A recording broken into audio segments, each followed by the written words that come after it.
Yo, yo, yo, yo, yo, yo, yo. We back again, family. We back again, family. That turn, I got the wrong thing on, man. Let me do it. Oh, okay, there it goes, man. How y'all doing, man? Just doing a little intro before I start the show. I hope y'all enjoyed the last show. I hope there wasn't any confusion about the last show. Let me make sure this is operating too. Hold on real quick for me, y'all.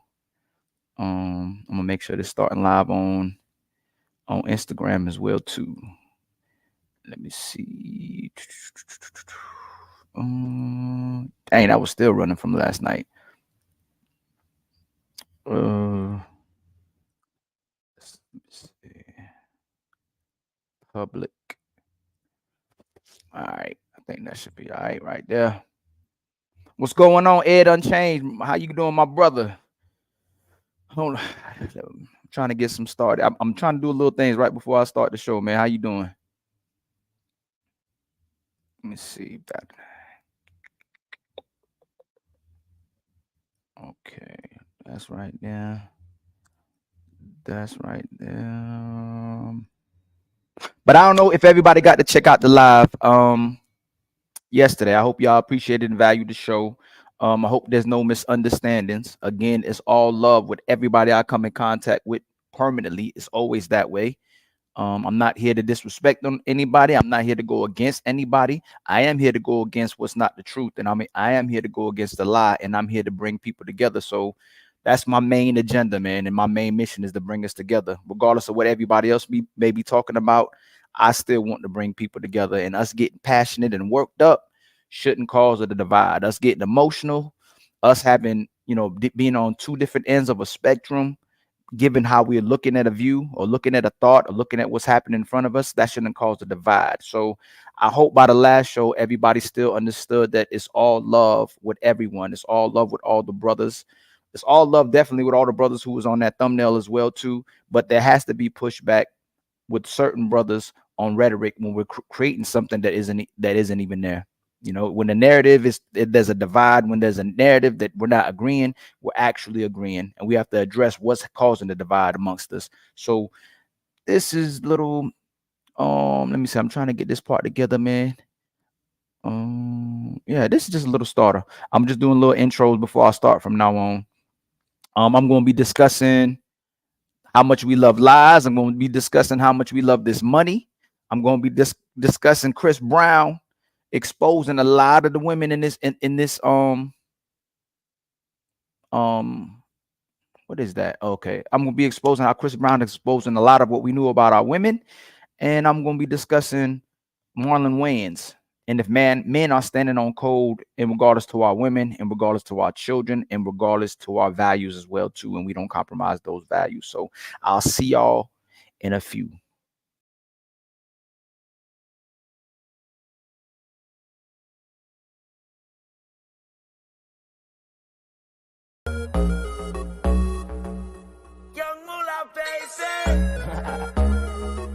You thought it was over? I wasn't born last night. I know these hoes ain't right.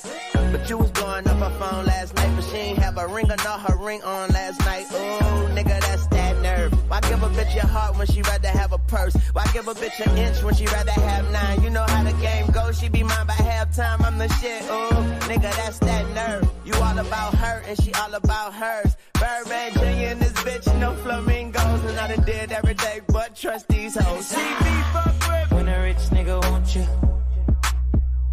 and your nigga can't do nothing for you. Oh, these hoes ain't loyal. Whoa, these hoes ain't loyal. Yeah, yeah. Let me see. Just got rich. Took a broke nigga bitch. I can make a broke bitch rich, but I don't fuck with broke bitches. Got a white girl with some fake titties. I took her to the bay with me. Eyes closed, smoking marijuana. Rolling up that by Molly, I'm a rasta. She wanna do drugs, smoke weed, get drunk. She wanna see a nigga trap. She wanna fuck all the rappers. When a rich nigga want you, baby. And your nigga can't do nothing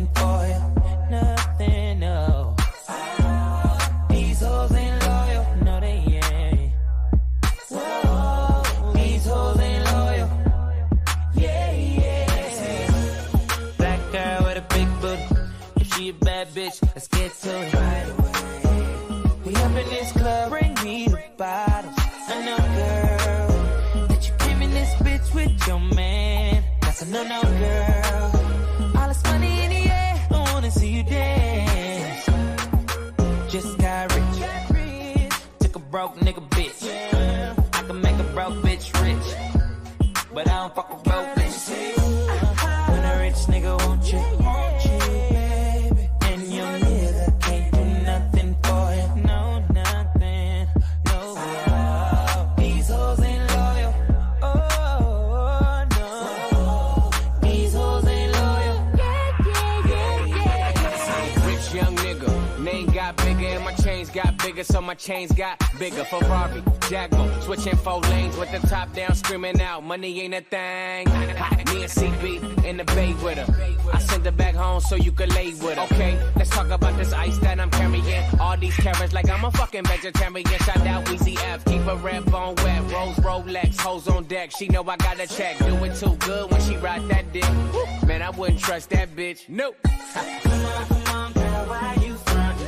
Baby, show me something. When I call her, she gon' leave. And I bet that bottom dollar she gon' cheat. Come on, girl, why you frontin'? Baby, show me something. You done spent your bread on her, and it's all for nothing. When a rich nigga want you, baby, and your nigga can't do nothing for you. These hoes ain't loyal. Oh no, these hoes ain't loyal. Yeah. When a rich nigga want you, baby, and your nigga can't do nothing for you. Oh wow, these hoes ain't loyal. They been playing games. Yeah. These hoes ain't loyal. Yeah. Let me see. Yeah, let me see. Yeah, let me see. Let me see. Oh, these hoes ain't let me see.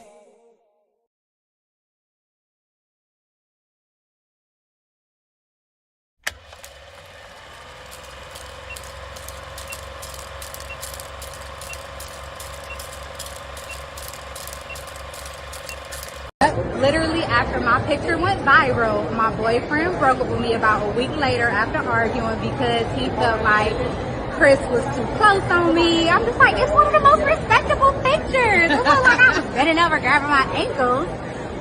But I would trade my ex for meeting Chris Brown 100 more times. 100 more times. 100 more times. But I would trade my ex for meeting Chris Brown 100 more times. So definitely really, really worth it.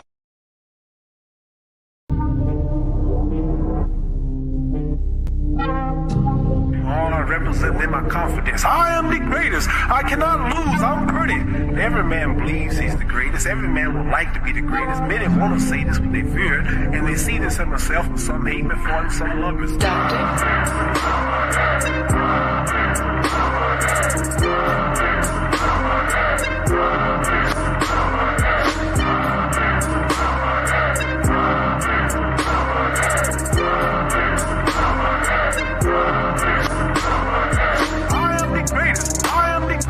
I cannot lose. I cannot lose. I am the greatest. I am the greatest. I cannot lose. I cannot lose. I am the greatest. I am the greatest. I cannot lose. I cannot lose. I am the greatest. I am the greatest. I cannot lose.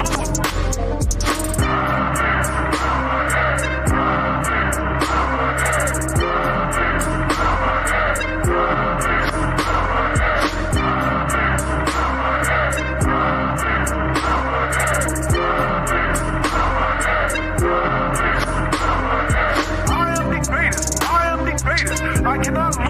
I cannot lose. I am the greatest. I am the greatest. I cannot lose. I cannot lose. I am the greatest. I am the greatest. I cannot lose. I cannot lose. I am the greatest. I am the greatest. I cannot lose.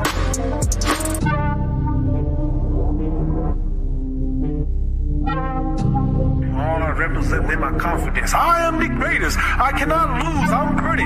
Every man believes he's the greatest. Every man would like to be the greatest. Many want to say this, but they fear it. And they see this in themselves, and some hate me for it, and some love it.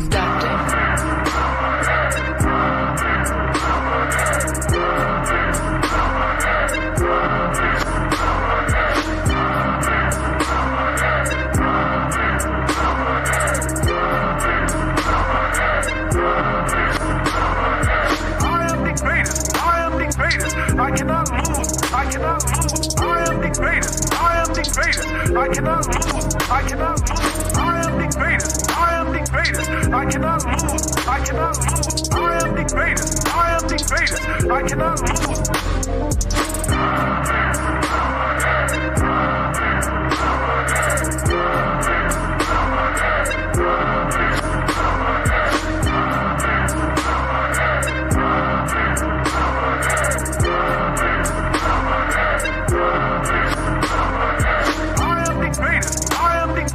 I cannot lose. I cannot lose. I am the greatest. I am the greatest. I cannot lose. I cannot lose. I am the greatest. I am the greatest. I cannot lose. I cannot lose. I am the greatest. I am the greatest. I cannot lose.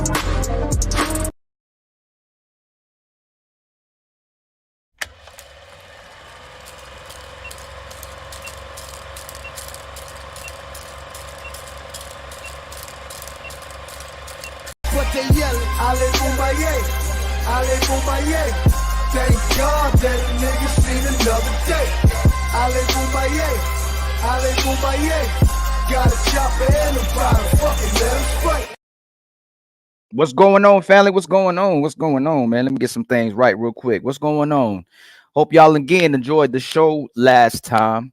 I'm trying to get some things set up in the background to make things cleaner. I'm gonna get a new camera finally. Fatty got me a little jealous about his camera, man. He got a nice little camera set up. So I gotta get the camera set up. I'm gonna try to change a little background. I'm doing some renovations in my house as well too. Hopefully I can bring good content, make everything cleaner, you know. But I hope y'all appreciated the last show.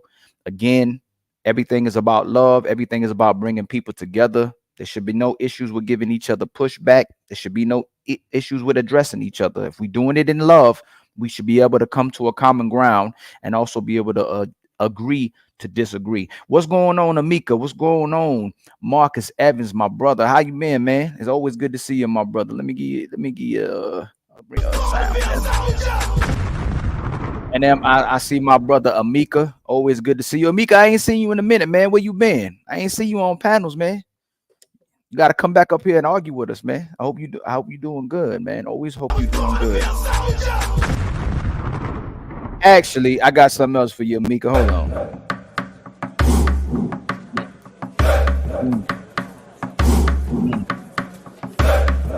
Yeah, that's what you get, man. We all from Africa anyway. Well, regardless of what anybody want to say, we either indigenous, we either African, even though that's a term that was created, but you know what I mean from that region.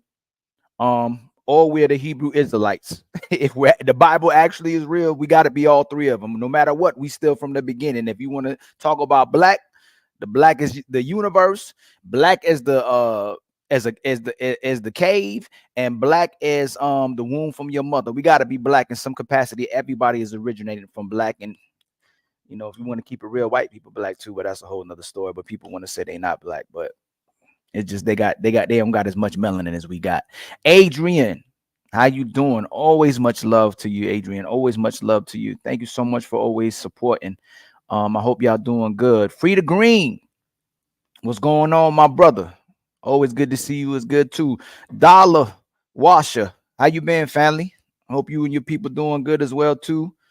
Hope y'all coming together more so than you coming apart. I guess we gotta have some channels where the conversations can flow without nobody disrespecting each other, and getting to the core. You know, I'm getting to a point where I'm tired of on the surface conversations.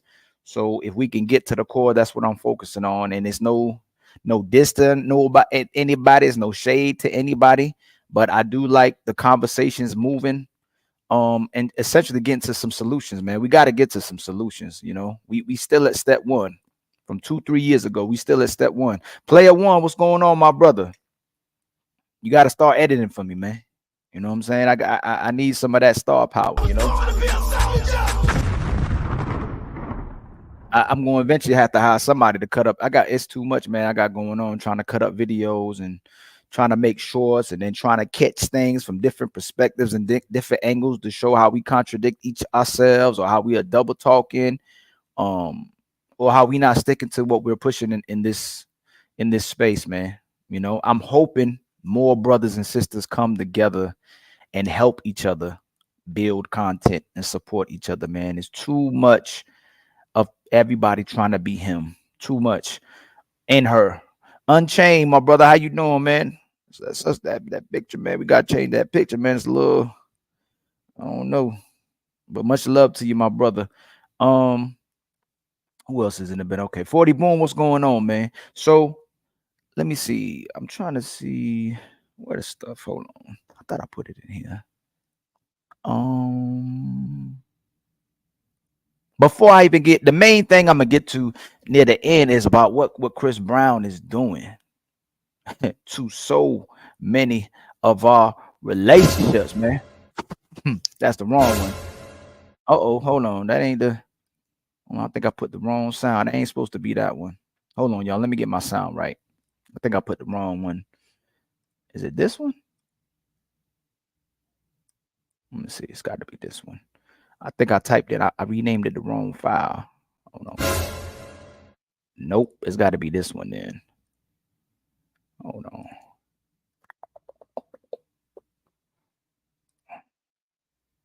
Okay, it's got to be this one. Let me see.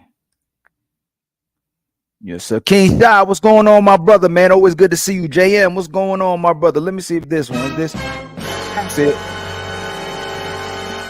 That's it. That's what Chris Brown is doing to our relationships, but he's exposing a lot of what we already do. And before I get to him, I just want to do a little breakdown of that song, man. Of what he says in the song, which is him telling the truth. Okay, let me see. He says, when a rich igga wants you and your igga can't do nothing for you, these hoes ain't loyal. These hoes ain't loyal. I don't know how many. This man's been breaking up relationships in America. This man is breaking relationships in the UK. In every state, everywhere he touring, he's breaking up relationships. And in a way, I'm not mad at him. If he can take my girl, he can have him. If one of y'all can take my girl, that you can have him. But the fact, and even if we try to focus on him more so than to focus what our women are doing, and he's doing a meet and greet. That's something that the brothers, not only that, the brothers are buying these concert tickets for their women and they trusting their women to go to these concerts. And then when they go into the concerts, the women are engaging in or in certain behaviors and taking pictures with them. What, Marcus, what do you mean by his Chris Brown line? If I'm paying, think about this. If you reverse it, ain't no women gonna be paying for brothers to go to a female concert and to take pictures with another woman and to take pictures like that with a woman. So it sheds a lot again on our culture, man, where we will take our women to go see certain artists and it's seen like you're secure, but it's exposing that we were always right. Like we bet on maybe I am insecure. I'm gonna take my girl to the Chris Brown concert, and then all of a sudden, Young Moolah, baby. You thought it was over? I wasn't born last night. I know these hoes ain't right. But you was blowing up her phone last night. But she ain't have a ring or not her ring on last night. You calling your girl, you hitting up your girl, you texting your girl. She getting something to eat still. It's 2:00 in the morning. She says they lost. The keys got lost. My girl's still drunk. You can't even get up with your girl because she with Chris Brown. And again, if Chris Brown can take your girl, then let him have your girl, man. She wasn't your girl. And a lot of our women really isn't ours. A lot of our women belong to social media. A lot of our women are these whole high profile women, and they're not even getting paid off it. So even in that lyric, he said, He just got rich, took a broke igga itch. I could make a broke itch, but I don't with broke it. Like he telling them that too, and they still want to deal with him. Like they will compromise their whole relationship to be next to a man that they never get. He will never be with these women. But all he's doing is shedding light on what women would do. Regardless if they got a good man, regardless if they got a loyal man, regardless if they got a man at home, they're paying their bills, giving them money, catering to them, doing anything they can do for them, including buying Chris Brown tickets.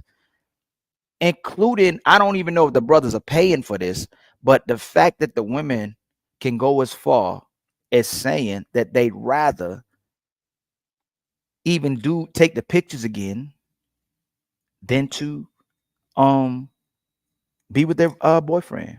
Literally, after my picture went viral, my boyfriend broke up with me about a week later after arguing because he felt like Chris was too close on me. I'm just like, it's one of the most respectable pictures. It was like I was bending over, grabbing my ankles. But I would trade my ex for meeting Chris Brown 100 more times. 100 more times. 100 more times. But I would trade my ex for meeting Chris Brown 100 more times. So definitely really, really right there.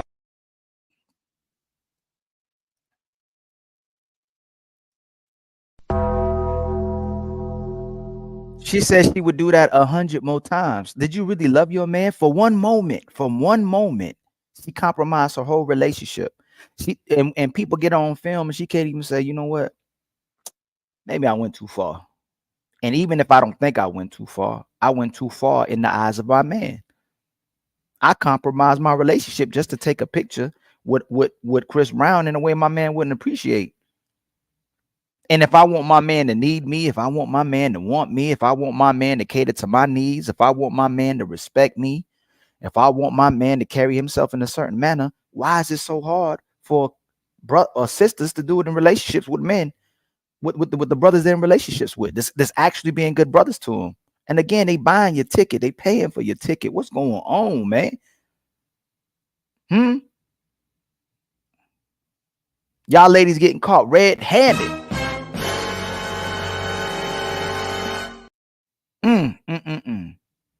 But let me see. Let me send. I'm at the start. Let me start. I'm gonna start this. I think I already started the live on IG. Let me just send it out real quick, man, and we can get the show going. I hope all y'all doing good. Dark Relief, how you doing, my brother? Always good to see you, my brother. I gotta send this real fast, y'all. Nope, not to that. Okay. All right, we can get it rolling now.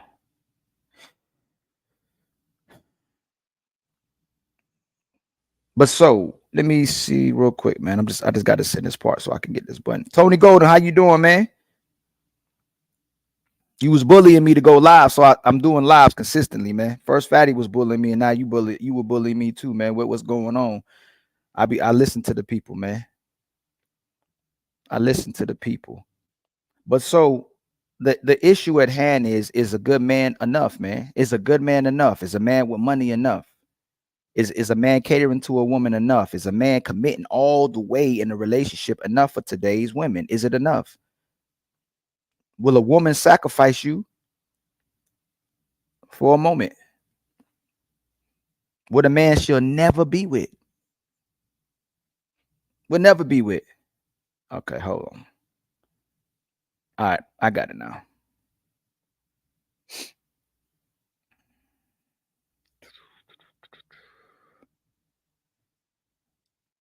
And I'm gonna start doing consistently, man. Y'all, I don't know if y'all watching them balloon shows. Oh boy, they getting out of control too. I'm gonna start doing balloon shows and the follow up to the people who actually go on dates or never even make it to a date.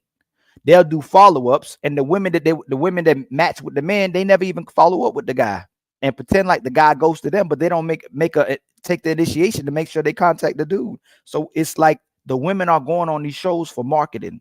The women are going on these shows for attention. They're not really going on the shows to really meet the dude on these shows. They just going on there to market. It still look good. Like it's so many women wasting time just looking pretty and getting attention. And then we are blamed for not being good leaders and wanting relationships with women who will compromise you in 1 second for a good time. Instead of a good time with you, instead of a good time with they man. Okay, I got what I needed now. So I also want to shed light to this because what we discussing, and I saw it. I think I saw it on Illa channel with Marcus speaking about people compromising their relationship for money. And I think, like I said, it's mainly a woman issue. But I would go as far as say that a lot of men do glorify the money. A lot of men do glorify material things as well too, but not as far as compromising their women.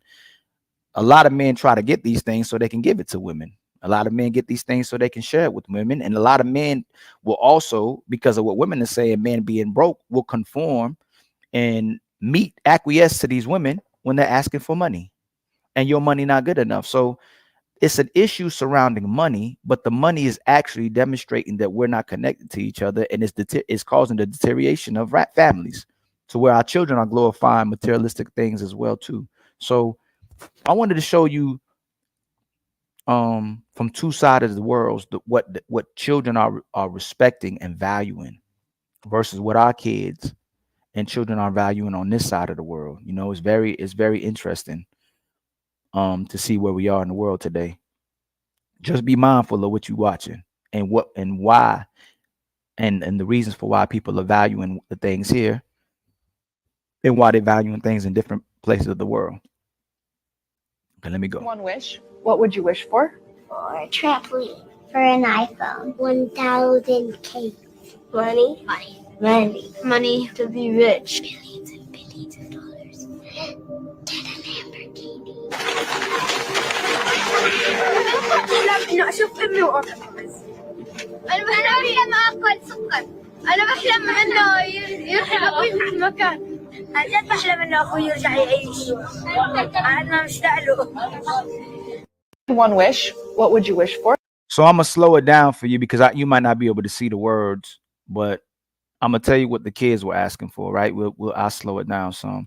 For a trampoline. For an iPhone. 1,000K. Obviously, y'all can hear the American children. They're asking for a trampoline. They're asking for an iPhone. They're asking for 1,000K. Money. Money. Money. Money. Money, money, money, money. Right?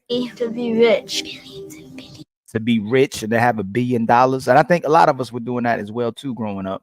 Billions of dollars. Get a Lamborghini.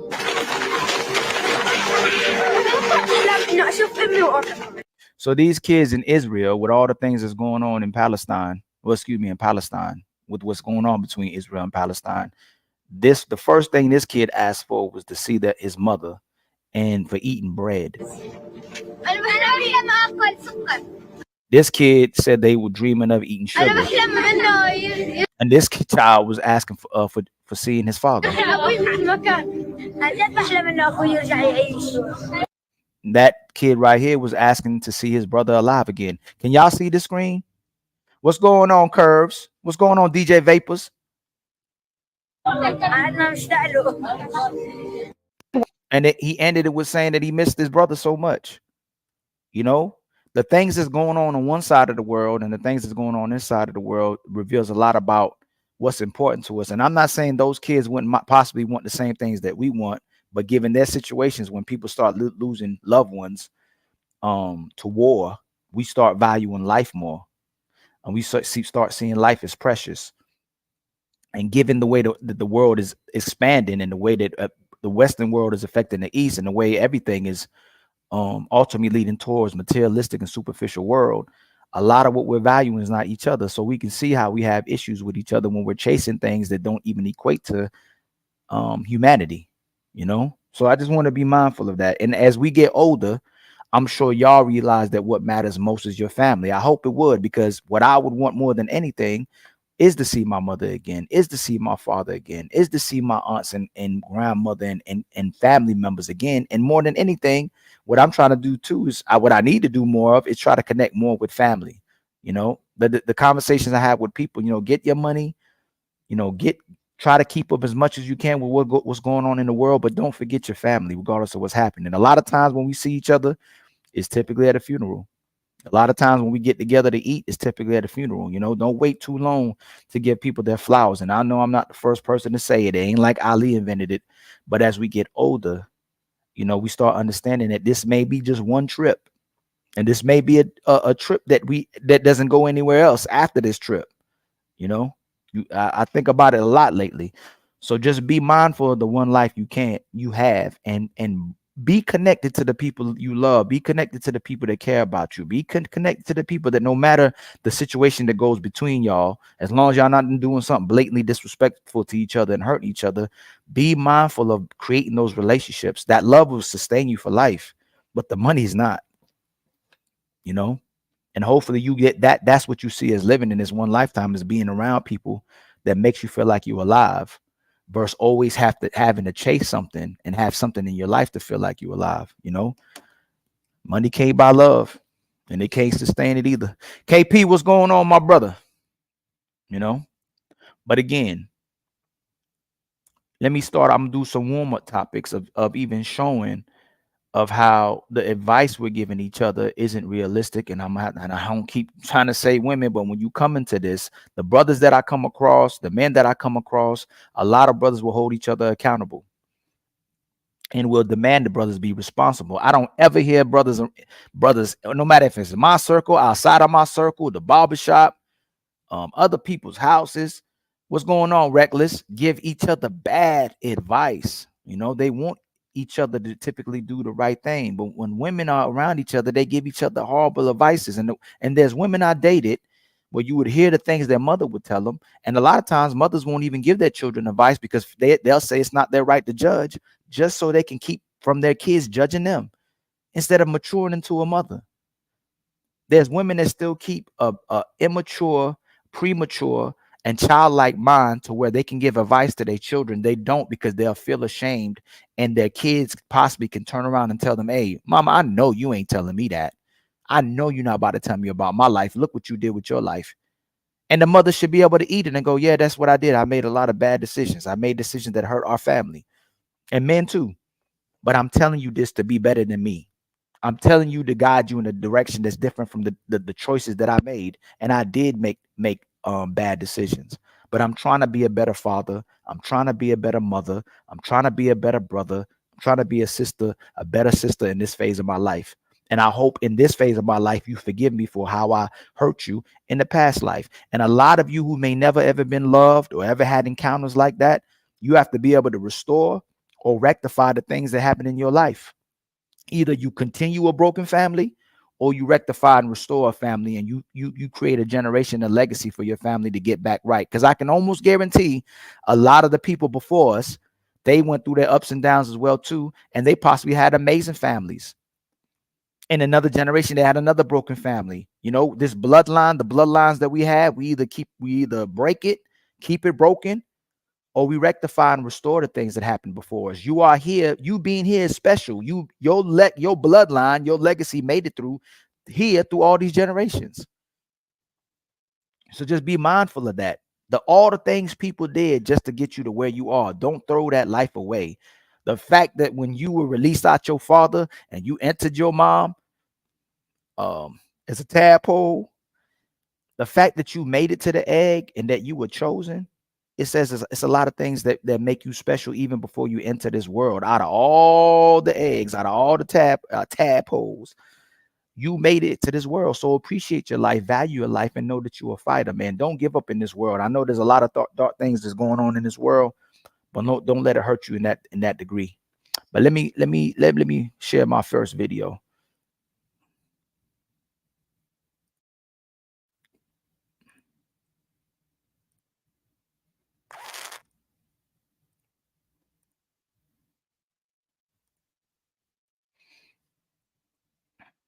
Let me tell y'all something that a narcissist will do. They expedite time.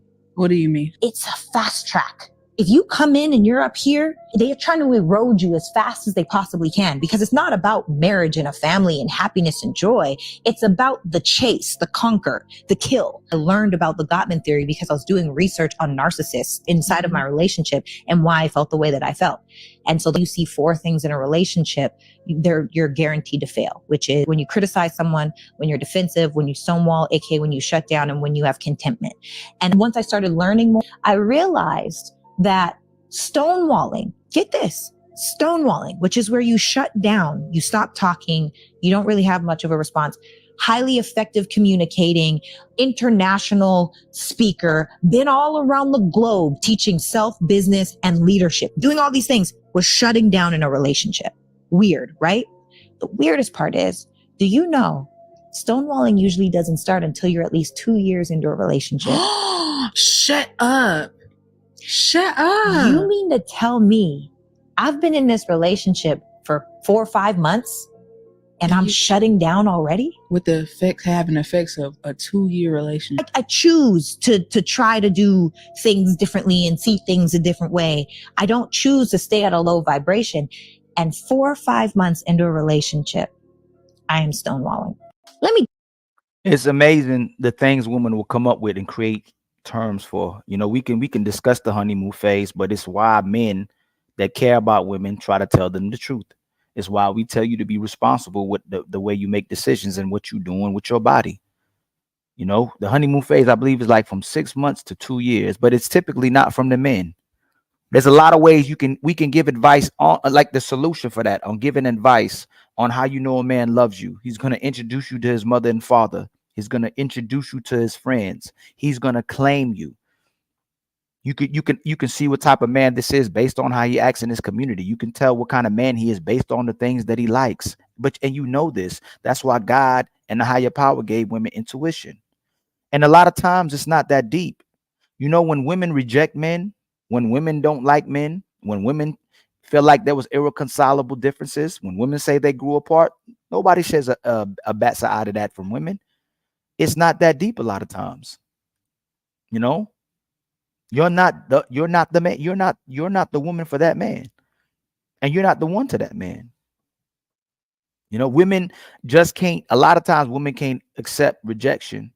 So they make up a billion reasons for why the man was wrong. And he just didn't want you. And you got to get over that. You got to be able to accept that. You got to be able to accept that you didn't process and assess what kind of situation you had. And you're not accepting the fact that this man didn't want you. As simple as that. If my woman today decided she didn't want me to be with me anymore, and it's 3 or 4 years ago, I understood that. I can't be mad at how somebody's behaving or what kind of behaviors they're demonstrating, especially if I'm enabling and accepting it. But if they're not for me, if they don't like me, I'm not going to force it. A lot of things, I think, given with TV, given with radio, and the way people can make up things and the way people create narratives for why people are having broken relationships, has to do with the fact that we've gone so away from how people in the past used to create wholesome, healthy relationships. And it has to do a lot with the way the woman is conducting herself.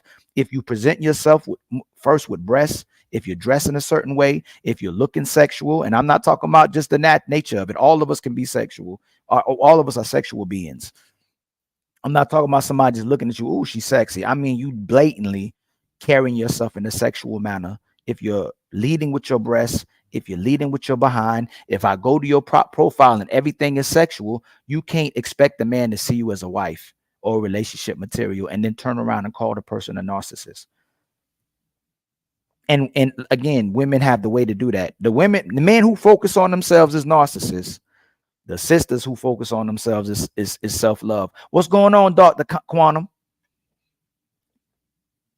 I don't know why signs like that can't just be an indicator of someone to let go. Man, we know people talk about a lot of times when men meet the woman that into, they know it right away. And a woman will know it right away too. You ain't got to chase a guy that likes you. You ain't got to chase a guy that's into you. And a lot of times you have to question if a guy is getting distance from you, if he doesn't like you, or if a guy doesn't feel like he's mature enough for you, or if he's equipped. There's a lot of times where men would distance themselves from you when they don't have enough resources, when the man doesn't feel like he can take care of you, and when the man feels like he may do wrong by you because he can't give you what you want. So they'll distance you because they respect you. Men respect good women. Contrary to the crazy belief that we're pushing out in this society, men know the difference between a good woman, and men know the difference between women who are not good women. If you meet a guy and you have to force an initiation or interaction, if you have to force him to chase you and like you, he's not into you. It's simple as that. If he's catering to you, if he's looking to see you, if he's trying to make contact with you, especially even if he's a busy guy, that man's into you. But make sure you're respecting yourself.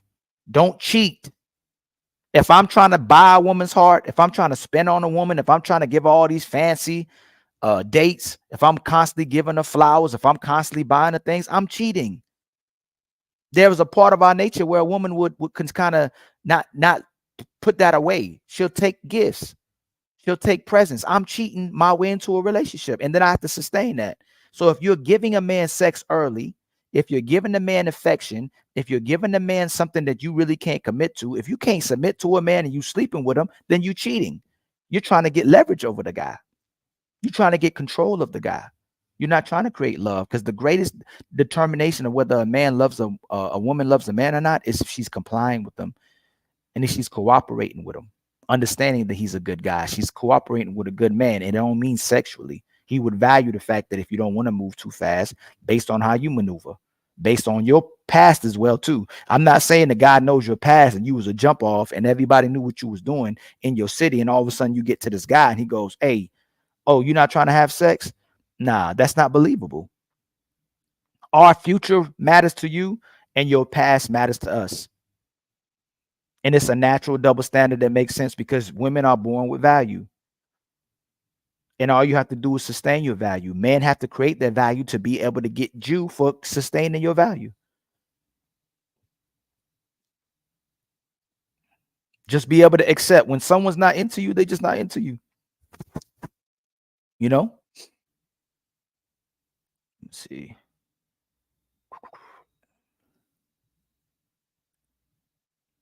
And I wanted to my brother L Nixon, he wanted me to show some more videos and positive videos in the beginning. I believe I want to be able to do that as well too. That's one that I wanted to focus on at the beginning of the videos. I want to simultaneously shed light on the good things in the world that's going on the good fathers or mothers or good people in the world that's going on, and simultaneously challenge and address the things that are bad.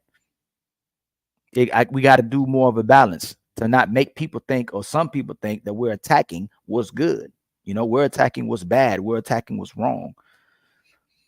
And the behavior, not actually the person. That's why I don't want to throw ad hominems. That's why I don't want to disrespect someone. That's why if someone does that to me, I don't come back and revert back to going to disrespect them, because then I really didn't love them. I really didn't appreciate them. I really didn't like them. I can't go quickly to disrespect you. It's not in my nature. Then I was waiting for it. I couldn't wait to disrespect Marcus. I couldn't wait to disrespect DJ Vapors or Drobo or Reckless. I couldn't wait to tell Curves, get out of my face. But if I truly love you and respect you, most thing I'll do, I'll just distance myself from you. I'll address your behaviors. I'll address the concerns. I'll address what I don't appreciate from you. And I just distance myself. I disconnect, especially if it's not being reciprocated. I'm not going to turn around to disrespect you. I'm not going to turn around to hurt you. I'm not going to turn around to go deal with certain people that you wouldn't deal with, or would talk about your name as well too. I'm able to recognize the good people in this world and the bad people in this world. And that's what I think the issues that we're having based on the culture of what's been given to us in society today. We've learned how to accept and deal with people that we don't really truly value or respect ourselves. And we ultimately stop respecting ourselves, and we start degrading and devaluing ourselves. So we have to be mindful of the type of people we're around and how we maneuvering, and we get more people to conform to what's right than to conform to what's wrong. But let me play this video. I really like this video. What in the world? Man, I know that didn't happen. Hold on. It sure did happen. Hold on, y'all. Well, I might not be able to show this video right now. Well, I might. Hold on. I think I got to sign in. Hold on.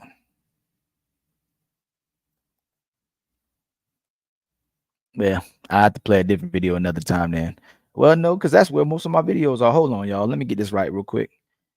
I changed my password and then it signed me out. It might be this right here. Hold on.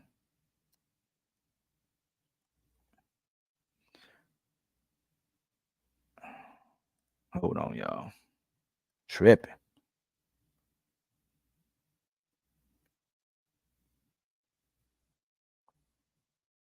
Mm, mm, mm, mm, mm, mm.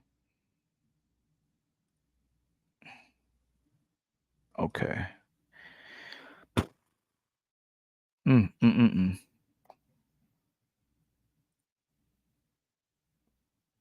Let's see. Marcus, I think you messed up my password, man.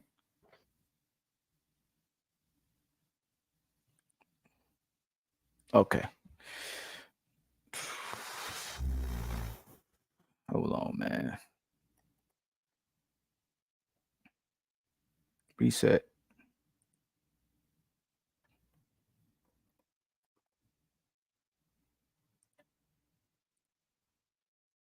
I don't know why it's doing this. Okay. I think I got it now. I think I got it. All right.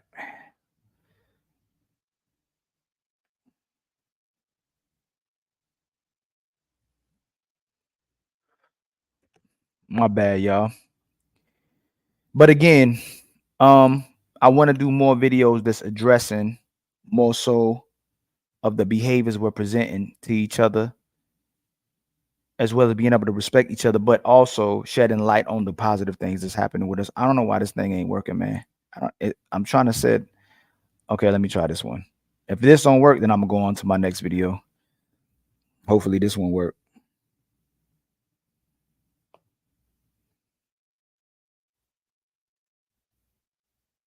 Let me see. Okay, I think it's gonna work.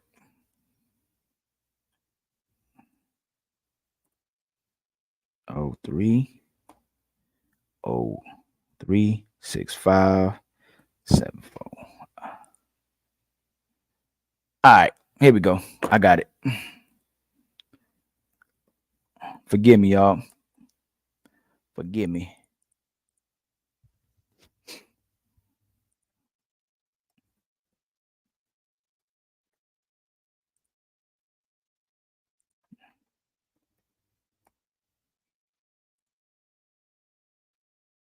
Are they gonna let me in? Okay. All right, we in there now.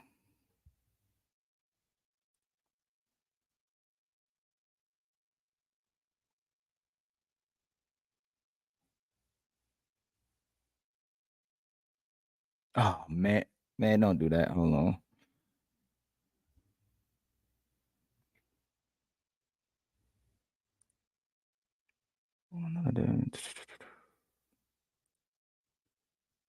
Okay. All right. Now we good. My bad, man. Forgive me, y'all. What's going on, Sugar Shack? I was having issues with my Facebook. Now we good. Okay, now I can share the video I was trying to share with y'all. Here we go. All right, here we go.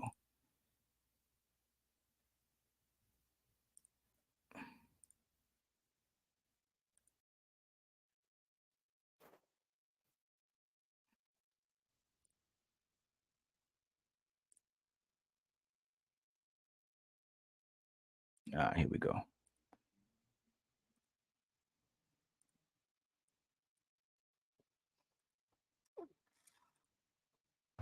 I work 55 hours a week and I come home and she never fails me. My little angel is there waiting for me before I even have a chance to pull in to the garage. I want to show you guys this.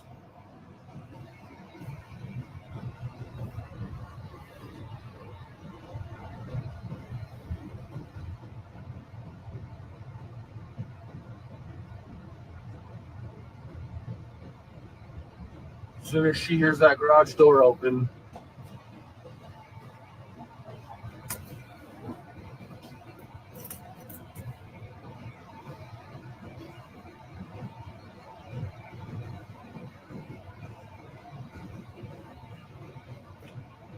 You guys see that? That's the reason why I don't give up. That I can't give up. Because I have people who love me and who care about me. Sorry about that, guys. I didn't mean to do that. Look at that. This is what I come home to every single day. Hi, beautiful. Hi. I love you. Love you too. Man, any of y'all got that going on in y'all families? Any of y'all got people like that in your life, man? Like a Matt, you pulling up, you know, people. I always talk about how amazing dogs and cats. I ain't no cat, you know, no cat doing that. But I always talk about the things that a lot of brothers want from their women, especially how my mother was raised like that. Like you're greeted at the door, she gives you a hug, you hug and kiss before you leave. But you have a child that greets you every time you come home, like that, full of love and appreciating you, appreciating all the things you do that you do for them, you know. And I don't know if that made y'all emotional, but that's deep, man. I feel the same way with my son. You know, when I hear him say dad, and he won't call my name, or when I get back to the house and he's calling for me or he's looking for me, when I'm going from room to room, wondering where I'm going, it's the most amazing thing, man.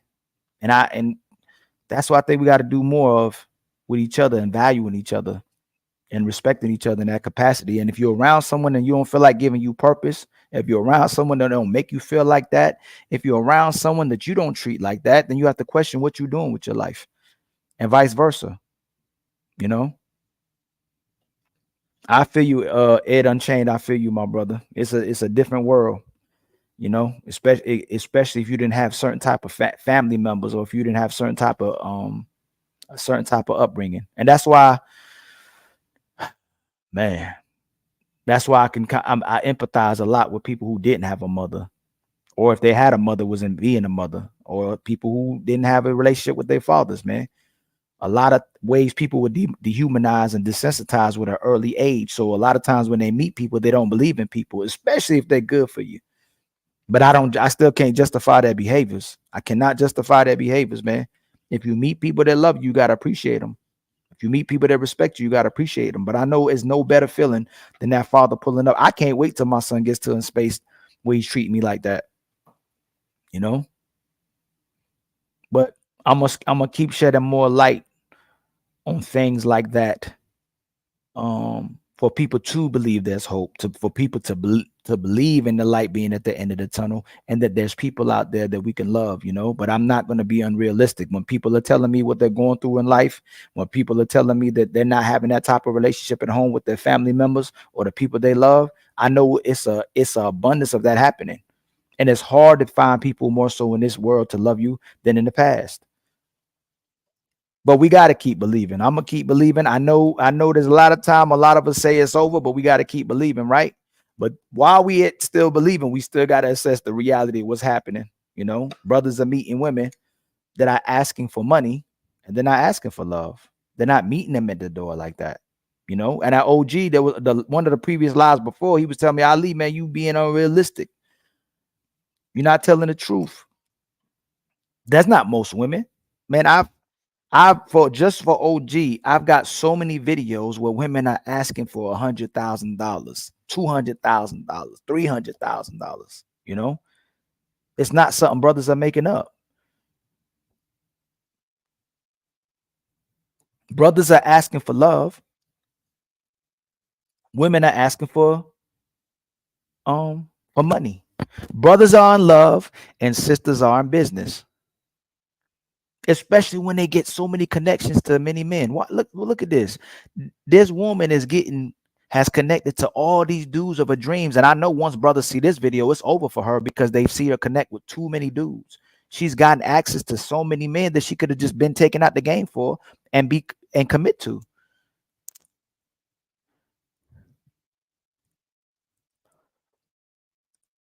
Watch this. Save me. I don't wanna be saved, don't save me. I don't wanna be saved, don't save me. I ain't tryna be saved, don't save me. I don't wanna be saved, don't save me. I don't wanna be saved, don't save me. I don't wanna be saved, don't save me. I ain't tryna be saved, don't save me. I I don't wanna be safe. If you looking for be sexy, you can find me on the block. Ain't no nigga up on me, cause I'm cheating off the top. My favorite motto, fuck these hoes, buy some clothes and get some guap. Got my heart broke at 16, that shit turned me to a thought. Me and you, we hella different. I'm a player, ho, you weak. You fell in love with that nigga, whole time that be my freak. We be flipping all these niggas, he my flavor of the week. I ain't gotta do too much, he getting groovy off the weed. Don't trust me, I'ma break your fucking heart, dog ass bitch. I keep it real from the start, it's a mind game. You gotta play this shit smart, I just keep it cool. I don't overstep my part. Don't save me, don't save. Yo, that's really a song, man. That's a Sexy Red song. I don't know if she is a plant. I don't know if this is the reality of what direction we going to and how much women are owning up to being able to destroy men and telling you can't save me. I'm a dog you out. There's another Instagram I told you about. The woman would literally say, man, she is no good. I would tear you up. I don't want no kids. I will eat your kids. And it doesn't get blocked on Instagram. There's things that's going on that's wild on Instagram or even on YouTube that doesn't even get blocked. It's just like the girl that was on Sharon video. I wanted to show, you know what? Let me shed light to that real quick. Watch this. There's stuff that's not getting blocked, and there's stuff that's happening on YouTube that gets overlooked, especially when it's happening from a certain set of people or a certain gender of people. But watch this. I meant to show this to y'all the other day.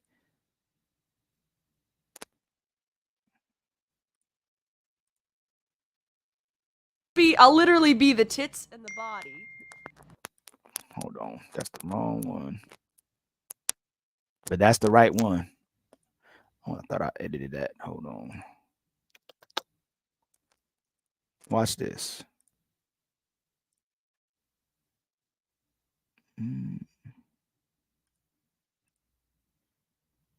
No, yours. This is our stream, nigga. What do you think's paying for your hotel room right now? Your stream gets taken down. I still got a channel. A micro peen and a micro square. Seems about right. Now remember this. That's a daughter and that's a father. And I think that YouTube, this the woman out there were talking about was saying the nigga, like keep saying nigga, and we having a discussion about if white people can say it or not. But she's on there with her father. Her father is on the bottom right of the screen, about to supposedly reveal himself. He about to flash her because she made his box too small. Watch what she says and then watch what he says. This is his daughter. This is our stream, nigga. What do you think's paying for your hotel room right now? Your stream gets taken down. I still got a channel. A micro peen and a micro square. Seems about right. Don't tempt me, bitch. Look what he said to his daughter. Don't tempt me, bitch.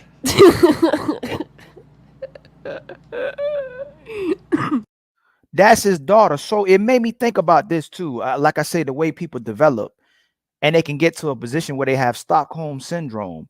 All she knows is that type of behavior from her father or whatever type of behavior she learned from her family. But they talking to each other that way because that's the way she connects to her father. But nobody, like, this ain't even something that's being blocked on YouTube. This is a man that's her father, and this is the type of discussions they're having. I'm trying to show you. Hold on, I got to show y'all the other video. I thought I saved that one. Hold on, real quick. Watch what they do next. But then we asking, should white people be able to say nigga? And we having conversations with them as if we don't know what they're doing. Okay, here's the other one.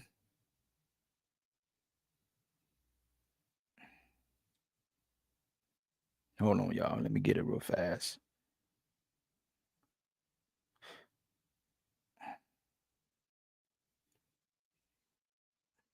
Yeah, it's a lot of hey T.O. It's a lot of sickness going on, my brother. It's a lot of sickness going on. Okay, let me show you this other one.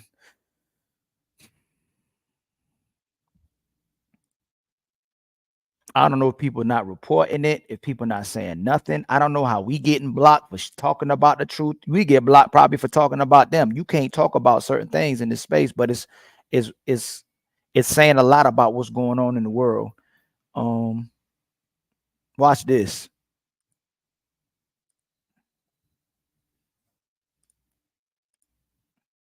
I'll literally be the tits and the body. Why does it keep doing? Hold on. That's the wrong one. Why does it keep doing that? Hold on, y'all. But I saved that. Okay, here it goes.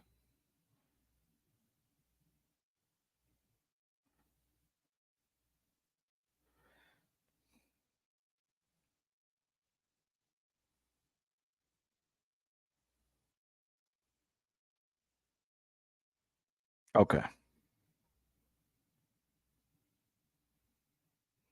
Did y'all report a channel?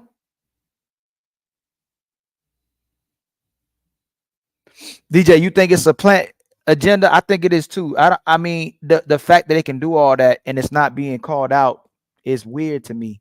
As far as they can go on, just say, nigga, you can't say that Jew, you can't talk about Jews or anywhere in the world, and that's what be bothering me. When black people can ask why people can't say it, but we can't say Jew, we can't say FAGGOT, we can't talk about LGBT behaviors, and then you got people on here talking about, you know, can white people or can't white people say it? And just we say it, ain't got nothing to do if we say it or not. They can't say it out their mouth.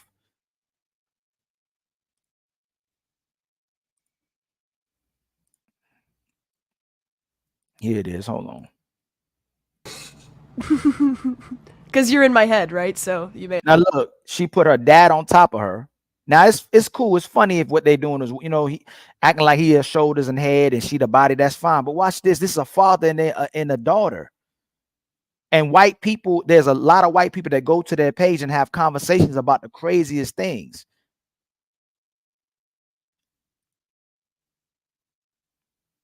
As well, just look. I'll literally be the tits and the body.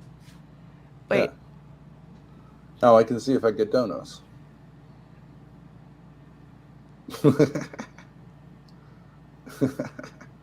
So here's my idea. Yeah. Look what she just did. Grace, I don't want to show my vagina. My panties. Am I wearing any? I feel dirty.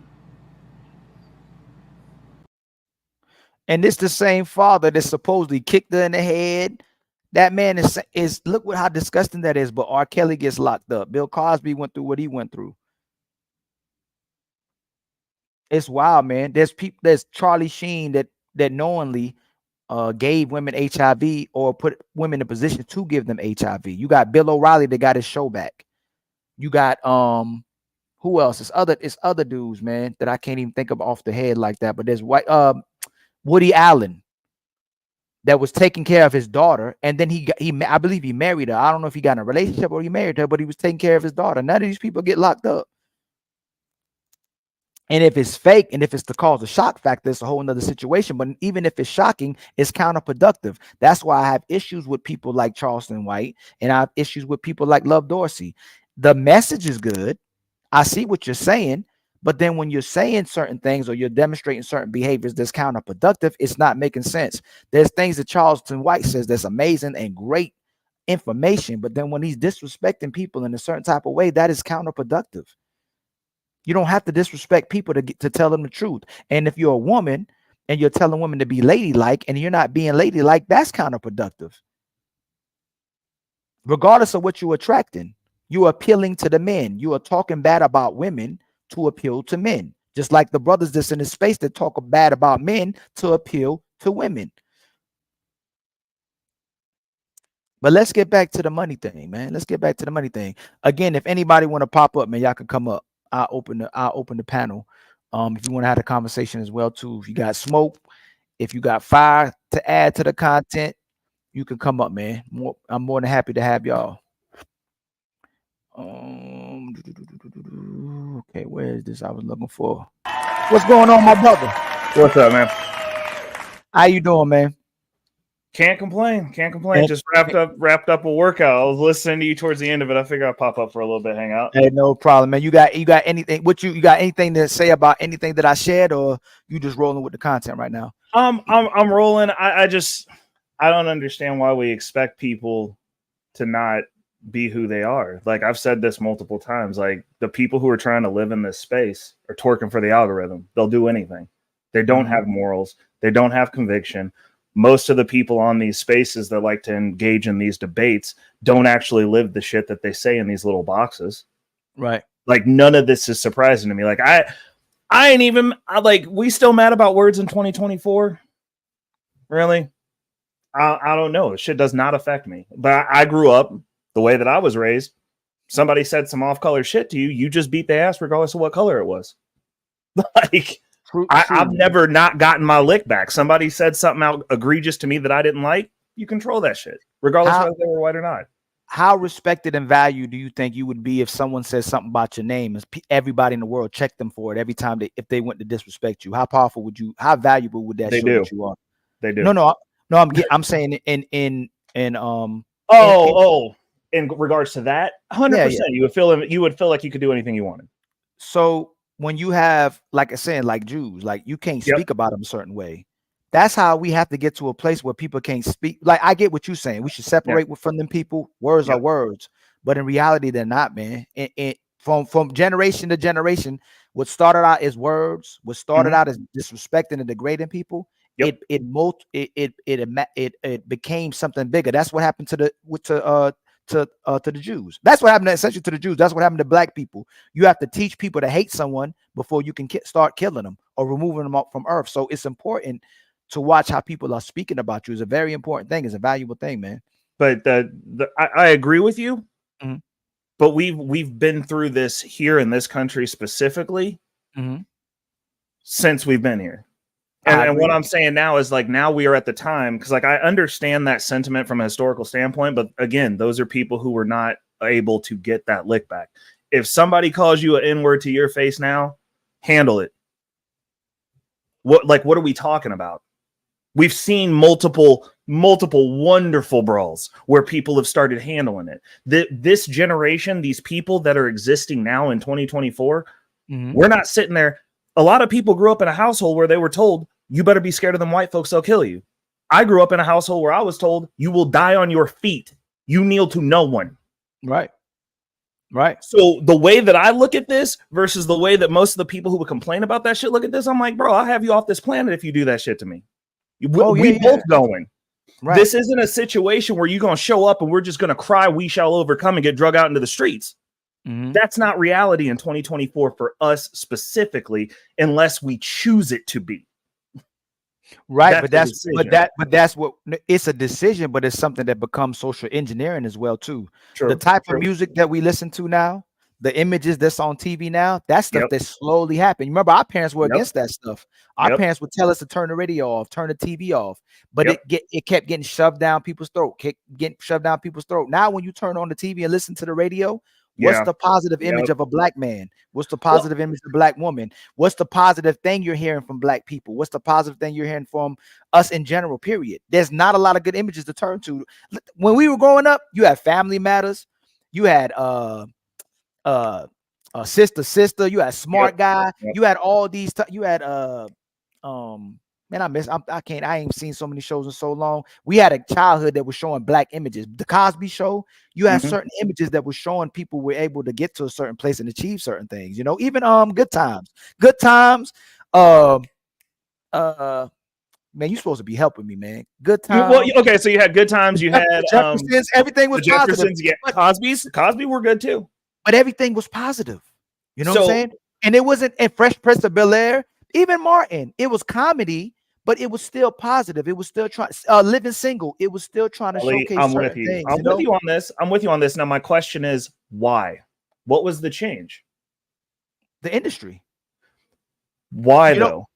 It's because black people as a culture, if you want to consider it a team, I don't consider myself a team member of the team, but if you want to consider us a group, there are so few black people that own anything. We are commodities. We want to be in the front of the camera. We don't want to own the camera. We don't want to own the studio. We don't want to be the people signing the checks. The person signing the checks makes the rules. So I agree with you. But again, this boils back to decisions. And now when we look at the people that are actually looking to take the means of control, who do we have? Tyler Perry. Because they're going out and getting influenced by other outside influences, which isn't necessarily a bad thing if you're going to bring it back and use it for good. But He's going, I'm just going to go ahead and go along to get along and be over here with these people. Nobody owns anything. Right. When we have these conversations every time, I'm like, how many people own businesses? Apparently everyone owns a business, but it's a one-person company with a bunch of 1099s. I've got employees. Right. I provide for people. I put people on and in position. I've gotten 2 people within the company that I'm a partner in into partnership status. I'm moving people up. Nobody's doing that. Nobody wants to own shit. Everybody wants to be an influencer and live online all day. So you truly, so you speaking on the surface, or you speaking on the root? I mean, like underneath. Think about what you're saying. If it can't be the root, because we used to have a nation, we would destroy people, right? We used to have nations. We come from different civilizations. People picked us up, sent us somewhere. Supposedly, people that look like this sold us as well too. But when you have a nation where people are speaking out the truth, when you have, let's say, I'm gonna use examples. Let's say, look at Kanye now. Look at Kyrie Irving. Look at Nick Cannon. Look at Colin Kaepernick. If you say something that's pertaining to what we're saying right now, they'll take your legs from under you, and then people get conditioned to start thinking that way. It ain't like you want to think that way. If people.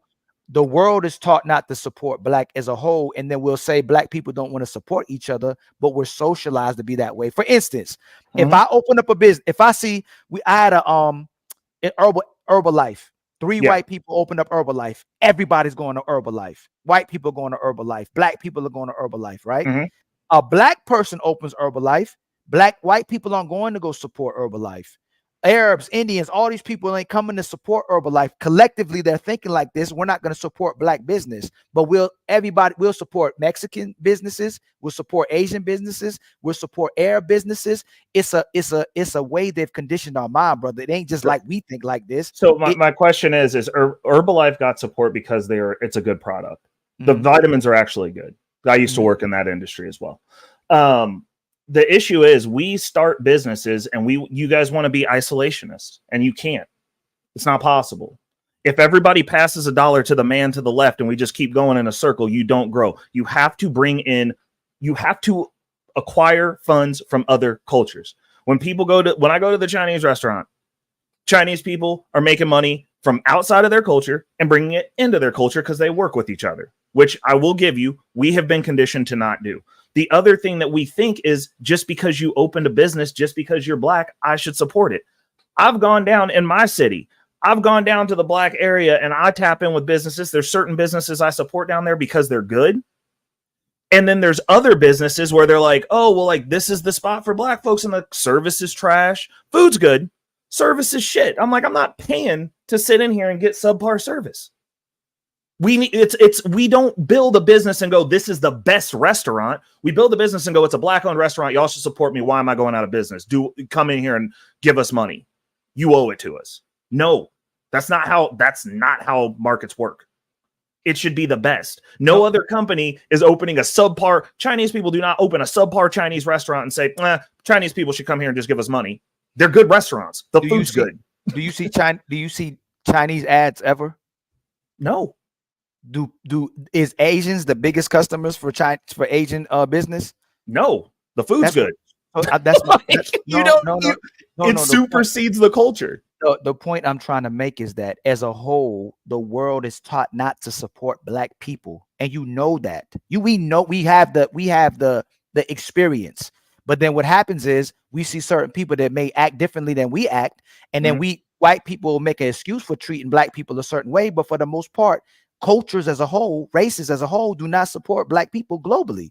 If me and you talk like this, right, and let's say we want to expand to different people, we're looked at as militant. We're looked at as pro-Black, even though the rest of the people are pro themselves as well too. They have dealings with other people to exchange ideas and exchange currency and exchange resources and products, right? But the rest of the world does not invest with Black people. They do not support Black people as a whole, because if they did, there wouldn't be no projects, man. This music wouldn't exist. If they truly cared about and respected the values of Black people, we're the only, hold on real quick. Okay. Let's go to music. Okay. The positive artists that exist, the radio won't put them on the radio. Okay. My question is, how relevant is the radio in 2024? It's extremely relevant. I haven't turned the radio on in over a decade. You went to I, right? You personalized it. Spotify. I mean, no. The thing if is, you don't. Okay, no, hold on. If you don't listen to the radio, is the radio affecting the masses? The people who listen to the radio, most of the people, none of the kids that work for me listen to the radio. They all are on Spotify. They're in their own worlds. They're curating their own music. That's still a type of radio. Okay, take the radio away. Music networks, social media in general. Are people listening to media? Are people turning on a device and listening to? That's what. So are they affected by? Do we not have choices on where we exist? We can come listen to you, Ali. We can go listen to Fight Club. Like, these are decisions. You're now relegating down to stupid people making stupid decisions. Don't go too fast. I asked you again. Okay. The positive artists that's making music, the radio don't put them on the radio. They go find Sexy Red. Yes. They go find Cardi B. Agreed. They go find Little Nas X. You know that. 100. I agree with you. Like if the government right now, you can know this. If we can say they have a gun agenda where they're trying to take the guns away, if we know they have an agenda that they want to divide races of people, if we know there's an LGBT agenda was trying to tell you that you're not a man and you're not a woman, then you have to be able to understand and go, hey, there's an agenda to feed the people what we want them to learn and listen to, and how we want them to think. So all I'm saying is that we're the only race of people that showcase that the way that we are. There's white people not making music like that. Arabs are not making music like that. Hold on real quick. No other races of people are making music like that, but they're entertained by the music that the corporations are pushing that they can find. If we push the positive music, like Janelle Monáe, you know Janelle Monáe? Yeah, she's from here. You remember when Janelle Monáe first came out? Yep. Do you remember how they wouldn't put her on the radio? Yep, and then the industry got her. I 100% agree with you. And then remember, she changed her image and started making a little bit more sexual music. Yep. And then she started growing, and then she went all the way to now she's pansexual. Yep. And they pushed her heavily. Part of the agenda. So that's all I'm saying, my brother. If black people try to present you as a person too, if we try to do good, it's suppressed. If we do bad, we're elevated.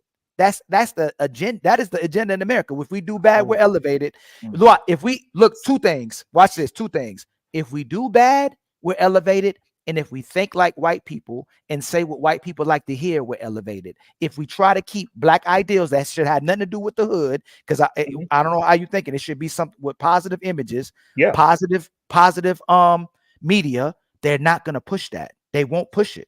So what do you consider thinking like white people? Because like I'm recovering from an Achilles tendon surgery right now. Like that's the only reason. Fridays I don't work anyway, but I've been back in my business. I've had to do office work. I had to shift from what I was previously doing, but I completely severed my Achilles.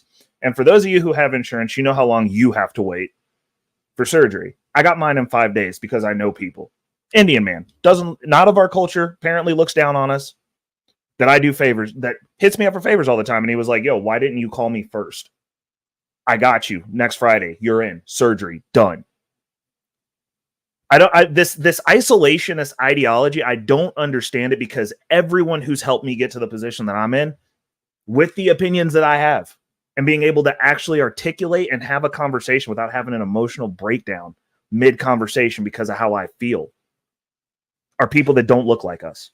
The only people in my existence, Ali, who have hindered me in a way that you could consider actually racist, which is using your power to impede another person's forward progression, are people who look like us. How did they stop your forward progress? Case in point, I got kicked out of high school my first 2 years. My freshman, sophomore year, I was expelled from all public schools. I had to go to private school. I had a record, right? This was before you went to jail for beating people up, but like, gotten a lot of stuff. My 8th grade year, all through middle school, up till that, they were like, "We don't want you here." Hold on, you're moving fast. You said you were beating people up. Yeah, I got into fights. I have a short temper. So a black school kicked you out their school. I went to there were black schools in the area, but like I went to a school that was mixed. I'm only 40. Schools were integrated, bro. Like you either lived in the hood or you lived. No, what I'm asking, you said they stopped your forward progress, correct? Can I get to that part? Yeah. That's what I thought you. Okay. That's what. No, I thought that's what you're talking about. Getting kicked out of school. So I had to go to a private school. Went to a Catholic school, right? Learned how to learn. Got my education. I got good grades there. So I come back. I'm ahead now of the public school. I got 2 options. I can go to school full day for 1 year, or I can go half day for 2 years because I'm ahead of them so far that I've got extra credits that ain't nobody else got there. So I'm not stupid. My first day back, my principal, who's a black man, pulled me into his office and told me to my face, it's my job to see that you don't graduate. I've got your file here. We don't want you here. So this man who's seen me go away, learn that I can be educated, that I'm not stupid. I come back and he goes, we're going to clip you because we don't want you here because I got this thing that says you punch people who were trying to bully you. That's what I'm saying. So like it was a mixed school, but there were black people in leadership at that school. So you got kicked out of a school, you went to a private school, excelled, you came back to another school, and the same school. This principal told you, I'm gonna see that you don't progress. My job to see that you don't graduate. He didn't want me to graduate high school, bro. Okay. So not taking it, that's an individual. 100%. Do black people make mistakes that possibly send them to prison, and when they come back, the system, the country makes it hard for them to progress as a 100%. whole? So would you say white people are against people that make mistakes as well too? 100%. That's everybody who goes to prison. So then how would you say that white people? So then black and white people do. So what I'm saying is from what you're positing here is that like when you've got an opportunity to help a black person excel, especially a person that you see potential in, because me personally, I don't deal with people that are not on the same wave that I'm in, period, regardless of what your background is. But if I see that you're trying to try and put forth an effort, I will pour resources into you. I'll give you all the game that I got if you're trying. Right. But this is what I'm saying. The fact that a projects exist, the fact that a trailer park exists, do you believe as a person, if you were a leader of a country, should those things exist? There's always going to be peasants. There always have been. I didn't ask you that. They're going to. They're going to. You can't even evenly distribute all the money that we have right now and have it be fixed because people don't do the same things. Hold on. I didn't ask you that. Okay. And then we can get the peasants too. Okay. If a project exists and a trailer park exists, right? Is that a social construct or the people made themselves that way? It's both. If you want to go historically, it's a construct because they put people in places. It's the same thing that we did with the Native Americans and the reservations. Reservations are awful. I've performed on a few of them. And those people choose not to leave at this point. So you plant the seed and then so you're correct. It's both. There's nuance to it. So people who never leave their neighborhood in the hood and think they know that think they believe and know for a fact that all white people are racist. If you leave the country as a black person who's an American, you get treated worse everywhere else. No, you don't. They've never fucking gone anywhere. You don't know. You're on your block positing about how the world works, never leaving your street. And that's a choice. So after a certain point, after the damage is done, it's just like if you're not healing a wound properly. Once you do the damage, you got two options. We can heal from it and move forward, and you can get the functionality back, or you can never get the functionality back, and now you got a scar that impedes your mobility, and you can't move anymore. We are at the stage now to where I 100% agree. The damage has been done horribly. In 2024, there is no excuse for anything at this point, because now we are in the point to where, okay, wound was there, but now you're making choices on how you heal or don't, and people are choosing not to, and I've got nothing for them. My concern is the kids and the people that are choosing to move forward. So we can't control those people, and that's going to be the mass of people, because it's easier to sit with an excuse than to take accountability for where you're starting from and make different decisions. So you're saying with all the damage that's been done generationally, and the immediate response that people typically say that people can get frustrated about: 400 years, lynching, racial profiling, mass war on drugs, which is war on black people as well, to creating certain neighborhoods of people, destroying black neighborhoods that were created after the 1800s.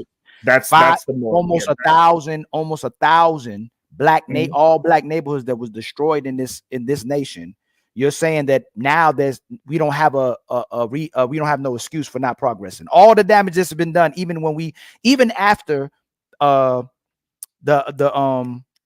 even after civil rights, excuse me, the Civil War, even after the Reconstruction era, when black people were progressing, and then Jim Crow was passed to stop the progress that black people were making and destroying all those black homes. And then we have the projects, we have all this racial segregation, all those things, right? You're saying now people don't have an excuse for why they're in the position they're in, when all that stuff was implemented to create our disposition. For example, how often do you see a Native American family sitting at the table eating? I mean, you would have to go find them. No, I'm just asking. I didn't ask you that. I asked you, how often do you see I never do. Okay, so do you think now that, let's say they pass a law today, where they can make progress, right? Do they have an excuse for why they're in the position they're in, or they don't have an excuse for why they're in the position they're in? Like, did the damage after all those years, are you telling me, just all of a sudden goes away in a generation? It depends on how it's passed down. And like, this is where I diverge with the comment, because like, I can acknowledge, and we can go into, I'm very well versed on the history. Like I am. But the way that I was raised, my family went through it. Like my family, when they moved out to my grandmother did really well, worked in insurance. The first house that they bought, my grandfather worked for the government. First house they bought in an integrated neighborhood, they were the first black family. They came and tried to burn the house down.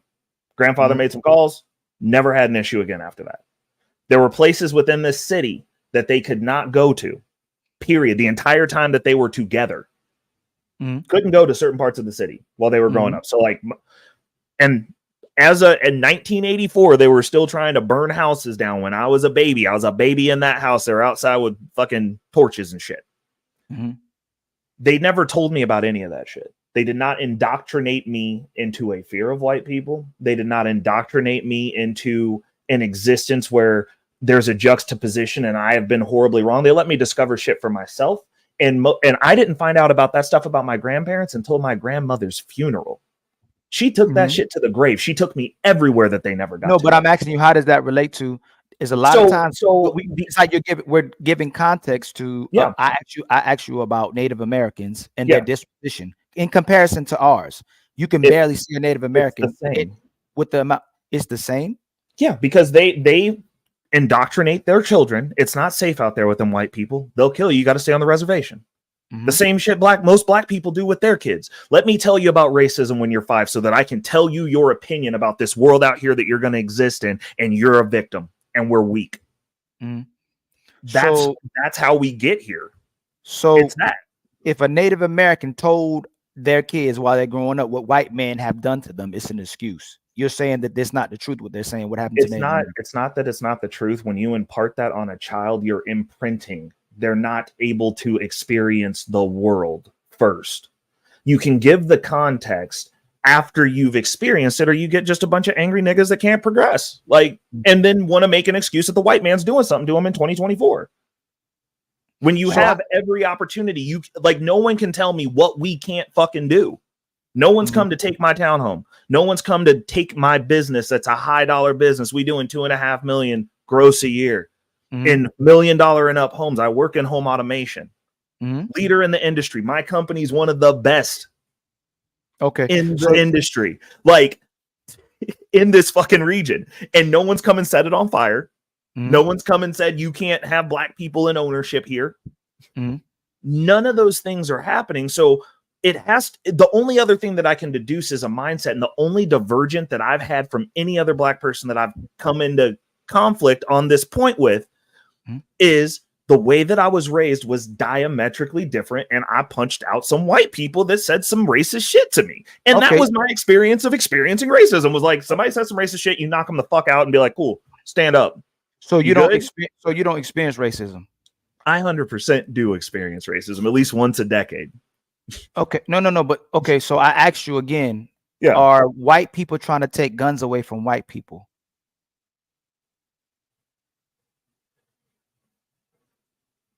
Is the government trying to take white people's guns?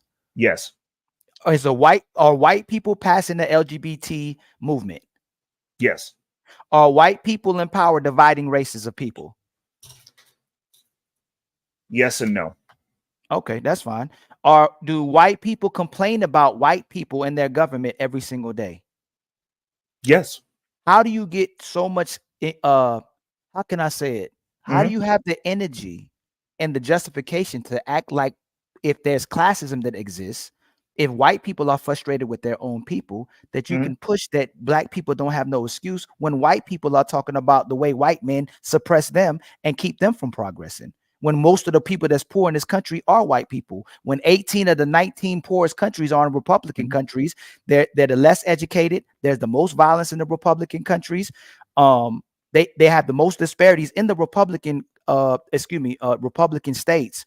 How is it that white people complain about white people, but then you'll sit here and tell black people to stop complaining about white people when white people are complaining about white people? My question is this, And I'm asking you no, this no. because the only people that tell black people to stop complaining about white people are white people, and black people who start taking on the ideas of white people that tell black people to stop complaining, because black people still complain, Jews still complain, Arabs still complain, Asians still complain, and they all can acknowledge they have disparities in this country by the race of people that's in power.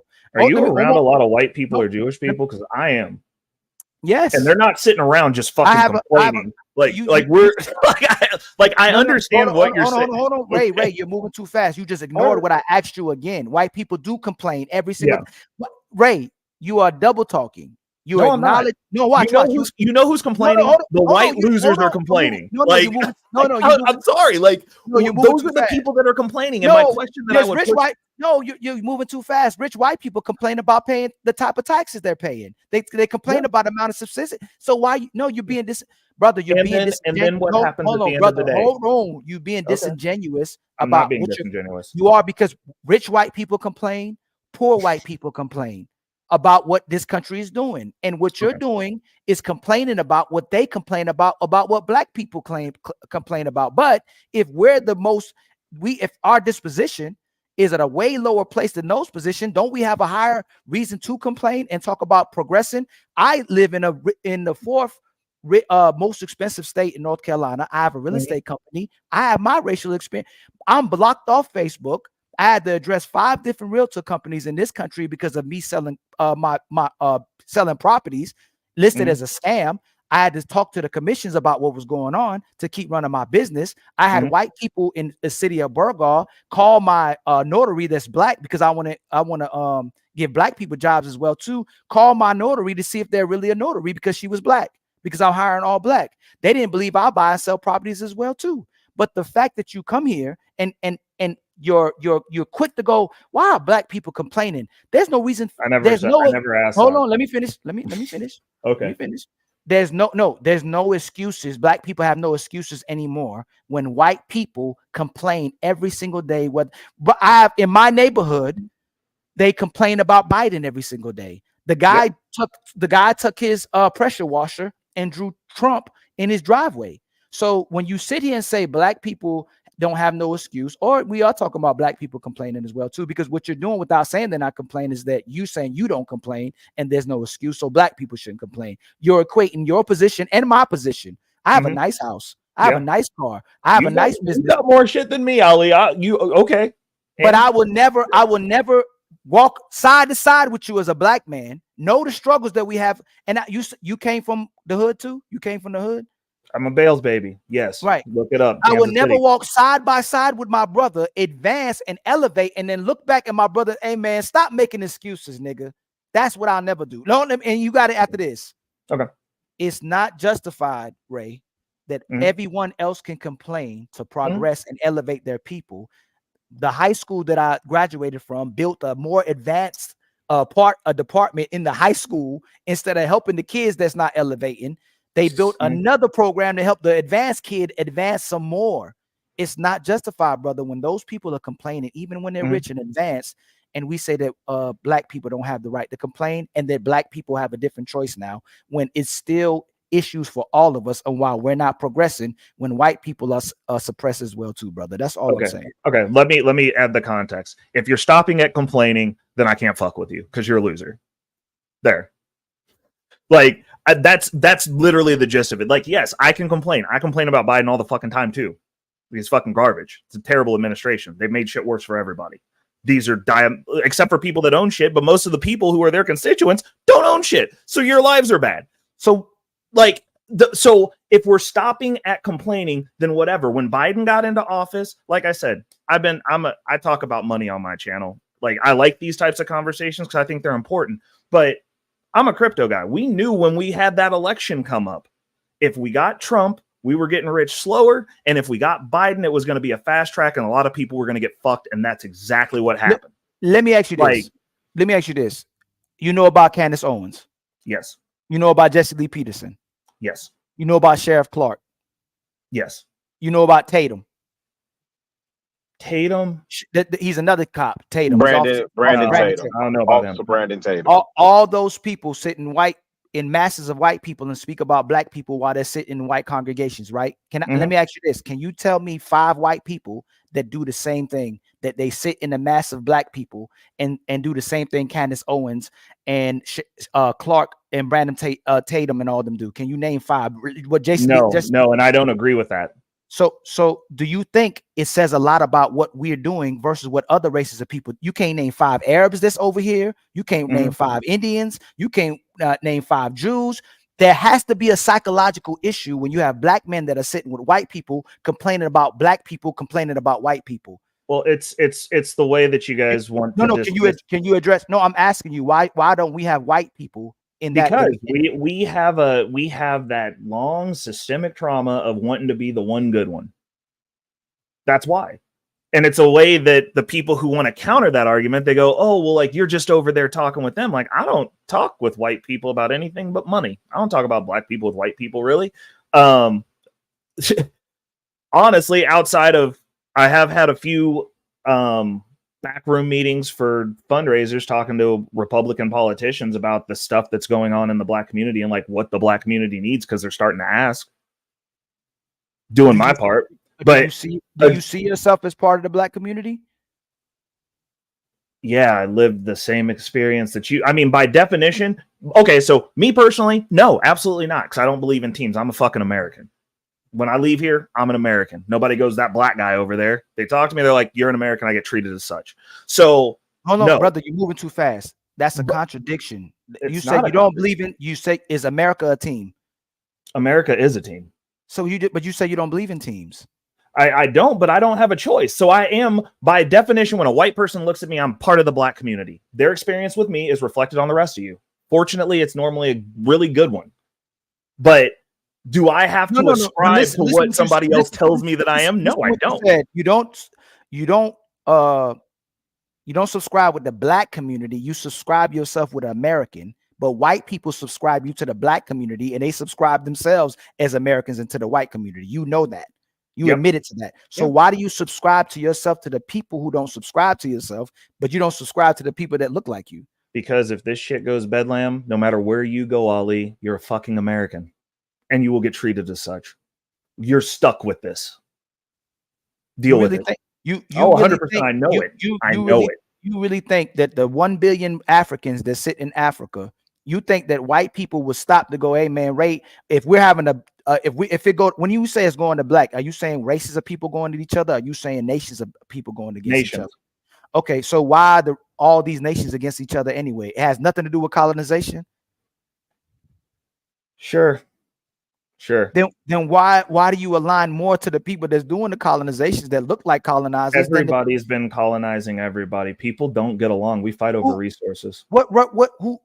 I mean, historically, we got 5,000 years of data of this. When were people not murdering each other? When? No, you're saying, I know, we're saying colonizing. You're saying murdering. Now you're saying murdering. Okay, so colonizing, murdering. If one tribe takes over another tribe, is that colonization?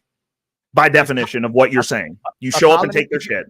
If you're trying to equate it to people taking over somebody's stuff, I can give you that. But it's not the same. It's not the same degree of taking people and destroying them completely. No, other people were fighting each other. They weren't going to races to other groups of people, completely obliterating them and then raping them, pillaging them, and taking over their whole entire land. 5,000 years. That's what we've been doing for forever. When they was up there by themselves, they was colonizing over blue eyes and brown eyes, bro. Okay. People will find a reason to take someone else's stuff. Let's say I concede to that. If someone comes to take us over right now, right?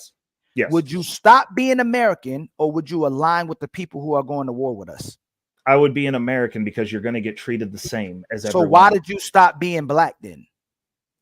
You don't get to stop being black, but black is a class denomination. Where does black exist aside from the 5 places that racism exists? That's not what I'm asking you. Why are you choosing to align? Because it was something. It was a denomination that was given. Let me finish. Did the Jews? It was given. Why do you ascribe to a team that you were forced on? Did the Jews align with the Nazis? No. Did the Jews align with the Germans? No. So why are we aligning? While they were still Germans, yes, but when the Nazi regime took over, then you know what I'm saying. You know exactly what I'm saying. I do. So why are we aligning with the people that are still colonizing people that look like us? What the people that look like, this is what I'm saying. I get what you're saying from an American standpoint, an individual while we living in this country, but the people that look like them are fighting people that look like us constantly. They're fighting dark complexion people. They're not always going to war with white complexion people. I can give you Ukraine of what's happening with Ukraine or Russia and what Russia is doing. But as far as America's helping Ukraine. America is not going to war with people that look like them. They're going to people. They're going always constantly to war with darker complexion people. Over resources. They're not just out there going. So okay. That's why I'm asking you if it ever gets to the point where we're realizing that the darker complexion people are being used to go against other darker complexion people. If we ever get to the point where majority of darker complexion people are wiped out, and there's a huge, let me finish and you got it because you said I'm listening. I'm listening because if it's going to bat, the nationalities are created by the ethnicities. So if we get to a place where there's a whole bunch of white people that wiped out a whole bunch of darker complexion people, who do you think is next? When there's a little bit of darker complexion people left and there's a whole bunch of white complexion people left, and we already saw what happened to Native Americans who got wiped completely off the face of the earth. Who do you think is next? Do you think they're going to look at you as American? I think that you're drawing a worst case scenario that just like you are. Just like it's not. You said if things go crazy, I'm an American. Yeah. So that means you're because I'm on this team. No matter what country I go to, the way that I talk, the way that I carry myself, you are identified as an American. So you're placed on that team from a global scale. Everyone else is ascribed to the continent that they're from and their people group. You go to Africa, they're not going, we're just one happy family that's kumbaya. And there's Kenyans, there's Somalians, there's a bunch of cultures. Ethiopians are over there and they rock out how they rock out and they have places where they're aligned. But when they don't, or when they need resources, they take each other over. They go to war. Hey, Ray, can I ask, what I'm would saying you concede this? Yes. Would you concede this point? That also because I agree with you, when we go out of the country, we're all American, right? Black, white, and different. And so we recognize each other. But you know, also when we're out of the country, those same white Americans that would normally either oppress or have something, slick to say about you here, they also identify and bond with you as American over there as well. And that's they have to, because it's the tribe at that point. The tribe expands. Correct. Yeah. Correct. And then when we get back on home soil, it's a different conversation. It really depends on the person. Like I've met some people abroad that I've kept as contacts that are cool people. Like I mean, I get it. By and large, though, we have to concede that point, brother. Like because they go. You have to be on my team because we out here in the ether and like. But you're not. But they don't look at you. They don't look at you as black. Let me ask you something. Have you ever heard this before? When a black person disagrees with a white person, or if a black man disagrees with an extremely conservative black person, do they tell them to go back to Africa? In my experience, no. You've never heard nobody tell. I know what you're saying. I've never seen a black person say that. But look, to get out. Actually, I have. Okay. So they don't really see you, but they don't really see you as American. They utilize your black complexion to go against the things of what black people are talking about that white people do. Because just because you ain't gotta be, we conflate. If black people complain, we always look at it as the black people from the hood. It's the black people who ain't got nothing. It's the black people who's poor. No. If you're a black man that was raised a certain way, like you said you are, I can identify with people just like Moses, with people who are still in dispositions because of what the country has done with them. I'm not going to disconnect with them because I know the country still looks. LeBron James got his house broken into and a white person wrote nigga in his household. So we know that still happens. I know Kyrie Irving can't speak out. I know Nick Cannon can't speak out. I know Colin Kaepernick can't speak out. I know prominent black people who are trying to push certain rhetoric. The president, what's his name? Colin West trying to run for president. They're not pushing him. They're not going to push they're black not people. pushing RFK either. Like no, you're going too. Look, you always say I'm going too far, but I'm just saying they're not pushing anyone besides the two options we've got. The point that I make you deflect from immediately instead of addressing what I'm saying, brother. Okay. All I'm saying is that this Mhm. country likes black people that share this. When you say talking white or acting white or supporting America, Americans support black people or different ethnicities of people who agree with them. If you disagree with them, they don't want to be around you, and they will tell you to go back to Africa. That's why a lot of my associations with people have changed, because once the conversation got really heated, it would always be like, hey man, you're talking about, hold on, let me finish. You're Okay, talking okay. about this too much. But we can talk about Biden every day. We could talk about Trump every day. We could talk about a government taking our guns every day. We can talking about COVID-19 every day. We could talk about everything white people want to talk about until we start talking about black people and their issues too much. And then we'll succumb to it, so we feel good around other white people. Ali, Okay, can I I interject? don't. May I interject? Go ahead. You can interject, and then we got to move on with the show. We did that. Oh, sorry. I should have did America versus. Well, go ahead. Ali, I truly hear your sentiments, right? The expression of black people unceremoniously complaining about their plight in this country, about the dealings. Ain't you black? Yeah. Why you say you start off with they? Go ahead. Y'all both did that too. He's not an isolist or isolating from. He's not about team. He's not a team, but he's American. What are you? I'm black. So once again, I don't put myself in the numbers of the complainers, right? Exceptional individualism. I'm about solutions and moving forward. Now, thank you. And at one point in time, I did hold the reason why the things I did in my life were I used the American, whatever anti-American that was in my heart. I used that to move in a certain type of way. They called me a lot of prison time, right? But the bottom line is, and once again, I hear your sentiments. But this is what our people begged for, right? The white people said, hey, you go your way, you go your way, we're going to go our way. I mean, you can have your thing, build your own, do what y'all do. We don't want nothing to do with y'all. But we assimilated and came back and literally begged. We didn't just ask, we begged, even during humiliation. Said, hey, we just want to be with you guys. So now that's been granted, right? Now that's been granted, right? We're American citizens, part of the American society as Americans, right? Knowingly that there are going to always be times where black people look at negative. It's just a history of this country between blacks and whites, right? That's never going to go away. But for us to complain about what our forefathers bled for and died for us to be here and excel is asinine, right? Because they died for this, so we can have this opportunity. And I'm not saying America's a perfect country, right? I'm not saying that I don't see the atrocities that go on here. But for me to complain about being in a place where I'm cool with, I'm not trying to go nowhere else, right? Would be also kind of stupendous, right? It'd be stupid because there are options to leave and move on and build life other places still, right? Then you can go. A lot of people are doing it, all races of creed. But we want to sit here and we're indulging in the American dream. We are fighting for whatever it is that resources we're fighting for, and then turn around and complain because we get treated a way which we know that's going to happen, instead of saying, okay, you know what?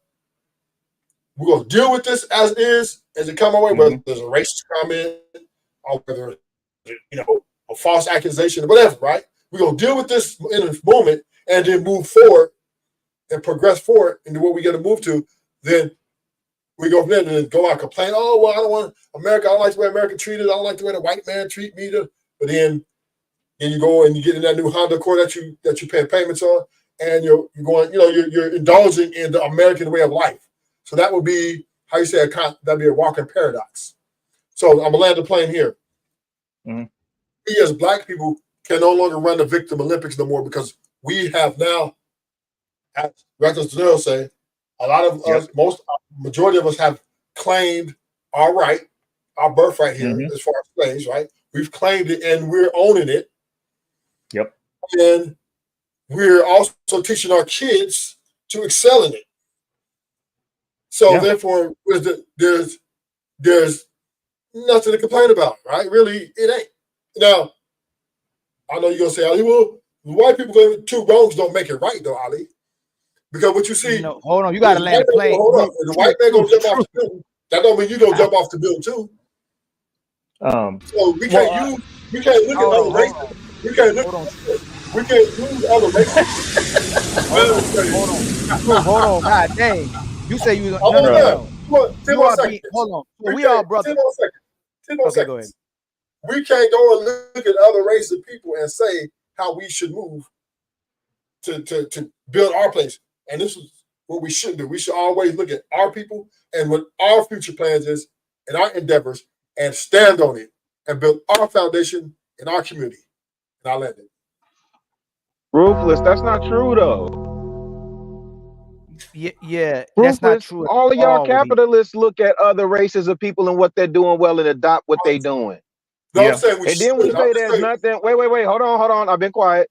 Then we say, and I know you were more quiet than me, Ruthless. My bad. Shout out to you, Ruthless. But then we say there's nothing to complain about. Listen, I'm invested in fan base, right? I'm looking at Isaac Hayes III build this thing ground up, right? This man is talking about how black tech companies have gotten less than 1% of funding from VCs. We don't find that problematic. Less than 1%. Really? Wait. That's a yes or no. That's a yes or no. That's a yes or no. Right. I'm not saying it's a decision. It's a decision. No, gentlemen. Hold on, y'all. True. Hold on, Rilla. Hold on, please. Rilla, I mean, Truth, you spoke about 5 minutes straight. Nobody interrupted you. No, let him finish first. Hold on, let him finish first. He asked me a question. He didn't ask you to answer yet. You know what kind of question that was. It was more like a rhetoric question. You know what he did. You try to grab the mic back. I saw what you did right there. Get Rilla some respect, man. Come on. Nah, don't get that beta sub host. You done landed plane 3 times. True. Let him go. Then he obviously you got to respond to him because he's talking to you. I just think, man, when we having these conversations, it's not an either or, it's both and. Yes. There's a group of people whose whole slogan is never forget. Yeah, we'll turn around and say for us, well, just forget about that part. Get on with the business of getting on with the business. No, fam. There are certain systematic oppressions that are still in place. I can acknowledge that. I do well too. I'm decent too. I'm not out here complaining about anything. I'm competing, right? But I also understand the plight of my people. And let me say this emphatically, I will never divest myself from my people. Okay. Can we have a conversation? I'm not mad at you for that. I respect that.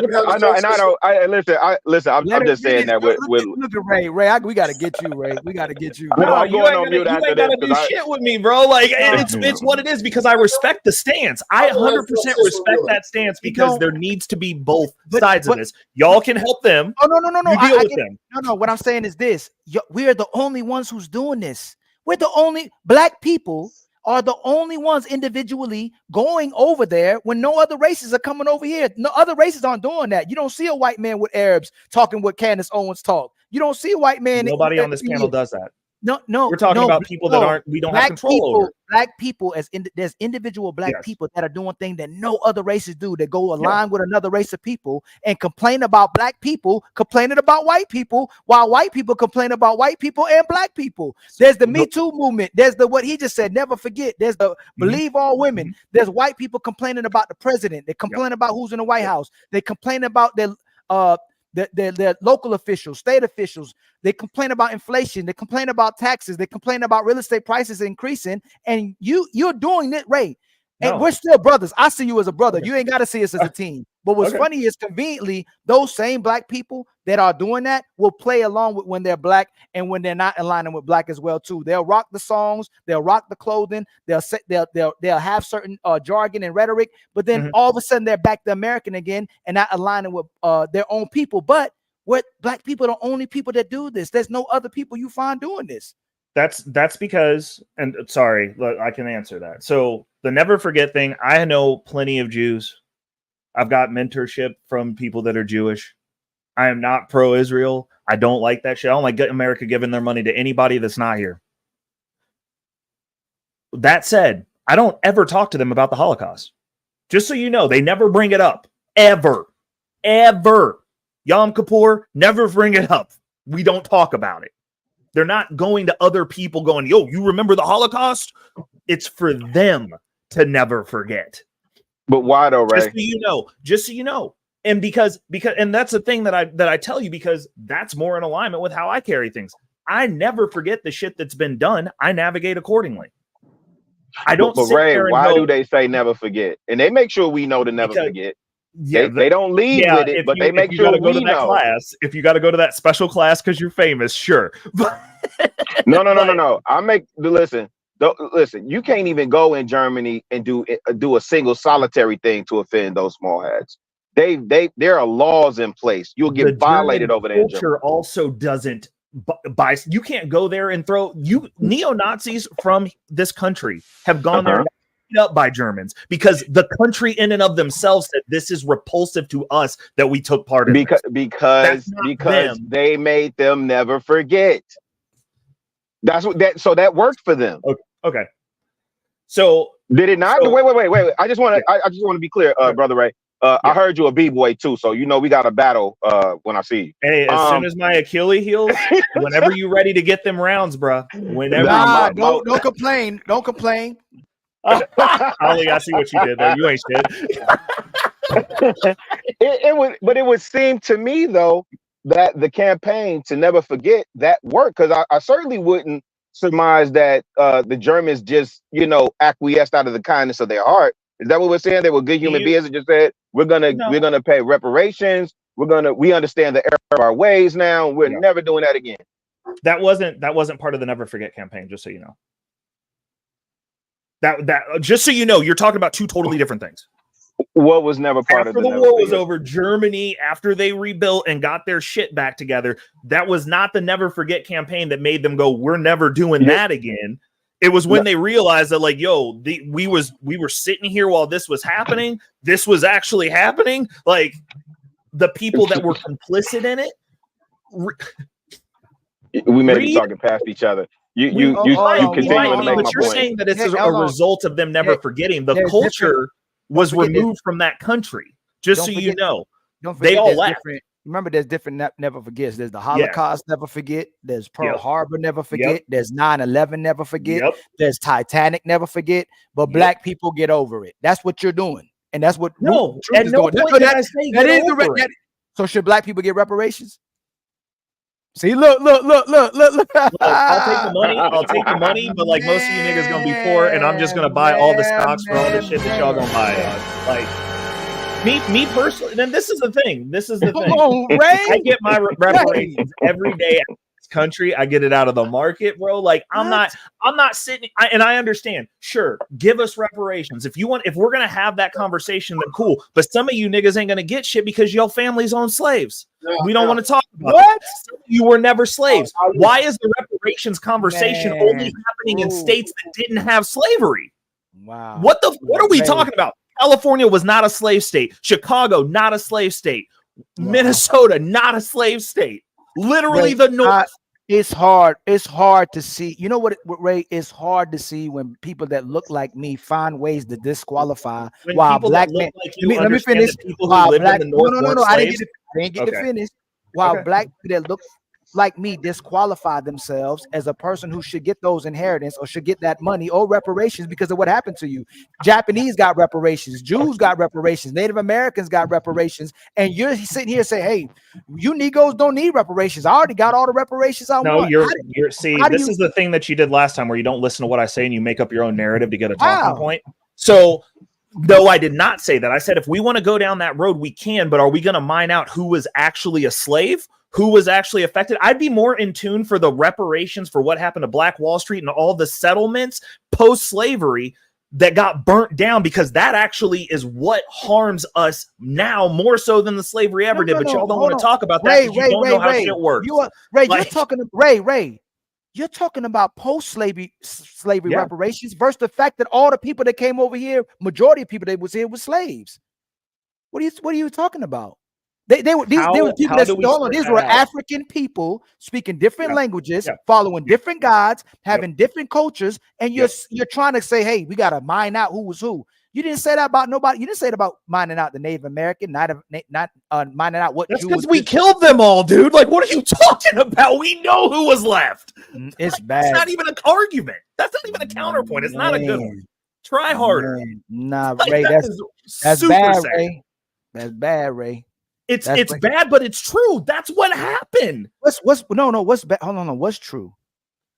With the Native Americans, you don't have to mine that out. Those tribes, they murdered them. There were X amount left. They put them in specific places. You realize there were Buffalo Soldiers, right? Black people who were going to get Native Americans. You know about that too, right? There's Native Americans who had slaves as well too. Yep, you know that, 100%. right? I'm saying, why would you have to mine out anything when all the black people who were brought over here were mostly slaves? That's what I'm saying. Why would they not all get, if all of them were taking or sold from a different location to this place, and people profited off of them working free labor for generations? That's where the reparations come in. So even if me, black man, was a slave, I got free, and then I bought a slave, I still would be open to having reparations because it happened. That's not how that worked, though. From a historical standpoint, I'm just saying what you said was inaccurate just then. Hold on, which part was inaccurate? Getting freed and then buying a slave. No, there were black people here who were free that had slaves before that. Specifically in the North, there was no slavery in the North. Black people were free in the North. Was it a majority of black people? Absolutely not. But there were black people up there. Also, they weren't segregated in the North during the slavery. It was after they released the slaves and they flooded into the North that those things happened. But I'm not saying you're saying that majority of the black people that were here were what amount? I said the majority of black people here were slaves. Okay. The issue that I am having is y'all are celebrating places that didn't have slaves. Talking about reparations and giving people money. It's bullshit. If we're going to have the conversation, then we need to have it with the states that were pro-slavery and had all the slaves. They owe money. You go to the minority. You keep talking about the minority, the people that shouldn't get something instead of acknowledging what we're talking about. They should pay, and then we're going to have to figure out. I mean, fine. I will agree with you. Fine. Pro reparations. I don't care. You're probably never going to get it, but like that's cool. Like I can see that. But why is that your sentiments going? You're probably never going to get it. Why are you so pro-American, so pro everybody else getting whatever they deserve? But then when I bring up black people, it's like almost a stigma that's put into a lot of brothers that look like us too. Then why do you fight for? I just would rather have reparations for the damage that was actually done. That's had a way worse effect than slavery. Like I can talk the city burnings and the fact that they killed the people that knew how money worked, which set us back into the fucking dark ages. That's the stuff that I'm like, you owe money for that. Like, I ain't gonna argue that at all. When you want to talk slavery, I don't give a shit. I never picked cotton. Sorry, I don't care. That wasn't in any type of retrospect where someone in my family that I got to see alive was affected by. Then why do you care about all the other stuff that happened to people? When am I giving away stuff in history? I just Ray, know history. You're moving so Ray. The rhetoric that you're saying. What's the rhetoric? That you don't care about what happened to slaves because you had no effect about it, especially if it happened to ancestors and people that look like you. That's very irresponsible of you as a person. Then I am irresponsible. Come get me. Like I don't know what to tell you. Like put me off this fucking planet. Then like that's literally because you're not going to change my opinion. And I'm not trying to change yours. No one says come get you. The fact that you fight so hard to be an American and you support Americans, even though they've been at war for as long as they exist, even though they built the country off slavery, off of wiping out a race of people. But you so sympathetic with Americans, but you're not sympathetic with the people that. How am I sympathetic with Americans? Can I finish? I'm not interrupting Explain you. yourself. You're pro super American. You said I'm not about a team. I'm American. You even disconnect yourself from black. You said it. I'm not black. I'm American. That's what you said. I could rewind it back. Class denomination. I can. I know that's fine, but you're saying you're not black. So you go ahead and keep ascribing yourself as the lowest class on the totem pole. That's fine if you want to do that. You want me to say African American? I would be more in line with that than ascribing myself as you're not aligned. You're not aligned with that either because you're not addressing the fact that the people that came. Do I get to go get papers from that country? Why would you be African American? Hold on, truth. Ray, Yeah, I y'all, why want y'all to get in keep here cutting me too off? because Ray, I Y'all have to gonna, go. but y'all cut me off. But hold I on, got but to y'all get cut ready me now. off. He said, "Well, Sorry, I'm I'm sorry, Ali. Truth, hold on, truth, You truth, just hold say, on, hold on, truth, let you know, truth, clarification. hold on, truth, hold on. Don't try to Golly, cut me off on bro. my show. Don't do that, man. Slow down. You cut everybody off. We were. How did I cut everybody off? See, now you want to be. Now you being childish. I stop people to talk so you can talk. I stop them to talk so they can talk. So why are you doing that? Give Ali some respect. Come on, man. Wow, man. If Africans are colonized, still working on decolonizing, you were mistreated as an African. We're African without memory. Now we're American and we're connecting with the people who's been mistreating not only us but their own people. Why are you aligning with America but you have no empathy or sympathy for people who were slaves that look like you? You said a little. I don't care about slaves. I don't care what happened to them slaves. I wasn't a slave. I never said I don't care. I'm saying from a respect of what you're saying of like we're owed reparations for slavery. I'm like, I mean, you can argue that point, and that's totally fine, Ali. I respect it, and you can think that I'm just the worst piece of shit on the planet because you can't remove me from it. Like I don't care. Like it's fine. You're saying it again. It's okay. It's okay that I have my opinion on that. I believe that reparation starts from a certain point for me in the conversation, and you believe it's from the beginning, and everybody's owed something. But have you done your 23andMe? Like, how black are you, bro? Because you lighter than I am. Like, like if we're gonna ascribe teams, and like, do you get a less portion for the white portion, or how are we hashing that out? The white man. And the thing is, okay, go ahead. That was a disingenuous question because I don't care. But if you feel that way, then I am perfectly fine with you feeling that way. It's just I'm not going to champion that part of the argument with you. My part of the argument comes when we have something that I can go, hey, in semi-modern times, quantifiably, like this, and this has fucked us. And there's a monetary value ascribed in this. You took the banks and broke them on purpose. You burnt down cities and broke them on purpose. You removed these people from society and the community and the earth who knew how to build these things infrastructurally on purpose. I ascribe value to that. The slavery part, that's your fight. As soon as we get over that hump, y'all fight that to the death. I'm not going to take part, and I don't have to. I don't have to feel some type of way about it because I don't think that you're a bad person because you feel some type of way about it. No, I just don't give a shit. No, it shows what you subscribe to and what you don't subscribe to based on your experience and why you reject certain things. Because I bet you should celebrate the 4th of July, right? Yeah, that's what I'm saying. And the people, when 4th of July was implemented, you weren't celebrated. Nobody cared about you, but you're saying you care about the people who didn't care about you when you celebrate a holiday when nobody was cared about you and didn't care about you being a slave. When didn't they care about me? Because I've been an American since I was born. No, so every 4th of July I've celebrated, they gave a fuck about me, bro. Would you have been most likely a slave when 4th of July was implemented? When the 4th of July I was never a slave, Ali. I didn't ask you that. I said, would you have been a slave? Yeah, probably. Yeah, probably. So you celebrate a holiday where you would have been a slave, but you don't care about being a slave. Hey, that's my fight. You don't care about being a slave, even though you, a person that looked like you, even though white man said the one drop rule. There were light skinned slaves as well too. The fact that you even went there is wild to me. But there was the one drop rule. Hold on, let me finish. Yes, you did. That was disingenuous. Hey, you would have been a different kind of slave, though, bro. What percent are you gonna get? We would have been different kinds of slaves. Let's keep it a bean. No, we would have been. Yeah, we would have. There was light skin. We know where the light skin ones was. We know where they was, bro.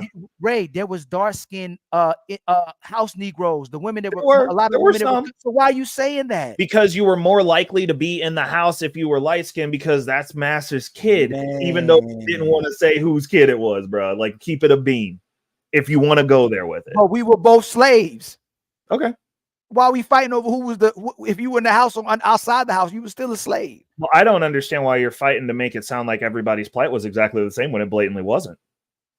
Everybody, what do you mean by everybody's plight? Because it was different for the house slave versus the field slave. Let's keep it a bean. Like you're saying that I'm trying to separate things, and I'm like, you're the one who's actually just trying to group everything together. Like everyone had the same experience. The lighter skinned slaves that were relatives of master got their freedom ahead of the war being over, my guy. They would figure out ways to get them out a lot of times. Yo, where we all talk about that though, because it's a different. Because then there's nuance. You don't want to talk nuance because all you people do on these motherfuckers is make talking points. Who's you people? You black too. You people, as in those of you who live in this YouTube space. Nah, you people. Who are on You here talking about a 24 different hours a fucking day. Come Those on, people. Ray. Those people. Like, I'm just saying, I understand what you're doing, and I'm not going to play. Like, I'm terrible at this game. You said it, Ray. You said you're not a team player. Yeah. Then you said I'm American, but America's a team. What did I also say? Because you didn't take the full sentence. You again, said I'm not. What you do? I'm not American, but when I leave, I'm an American because when I leave this country, you're ascribed on the team just the same way that when I say I'm not. I don't ascribe to the denomination, the class denomination of blackness, because that was given to us. I don't agree with that, but when I'm interacting with anyone who's not of our culture, they assume that I'm black. That's their experience with a black person. So I am on that team anyway because people put us places. That's what humans do. But we sort and order. You don't subscribe to that. You subscribe 100%. to being American. I don't subscribe to being low class. But they see class. you as black. But low class is black as low class. Where does the determination minority of black people live in the projects? Most black people aren't living in the projects. No, I understand that, but I'm saying, was whiteness not something that you applied for? And if you weren't white, you were black in this country. You know the history, right? That the country did. Let's talk about it. But so did black? Did you apply for whiteness in this country? Yes or no? Black people. Did you? I asked you a question. You're not answering it. You're going too fast. No, okay. No, I'm not. No, I didn't. Yeah, you are. I didn't apply. No. What I'm saying is that you're going too fast, but you're not, because you're not saying who created race, who created us to subscribe to a race, who created where I still when I go to take a test, when I go get a job, who tells me to pick whether I'm white or black? It's so since you're because that's being disingenuous again. Fair. You people are subscribing to be black. When I go to fill out an application, when I go take out a test, who puts black on the document? White man or black? I do it too. No. I didn't ask you that. No. I'm not asking about what you check off. I'm asking you who put black on the document to subscribe to when I go fill out an application or when I take a test. Did I create that or did a white man create that? Don't move too fast. No. The white man created that. Okay. The white man also created. Don't do that. Come on, Ray. No, don't play sound effects. Don't play sound effects. Why can't it's a show? Who made white? Who made white? The white man also. And like I said, so are you going to answer my question now? Did you or did you not have to, in the original inception of what whiteness and blackness were in this country, apply for whiteness? Did I have to apply for whiteness? Did people, period, since you know the history, answer the question? Yes, people apply for whiteness. Okay, so the counter of that was blackness, which was a class denomination, which meant you didn't have rights. Okay. That's the reason I don't like the term. Oh my God. That's the reason I don't like it. I mean, I'm sorry that I know what shit means, and I'm not going to keep casting that spell on myself. Like, nah, bro. Man. You know what? Man. I'll tell you this. You know what? No. This is terrible when you read, right? No. This can bring us together. Okay. I agree with you about certain things that we subscribe to that we should subscribe to. I can give you that. What I'm saying when I use black is what people that look like us would subscribe to when we're having a conversation. I don't like the fact that we call ourselves black, but it's completely different than the reason you don't like calling ourselves black. That's all I'm saying. I can relate it to no. I could come because I don't like the fact that it's not a nationality. It's just subscribing to what this country gave us. Black means death. So it's dead people, basically. Right. I don't like that we associate ourselves with something that this country gave us, but they still make us associated with it. So we can come to a common ground in that area. I could give you that. But my problem with you, hold on. My problem with you is that you're choosing to associate with a nationality of people that mostly created a country. When you see American, they think about that complexion versus the people that look like you, which me, you, I think, and don't say I'm lighter than you. You lighter than me. It's the light. I swear it's the light. Hold on. Hold up. The same color, Nick. Nah. But still, honestly, my problem is I can see how you can get to where you got and how you think. I can't take away from. I say that a person who thinks like you can be justified because of a lot of things that's happening, but it's what's being pushed on us. Majority of black people ain't doing the wrong thing, Ray. Majority of black people aren't in prison. Majority of black people, and I'm talking about 99% of them aren't doing 99% of black people. And I'll give it to white people as well too. Most white people, black people are good citizens, are trying to be good people. It's a small minority of people who are doing certain things because of what this country created, the process of where they're creating the people in poverty, the people who haves and the haves and have nots. We got to keep it real about that. The problem me and you are going to have is black man, because I'm still going to call you black man in this conversation. But I get now that we've had the meeting of the minds, I will not push back on it. I understand it's a commonality, common ground. Fair is how you simultaneously can't be. I give you, hey, be American, but you don't go, hey man, black people, the people I see, the black men I see in the disparities. They're in those positions because of the white people that's in disparities as well too. Yeah, the intergenerational wealth is passed down, just like intergenerational poverty is passed down. Majority of what people are doing, they inherit. It ain't really a choice. And majority of the things that's happening to our people and to people that don't look like us, that I said people as well, humans too, is social engineering, more so of choice. The fact that I call myself black or you call yourself black or American, all that is something that people taught us. They taught us that. They taught us to label us those things. I get you trying to break yourself away from the way that we're the image that they're trying to give us around the world. And I can have that common ground with you. But the problem I'll have is how you don't still see why you're not as proud as aligning with the people that look like that, more so than aligning with American people. And let me finish. You got it. Because a lot of the Americans don't look at us like that, and you know that, right? They look at us as niggas. And so I'll tell you exactly the same thing that I tell some of these white people when I'm in some of these meetings that I'm in. I see myself as a better American, and it's because of the pride that I have. I'm more proud than most black people, because when I went through and learned the history, when I got to learn it on my own after I'd made my assessment of the world that I was in, the fact that we're still here and thriving, we're better. So I don't look at myself like, I don't look at white people. The reason I don't have the opinions that I have is because I don't look at these people as better than me. I'm like, you guys didn't go through shit and you had easy street and I'm kicking your ass. After everything you did, I'm still here. And I can, not only that, I can physically put you off this. Like if we get into it, I know I'm going home because I know what I'm trained to do. I don't look at them as better than me in any type of way. I look at every individual as on my level or worse. So then wouldn't it make sense that me and you both say, man, we proud to be black man or African American before we say American? Get what I'm saying? In the sense of commonality, yes, I agree with you. So then what makes you not lean more so towards that way then? Because if you're saying you're better, then it would make sense for you to think like I'm the epitome of what will happen if you give the black man the resources, the black man the education, the black man the opportunity, the black man the work ethic of being the best black man there is in this country, whether it's African American, whether it's African American, black American versus just saying I'm American. That's the part where I don't understand. I'd say that I'm the representation of what you get when black people actually choose to enter the game. And they actually choose to go get the knowledge from where they need to get it from versus where they want to get it from. And they take it how it's given versus how they want to receive it. But that's how you get me. But if that's your team that you choose not to acknowledge, why do you choose another team that doesn't acknowledge you or accept you in their team and say, hey, this is my team, like Moses, I'm going to do my best knowing what happened to my team to help my team progress, even though I'm still connected to this other team.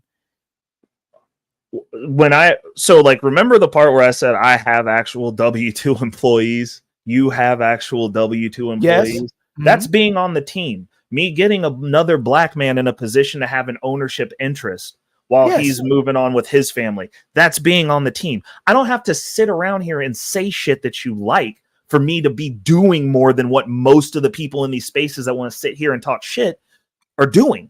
What are you like? What I'm doing is me being on the team, me representing myself as you would like to put it, a strong black man who is intelligent, who's resourceful, who's capable of getting shit done, who's ascending, who's having conversations with other intelligent black men like yourself, Ali, even though we don't agree, and still keeping it respectful. And it's not even that we don't agree. We're just coming at it from different angles. And I see the value in your existence in that angle, because you can reach people that I don't want to take the time to reach. It's just that it's that right. simple. And I respect where Like, you are. We're just not a monolith. I and understand I can accept why that. you are. Man, I had that word. But they're monoliths. Who? They are like white people. Look, white people. No, they're not. No, they're not. Listen. Oh, no, they're not. Hey, no matter what, that white man is gonna align with a white man. That Arab, he'll call his white people white trash, but he aligns with white man. The Arab is gonna align with Arabs. The Indians are align with Indians. The Hispanics gonna align with Hispanics. To a certain extent. You know what I'm. Come on, to Ray. a certain extent, I can give you that, but that's why we even have nepotism. You know what I'm saying? Like we got. What I'm saying is, once you get past a certain income threshold, and like I said, you got more money than me, but like I got a pretty strong mentorship circle, and none of them are us. Oh, one, Colonel Neal. Shout outs to Colonel Neal. One black man in my mentorship circle, and I didn't get that one until I was in my 30s. Right, but what? So what I'm saying is, when you're talking about they're a monolith, if they're people for at least the past decade, that monolith stuff has been crumbling rapidly because there's a value system issue within this country, and people are starting to go, yo, you got the same values I got. I want you in a position to where you're useful. Come over here and meet some people. Like, my broke ass got to go meet with someone running for the treasury that we were trying to put up to run for the treasurer of Kansas. That was a Republican. Backroom meeting, made all the white people leave. It was me and one older black guy, which is the stereotypical black conservative, because he didn't like me either, Ali, until we started talking. Because I was like, you're not gonna like, nah, like this is what it is, like this how. But I was there an hour before everybody showed up for a private meeting, and I was there an hour and a half after. Got put in that room by a white dude, quote unquote. I'm not. So when you're the way that you're talking about, I just don't. I'm not. It's just a lot of stuff you have to take from what you actually experience. And so I can only talk from my experience, which is why I'm not going to discredit the stuff that you're saying is going on with you. I can't tell you that your life is a lie. I can tell you from my experience that I know for a fact that me living in a state, lived in Kansas City, Missouri. I'm on the Kansas side now. Missouri is a slave state. We still got areas in our city where in one of the popular going out districts, if you go into the basement of any of the stores, they still got the fucking chains in the wall, my guy. And it's scary as hell down there. And all the businesses are interconnected because that's where they used to hide the slaves. Because Kansans used to come over and raid them to free the slaves, because Kansas was not a slave state. Do you think? Well, let me read this. Let me read this real quick. Super chat real quick. Little plastic spoon with a $5 super chat. Keep it up, Ali. Can't join today. HVAC installed. Listening in the clouds. Much love to you, my brother. And then my brother DJ Vapors, the Cash App, with doing great. 100%. Great hunt, keeping it 100. Great content, my brother DJ Vapors. Much love to you, brother. Nice. And then my brother JM showing support with the $10, showing support. Keep spreading the good word. Much love to you, my brother. And then, so the sponsor of the show right now is JM and DJ Vapors with $10. Much love to y'all. Do you think me and you have different experiences being light-skinned than dark-skinned people? Do you think that at all? Being honest, do you think we have a different type of leverage? 100%. Yes. Okay. All right. I ain't even gonna argue that. Like my family, up in the upper parts of my family, like before I was born, they ran on the paper bag standard, and like that's how you were slotted. That's what I'm trying to get you to understand as well too. Do you think that a lot of the people what the dark skinned people experience as well too? Don't you think a lot of the ways that people try to make us look at certain things is because of the same things that's been happening since slavery, with the house Negro and the field Negro, and they put the house Negro and the field Negro against each other, but we both Negroes, and then they put us at the house Negro and the fight in a house the field Negro, and the field Negroes fighting the house Negro, instead of us helping each other to elevate as well too. And that doesn't have to keep us from helping other people elevate. I get what you're saying as well too, but we're extremely there's a lot of things to the extreme. The amount of wealth that white people already have, the amount of advancement white people have had, and I can't say it's most white people. I understand white people, it's not. But we have a lot low on that list. We have a lot of progress to do still, even though we're 100%. doing well. We're doing much better too. If you're looking at data wise, we're doing much better as a people. Right. And I think it's going to continue. I mean, the stuff that I'm doing with my family, like I'm taking the reins on my family as a whole. Like I don't have kids yet, but you know what I've got? I've got a portfolio for my just born youngest great niece. She's going to learn how to manage that portfolio. Like the thing is this, I can't fix anyone outside of my realm of influence. All my content is literally bag game. Financial game that I'm doing as I'm working my way up as well. That's contributing. Whoever wants it can get it. But like when it comes to specific people, like you only have access to the people you have access to. Now, me personally, I love these kinds of conversations. I love personal growth, personal development. So any opportunity that I have to impart on people and be of value to them, regardless of what color they are, I'm going to do it. But you know what? I'm not going to lie. My social group that I got in my 30s, 3 decades on this planet before I found some black men that were moving the same direction that I was. Right. I do enjoy that time better. Not gonna lie, because I'm like, yo, like this is moving the needle forward. Like there's at least 5 of us, like cool. And then like being able to because like we'll have dinners where we just talk strategy, hang out, kick it, catch up. Right. Like, hey, how's it going? How are we moving forward? What are you doing? What are you doing? Being able to have those exchanges with them does mean more to me. I'm not going to lie and say that it doesn't. Yeah. Like I just think me and you have, and again, we're on different, this is our conversation trying to bridge the gap. I think me and you still have a responsibility of reaching back, just like other races of people reach back. But like I said before, I understand why you think how you think as well too, because I can see our experiences and things that may have happened to us as well too. I could have easily forgot about, man, every day in this space, I could easily go, man, I ain't got to worry about none of y'all. And if you're not trying to make progress, if you're not about solutions, if you want to fight, then I'm good for the rest of my life. But I acknowledge that. I acknowledge my upbringing. I acknowledge what I experienced from my family.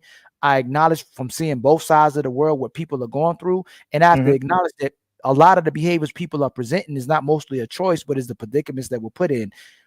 Some of us are going to make it. Right. To the places that at elite class, most people are not. The majority, 70 to over 69% of the population is living check to check. The country is designed for majority of people to not make it. You get what I'm saying? That's all. And what I want to do is still be the voice, regardless of how high my position gets. Of balance, creating balance in the world, not only this country but in the world, man. That's all. I like, I really do like that. I think that's dope. Oh, go ahead. No. I'm not going to read it yet. Oh, you're not going to read it? But while you're talking, I do it just to highlight some. I don't want to not highlight someone's comment. Copy that.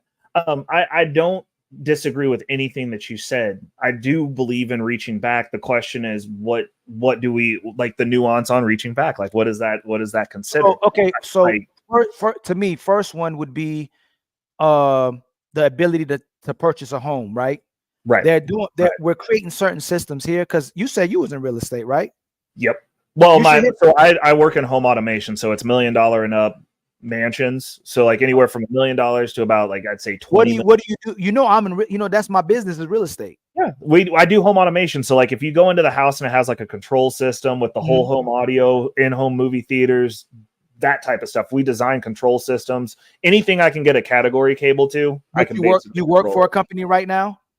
Part owner of one. Yes. Part owner of one. Okay. Yep. Maybe there's a way we can expand together. Maybe we have a talk, man, and we can expand together. Absolutely. Absolutely. So the things that I see is people like us in certain positions with power would have to go back and address our city and then providing affordable housing. And I know white people would help us as well too, because the amount of the cost of how high real estate is going is ridiculous now, where people are getting pushed out of their neighborhoods. The gentrification is now affecting white communities as well too, not just black communities. They're pushing out middle class white people, where only the elites can start purchasing houses. Because what I'm seeing in real estate is the country's moving towards multifamily. Yep. And they want people to live in apartments, and they want people to have these nice looking apartments, so they can give up the last of the equity that we do have. So they took the food, they took the currency to make it crypto, and now they're getting rid of people having actual ownership of properties and land. So they're getting people to go into multifamily. What I want to do is people in our positions are being able to pay simultaneously address the system, address the city, and build affordable housing. I like that. You know what else I was thinking when as you were talking about that is some sort of, because like the problem with gentrification is only bad if you're not educated on what it is and you're not able to get in front of it and navigate accordingly. And the issue is when you go into an impoverished area, period, those people aren't financially literate and aren't financially savvy. So when you start raising property taxes and doing all this stuff and they're seeing what's going on, they don't know how to position themselves. And a lot of times, just over the property taxes going up, they'll vacate those properties and they'll give them up and they'll go, oh, well, I don't want to, if the property taxes are going to keep going up, I'm going to move further out. And it's like, you're giving up, you're literally just giving this away. That's going to be worth a ton more in 3 more years versus that. I will give you that on the surface. At the root, I know you're familiar with redlining, right? Yeah. Yep. You have the white neighborhoods you create, you have the poor white neighborhood you create, then you have the poor black neighborhood you create, and then you put the businesses in the neighborhoods that you're going to the people you're going to educate and hire. And then the property tax from that goes into the education. That it funds the education. So what happens, even in my city, we have a certain street, Castle Street. Instead of educating the people, instead of putting, you see it too, when the Starbucks goes up, when the Target goes up, when certain infrastructures are going up, you know that they're going to either gentrify or they're expanding. You have to do the same thing to the people that's there. You have to educate those kids. You have to improve those neighborhoods.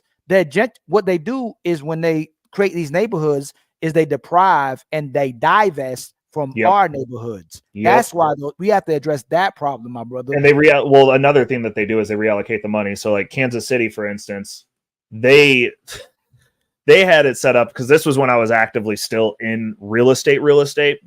And as soon as they started building our power and light district, as soon as they broke ground, they had houses that were probably like, if you went and looked in the neighborhoods, the houses were worth no more than $50,000. Right. Instantly assessed within the MLS the day they broke ground. Oh, this is $125,000 property. But Ray, that's what I'm. As soon as certain people want back the neighborhood that they left, the property goes up, the taxes go up. The people that live there don't even. It ain't the fact they weren't educated; they were fine there. The taxes went so high at the end of the year, they didn't realize they had to pay property taxes. They get a lien put on their property, and it's getting taken, and then they have to sell it. It ain't like they want to sell it, but it's too expensive to afford now because of the tax as well too. And so we have to address. Oh, go ahead.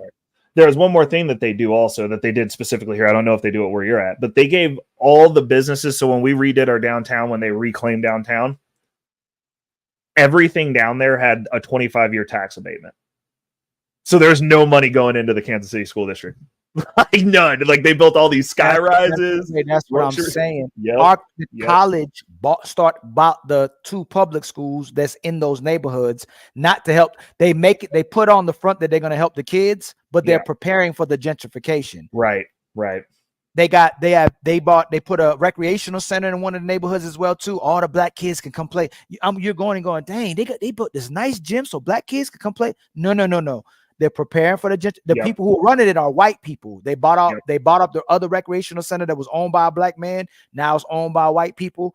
They're preparing for the gentrification. Once you see white people walking and the dogs coming through the neighborhood, and they're not afraid of you, you already know what's happening. And the problem is, instead of educating and elevating and helping those people progress, what you're doing is changing, and you blockbuster in neighborhoods, and you're moving white people out from their neighborhoods, and you're moving us into their neighborhoods that to the property you can afford. If that even happens, that's not even happening anymore. What they're doing is and I'm telling you, it's similar to Native Americans. They're relocating us. They're displacing us. But it's happening to white people as well too. I'm not going to say it's not happening to white people, but a lot of all the neighborhoods that was created in this downtown areas were black. Yep. No, They're you're not buying them. wrong. You're not wrong because the issue is after a certain point it switched to a class issue, because I'm very much akin to that. Like, I'm an ardent classist myself, but it's a class issue. Like, that's the way these people are moving. That's the reason when people talk about, oh, these people groups are so tight and it's everybody's just moving in lockstep. I was like, white people have been on some individualist shit since forever because their nuclear families are destroyed as well, by and large. The issue is everything that they've done to us. And it's the reason that I don't get mad about a lot of stuff, because everything that they did to black people that we came through ended up in their yard. Because we're Americans. They literally are shooting themselves in the foot. Like you can't. How do you wait? You know what's perfect? You see how Ray, you see that everything that they were complaining about, what happened with black people, it landed on their yard. It wasn't the black people that was the problem. It was the elite people that's the problem. It's the people in power that's creating the problem. So if you see that, that's why I'm saying, how do we get to a place where we disconnect from our people based on what white people in power are doing to them? And then when we get everybody to look at them, they do it they do it to white people as well. So I'm not one of those. And the reason so you're talking past me a little bit on this, because like, I'm not the type of conservative person that just bashes on black people. Like, I grew up around a bunch of poor white people too. So I know that it's just people, which is how I ended up being a classist. I was like, this is just shit that poor people do. Like, this is what you do. Like, if you don't have opportunity and you take away opportunity, you put them in an area together. Like, we had systems that were combating this though. And this is the reason that I go back and like, even though I would fall under if I was put on a team, sort and ordered, I'd be a conservative. But I have an issue with our government as a whole, because infrastructurally, what they're doing is systematically making people dumber and making the experience here worse. And they're doing it on purpose at this point. There's no way that they're not. Like, They did it before. The No. Great Depression. That's what the Great Depression was. Yeah. They look, all the animals are eating, everything in nature is thriving, but somehow they create this Great Depression and tell people they're depressed. And they take all what they do to the currency and everything. They did that on purpose, man. When people start progressing too much, they have to create reasons for them not to progress. You see it all the time. You know what I'm saying? That's what the inflation, even if you pay people more and minimum wage is increased, you have to do inflation you're going to make people think you're paying them more, and then all of a sudden the cost of living goes up too. They don't want people to progress. And then we progress. When we progress, we go, man, they making excuses unless we know both sides. Me and you know both sides. Right. And we know the inside. We see what we see real estate going up. We see the cost of food. Why is it more expensive for me to buy apples, cucumbers, and lettuce than it is to buy macaroni and cheese? Yeah. You know what I'm saying? No, it's by design. And that's so the way that I look at a lot of things, it's like when we're talking about uplifting and educating these people, that's not the design. Like the reality of it is, as much as, like I said, Team America, but America is not a pro-human country. That's not the game that we're in. And so the first issue is you have to identify the game that you're playing before you can start making expectations and making any type of move. Because if I'm going, and it's the same thing that like Rilla be on, oh, we got to just save everybody. And I'm like, but we're not though. Like we're not going to have time to do that. You can save who you can save, and you can save the people that want to get out of it, that are kind of have that inkling where it's like, hey, this shit ain't right. Right. You want to have a conversation about it? Those people you can save. You can save the people that you have a direct influence over within your business. Ali, you can give game to the people you have a direct influence over because you are leading men. You are leading people. But it's because I have time. It's because of what we built. I have time. Yes. The luxury of time. I have a business. I can sit and talk. Yep. But when I was distracted, when I was working 2 full-time jobs, when there was entertainment, when there's drugs, when there's alcohol, there's certain things we can all turn to. They purposely put this in front of people so they're distracted from being able to progress as a people. 100%. What you see is what they're perfecting is the culture that's created, the nation that's created. There can be a subculture that's created that can take over that. That's how nations have always been taken over. But what they're doing more than any time in history is to make sure that never happens again. So they emasculate men. They make women hard. They make the man and woman against each other. They put races of people against each other. They have us have identity crisis where you think you're a woman, I think I'm a frog. They take away the food. they make it hard to purchase property and own land, and they make it difficult for anybody to ever spark the conversation or spark the people that overthrow the regimes that's in power right now. And that's all. And that's why I'm saying how the disconnect between people can happen because of the way when we elevate, we're tired of even being associated with the people who don't elevate. You know, sometimes you're tired of being the people that's constantly being addressed and challenged all the time and being told these people, and you're like, you know what? I'm not that anymore. That's what happens. You get what I'm saying? Yeah, no, I agree with you. But like, that's interesting because like I find, so for me, I don't worry about people that really aren't trying. But like within our group, we have like half of the group is very conservative, and the other half of our group, the black guys that I'm with, our mentorship group, the other two very liberal. And when we have those discussions, it's like, yo, like and that's the reason I said, like, if you're complaining and not doing anything, that's where my discrepancy comes in, because like I'm like, okay, we can talk about this, but it's like you're also the bottom of the fucking group as far as like your progression of doing anything, and all you're doing is complaining about white people while consistently fucking white girls. Like I'm just like, bro, like come on now. You can't have it both ways. Well, that's what they say we just doing to them what they did to us for 400 years. Nah, he don't be saying that. He just likes to talk shit. On minutes. You didn't see it. Hold on. I know you what don't you're know what I'm talking about. Yeah. Hold on. You know I gotta play it since you did that. You want to do that? Hold on. I gotta do that. You know I gotta do it now. What?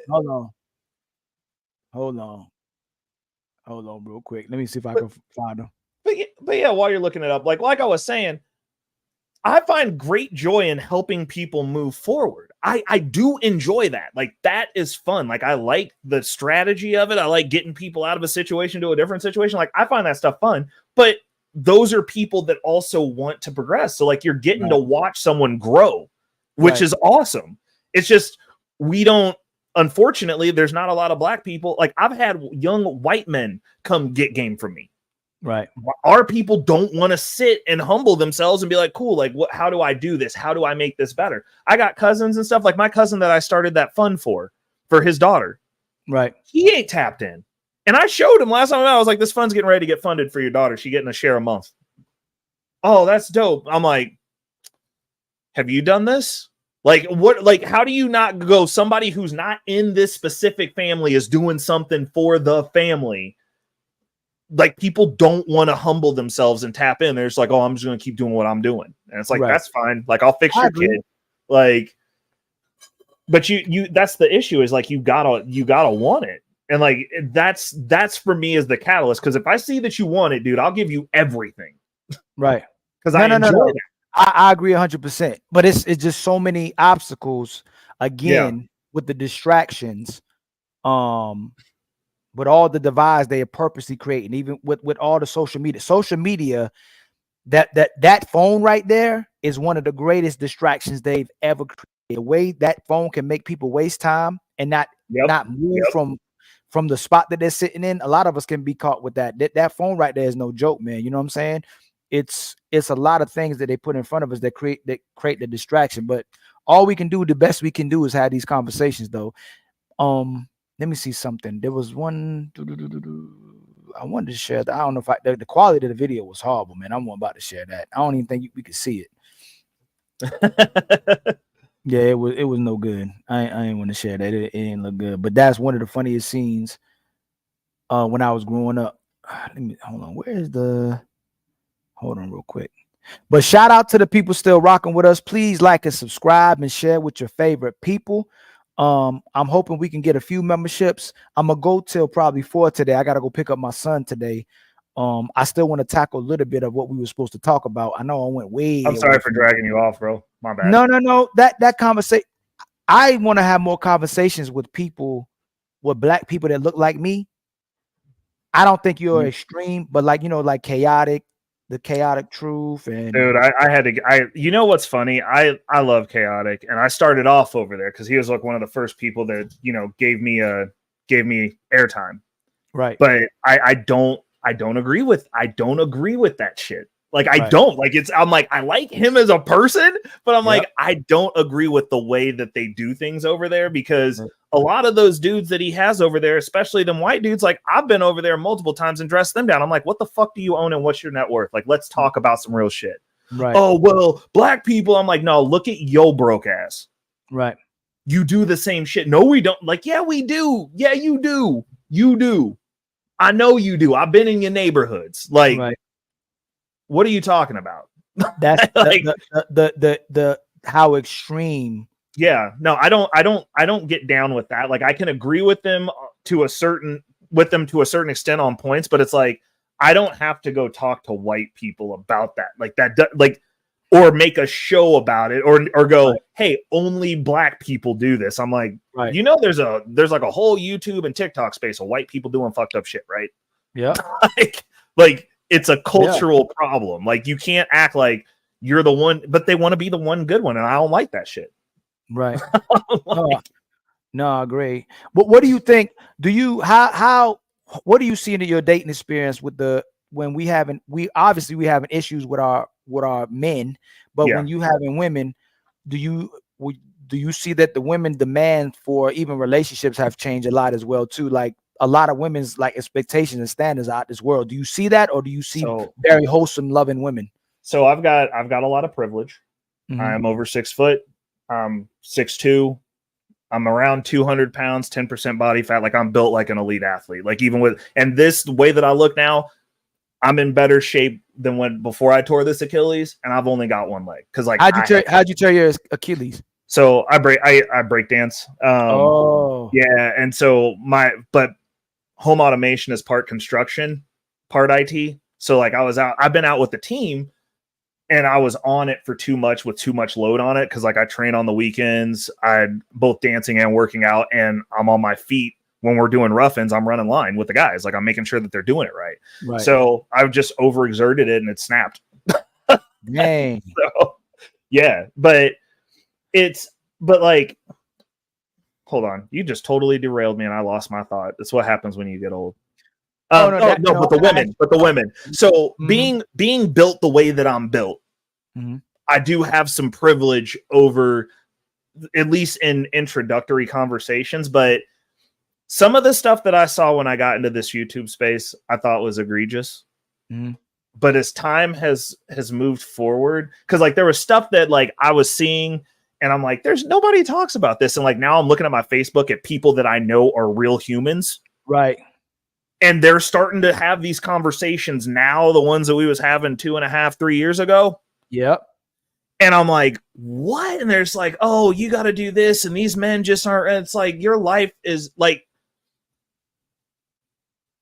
I can't, as somebody who actively has to date people, like I can't say that this isn't going on. The degree to which you experience it is based on where you're at in life. But these chicks, I've been out to dinner. I went out to dinner with this chick, beautiful girl. Okay.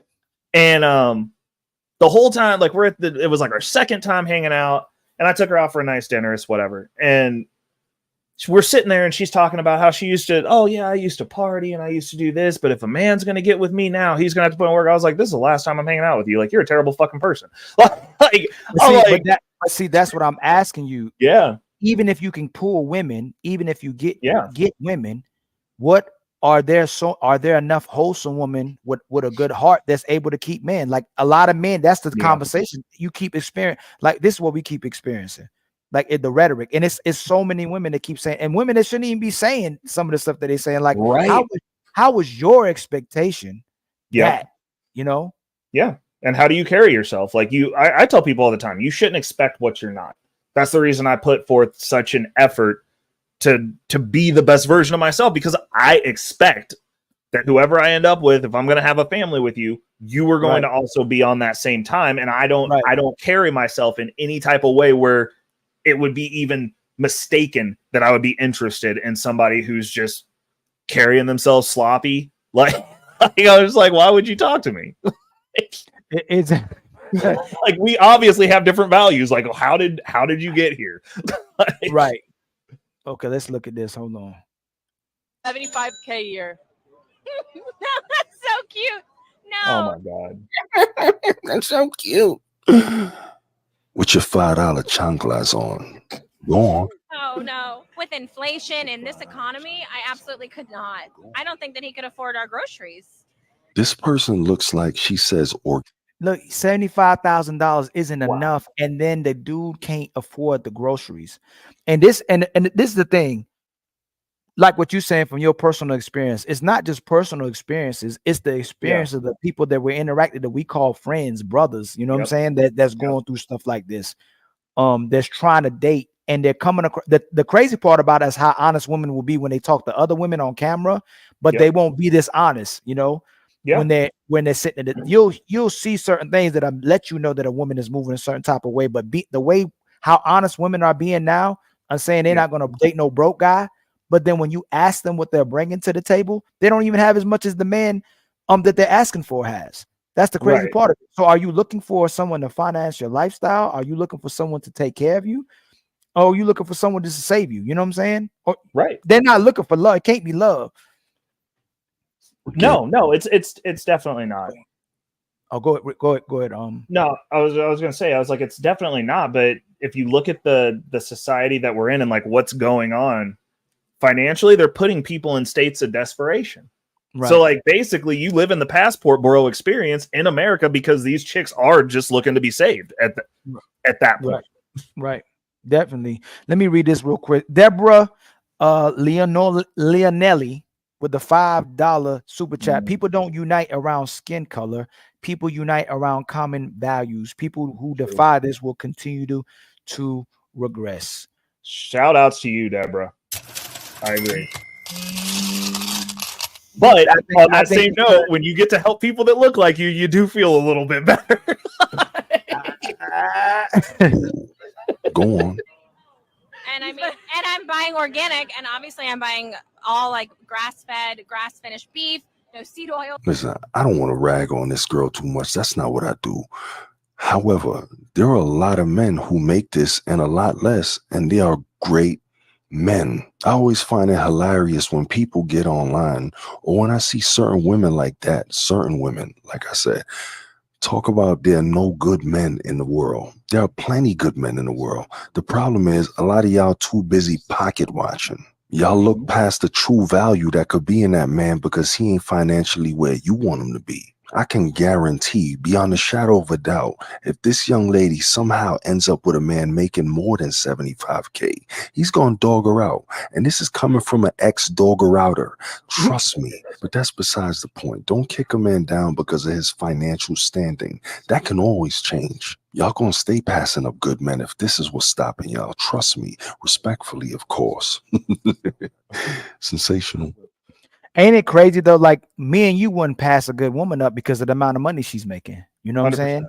Yeah. And we if you walk down the issues with relationships, let's say it just starts there. I'm not gonna turn away a woman because she don't make as much as money as me, and she ain't definitely got to make $75,000. You know, you think that our income together could sustain a household. Even let's say we bring in both at the least $30,000-$40,000. If you combine it. Yep. And we're actually building together, it should be enough to be able to take care of each other and a family. You know what I'm saying? Right. They don't, but I mean, when you're told that you get to stand at the finish line and pick a winner, that's just what they do. And he's right. Like the further up, because like I ain't gonna sit around here and posit like I don't make $100,000 a year. Like my net worth, my goal for this year was to make it to $250,000 in net worth. I have accomplished that this month. Right. Probably after it's all said and done this month, I should be right there. But the negotiation. So like my last girlfriend, I told her straight up when we were dating, I was like, the next chick's not getting as good of a deal. Right. Is what you're getting because I'm going to move forward between now and then. And so like, as I move forward, my standards change. What I'm willing to accept, what I'm willing to deal with will change. And that's just the reality of it. You don't walk into a person's life who has established and built themselves and then think you're going to get a say-so in the rules when you didn't help. Man, that's and nature. and the issue is specifically with our culture is that piece is missing. They're going, oh, I'd rather make $35,000 and do this by myself. And it's like, well, the ass is falling out of the middle class, and $35,000, like, now you're just destitute. Congratulations. Right. You did that by yourself because you didn't want to work with somebody to like get out of that while you had chances. And that's our nature. What's funny about you saying, and what I say all the time too, and think we know it, but we don't ever really talk about it. The way a woman shows her commitment to you when you have the least amount of resources, that you know she loves you for who you are, and when she builds with you, is the determination factor if you will be loyal to that woman when you finally get on your feet. And when you start getting to your prime as a man and her looks start declining and you can still stay fit, you can still exercise, and a woman starts losing her grace and her looks from her value, me and Fatty will say her superpowers. Women have their superpowers when they're born.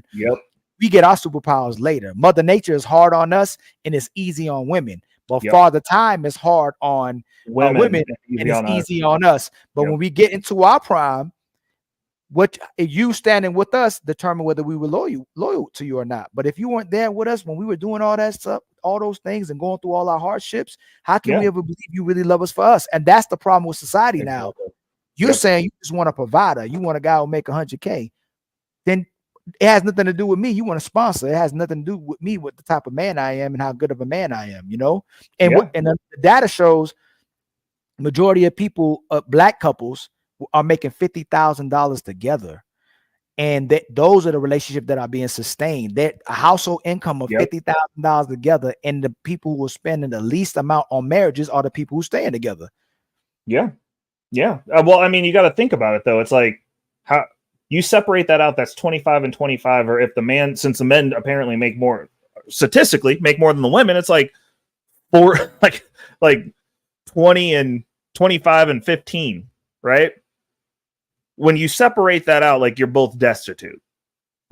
like it's, you're actually worse apart. But the problem that I think we have in the West specifically is that we have erred so far into the point of individualism that, like, now there's no, like, the family units that did the best were the extended family units, where everybody was in proximity of each other. You had assistance. If one of the people was failing, they had an uncle or a cousin's house they could go be at that was somewhere stable. That was when we were winning. Now we're sitting here and everybody wants to just be out here as a lone wolf and not moving. Like, the reality of it is, not everybody's going to get the results that Ollie or myself are producing. That's a specific subset of a percent, and which is the reason that I don't advocate for everybody's got to own a business and everybody's got to do this and everybody's got to do that. I advocate for being financially literate and being able to multiply income, period, so it doesn't matter.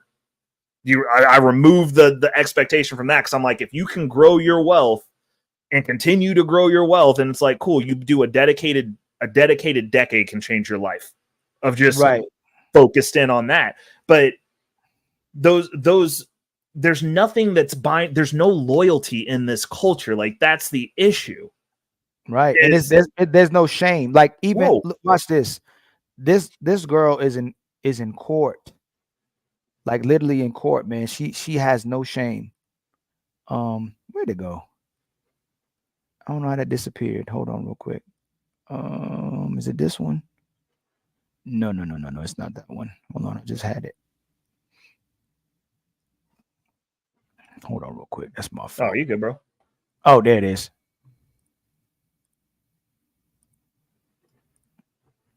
Let me ask you this. You looking for $100,000 wedding? Yes. Yes. Why? I have high standards, and I feel like I can lower them just because. I have high standards too. I went to a justice of the peace. Okay. 32 years. The biggest weddings are the shortest marriages. I swear. Kim Kardashian, that dude, 72 days. Took her longer to pick out the dress than it did to be married to her. You know what I mean? You look at, that's just a party. You have that party with like on your 25th wedding anniversary, then you could spend that kind of money. $100,000, you're never gonna get married, honey. You know what I'm saying? Yeah. Money, that's the wrong goal. The goal is to have him like for 40 years, not to have one party. Ain't that crazy, man? Her dad's supposed to pay for the wedding. That's not his problem. what dad paid for $100,000, but that's not even realistic. What father paid for $100,000 wedding? I mean, Right. for the most part, I'm sure that somebody. I know Michael Jordan paid for a $2 million wedding, but how many people are out there spending on 100? Like I told you, like the divorce rate goes up 3.5. I think the 3.5 is divorce rate when you spend $20,000 or $30,000 more on a wedding, and she's talking about wanting $100,000. What it got to do with the relationship, Right. Nothing. Absolutely. Well, that's the deal. It's like the priorities are completely off kilter, which is it goes back to culture and how these people are being raised. And I mean, it's across the board. Like, I'm not going to say that that's how black women think. That's how women in the West are starting. Oh, I just showed the first person I showed you was a white. It's women, Yeah, right? the first one was white, the second one was black. It's all of them. It's all of them. No, it's all of them. Like it don't matter if it could be a small girl, a skinny girl. Hold on, man. I think I got a big girl in here. She wants. Look, hold on. Look, watch this. Like they think all of them deserve $100,000. Yeah. Let me see what she says. How much should a guy Oh. earn for you to date him? Over 500k, close to $1 million. If he doesn't, I'm not gonna say yes. Do you hear me? How much should a guy pay for Oh. an engagement ring? He needs to pay again. 500. He gets paid every year. 500. He saves that towards the ring. If he doesn't, he's gonna get a no, and it's gonna be embarrassing. How much? Man, like, come on, man. That looks like she's dead serious. How did we get here? How? Oh, I mean that just, if there was no hope in a video, it was between her and the Hawk Tua girl. Like, that's, man. Did you see that? Yeah, it hurt my heart. I feel for her dad. Her dad, though, bro. Someone made her, bro. Like, man, it's crazy to me, man. It's crazy to me that girl will go viral over a woman doing something nice or kind for someone. You know what I'm saying? Yeah, That Hawk Tour went viral. You know? Well, you know what's super sad about it, and like, all jokes aside, because like I think the memes and the little videos are hilarious. They make me laugh a lot. But the reality of it is, it's you're laughing at the fall of a civilization. And the thing that I've also noticed is the men who are going, "Oh, this is what we want. This is what we need." I'm like, this chick blatantly said that she's getting railed by 4 or 5 guys. Right. And they're like, "Man, I need to find her. I'll have her settled." That's wifey material. And then you look at the caliber of men who are saying this, Right. and they're losers. Right. They're all losers. I'm just like, bro, like, you can't for real be out here and see that. Because like when I first saw it, I was like, oh, that's humorous. And then I watched the whole interview and I was like, this is terrible, because when the wholesome whitest of white bread is saying it, bro. Right. What do you do with that? It's just like, all right, bro. Like there ain't nobody left. Girls, when everybody's saying that. But I want to make sure I was fair. Yeah. There's still hope. You know what I'm saying? There's still hope. There's some women people are still getting married, but it's just like, but it's what I say, because like, me personally, I'm a free agent when it comes to dating. Like, I prefer to date people that have immigrated here, just because the culture and the value sets more align with the way that I think personally. Right. But when you talk about, like, when they talk about, oh, you've got to marry a person that's of the same culture, and I'm like, how long are you supposed to walk this earth with your head down getting beat on till you find someone right that aligns? Like, right. is that actually a job? Like, that's a duty? Like, that's the expectation? Like, it's not logical. It's like, okay, so you're gonna wait till you're 90 and have one of them biblical marriages where you got to repopulate the earth as you like. They'll be waiting forever. Well, let's see what she says. wedding ring have to cost? Baby, it could be $50. It really doesn't matter. I just want to be in love. I want to be genuine. I want a happy, healthy marriage. So the ring, I mean, what the cost of the ring, it really doesn't mean anything because it's not like I'm going to go sell it. But the ring is just a symbol of my commitment to my man. So however much he can really afford, whatever he feels like he wants to give me, I think that's better than, listen, these have 3 kids but no marriage. So I'd rather the ring and my man than the cost of it. That don't matter to me. So like he could give you a ring pop and you would... Baby, take me to the courthouse with that ring pop. Thank you. Hello. How much does a... You know what I'm saying? Bro. Like Bro. The fact that she Where's said she that, at? I know. Where right? is she at? The fact that she said, take me to the courthouse with a ring pop, you know what I'm saying? That says a lot. And hopefully she honest, you know? I don't know if a woman to take a ring pop to the courthouse, but the fact that she said we can get what she means. I think someone could deserve a ring, but the fact that she said ring, I would want to see it in play. If I saw that for real though, that's very powerful. A woman who would just just take me to the courthouse. I want to get married. I don't even care about a ring.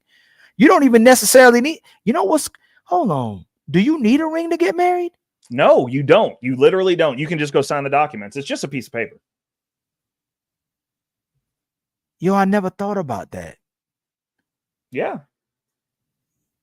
You know, hold on real quick. I never thought about that, man. Hold on, man. Hold on. It's so, wow. That's crazy. Yo, I never thought about that. You don't need a ring. No. All this is for money. All of it is for money. All of it is to show, it to demonstrate your self sense of worth, or something we pass down traditionally. Not saying people are like that in general, but I mean, we all think we have to buy a ring to be married, but you don't need a ring. That's crazy, man. Right. Well, I mean, it's just an identifier of your covenant with whoever your person is, but that's for other people to know that this woman's taken, basically. So it could be anything. Okay. Well, let's get to this topic. I wanted to do videos on a lot of the. I wanted to see what you think about these guys. I don't want to say nothing because I want to see what you think about it though. But it's already in the title, but about being able to speak the truth to women and being able to lie to women. I want to see what you think about this. I want to speak about certain men, that have content and the way and what they're telling women and how. I'm just gonna we're gonna review it. To make up with yourself. Sometimes you got to lose him in order to find you. When you are in a relationship where somebody gives you an ultimatum, like you can't love yourself and them at the same time. It's impossible. But in order to eventually find your purpose and your true love, sometimes you got to break up with that man. When you were in that relationship with that wrong person, you couldn't choose you. Let's be honest. So your breakup is the first opportunity, and however long you've been with that man, to finally choose you. So my best advice is stop making that breakup about that dusty ass man, about what he doing, what healing he doing, who he talking to, where he going. Make it about you. That breakup is your first opportunity in a while to make something about you. Focus completely on your healing, not his media page. Focus completely on you giving yourself another chance at happiness. But what you think about that? I think he makes a lot of money on the internet, bro. He's saying everything to make him feel good. He's promoting selfishness. I mean,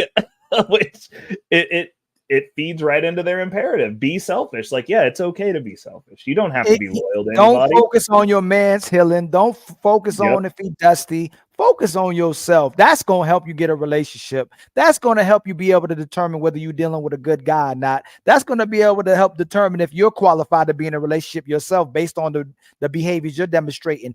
It's like so many dudes like this are gaslighting women to be by themselves and to have sex with men like him.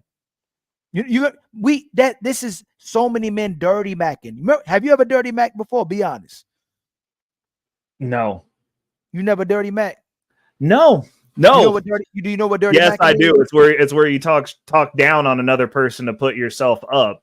And no, I've never. I'm trying to think back here. Come on now. When you were younger, you never dirty mac. No, the closest it would have been is like I've had people where it's like, yo, like I'm trying to help y'all get back together. I'm helping you. I'm doing my due diligence. Like, but I ain't nah. I don't, because this is the deal for me personally, and the way that my brain works. Like, I'm like, if I have to compete in a knowing fashion where it's like, oh, it's you or him, or it's a situation where you got a dirty Mac. To me, the way my brain works is I'm like, that ain't for so me. you right never now. been in a situation. You met a girl. She seemed like she was sweet. She seemed like she was nice. This guy did this to me, and this guy did that to me. You ain't go, oh my God. And she gave you the perception she was this good, wholesome woman. You went, don't worry about that. He probably was a no good guy anyway. You never did nothing like that before. Oh well, yeah. That's okay, dirty bag. That's dirty bag, and I thought you had to know the motherfucker. You don't even, you don't somebody over there. You don't know him. Like, think about, look, you know where we matured, Ray? You know what I'm talking about. When you got mature, you started going, hold on. I need the whole story. Yep. I need the whole story. Okay, that's fair. That's you know fair. what I'm talking about. Come on. When you first used to do it, you're like, man, what kind of guy is that? I mean, that dude's lame. I got you. Now you're going, what'd you do? What actually like, happened? hey, I gotta meet. Hey, I'll go as far now and hey, who is that? Let me see who that is. Like, if he's so bad, why? Think about it. If he's so bad, why did you pick him? Right. Same thing when if you ever had issue with a woman, if you so bad, why you chasing me? If I'm so bad, why a woman chasing me? If you so bad, why she chasing you? You never had a woman like talk so crazy about you, and then she's texting you, I hate you, I can't stand you. All right, well, why you coming after me? Why you still want to talk to me? You know what I'm saying?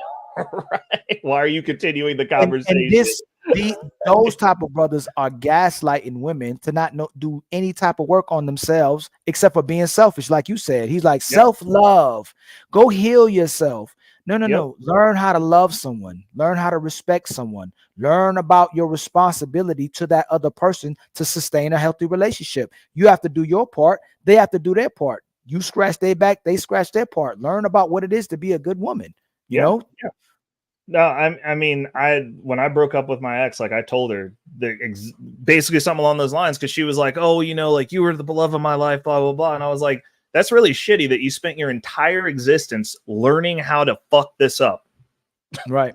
Because that's what you're doing. I was like, you're making me pay for shit that I didn't do to you. Right. I'm answering for shit that I didn't do. You brought a bunch of issues to me. Yep. I didn't do anything to you besides try to do right by your ass. Like, and like a lot of women do that. They go, oh, I'm gonna, like, when people start talking about self-love and I put myself first, I'm like, okay, that's something to just be played with. You just can't even take it serious. It's like, but you're a narcissist if you love yourself. If a man loves himself, right, himself, they're quick to throw it out. You're a narcissist. But if you're not a narcissist, if you don't focus on your purpose, how can you like, men are supposed to focus on their purpose on themselves to take care of a family. Women focusing on themselves to take care of themselves. That's the problem. So if a man doesn't focus on themselves, then you'll say he's a bum. Then you'll say he's dusty. So they got it. Look, I want an ambitious guy, but then I want a man at home. If the man staying at home, hey, you're home too much. You need to go out and get more money. We don't have enough money. If the man goes out to get money and works too much, now you're working too much. You know what I'm saying? It's like anything you do can't make a lot of today's women happy. It's always a problem. You know what I'm saying? Well, I think it's the crowd.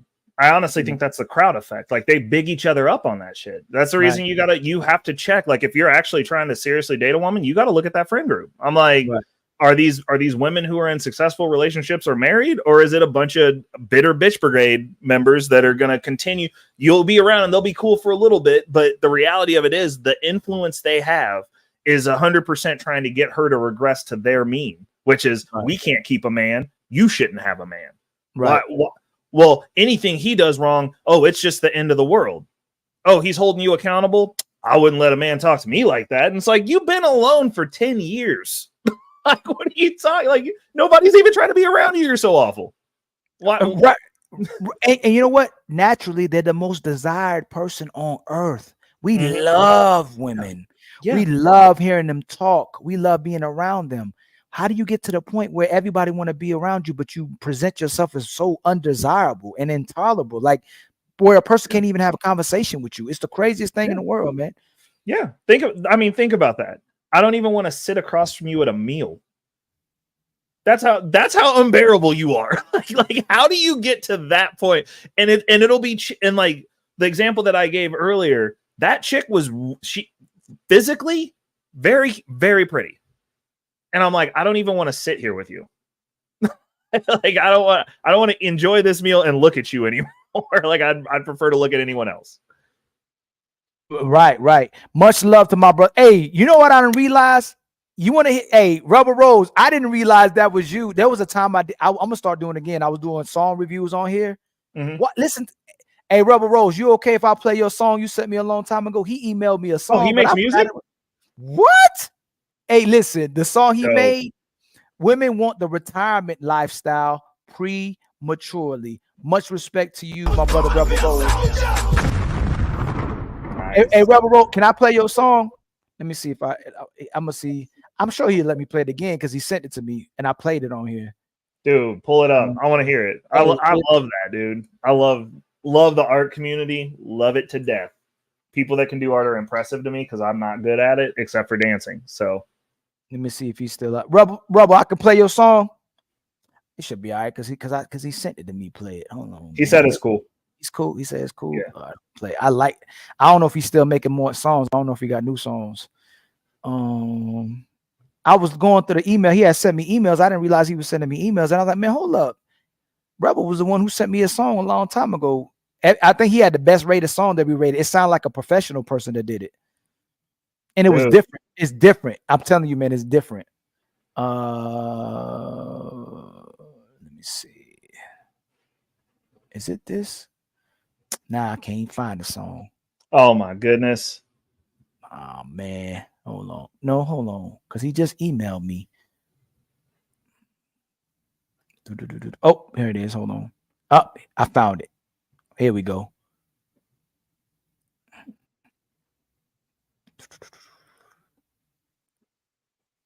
Watch this.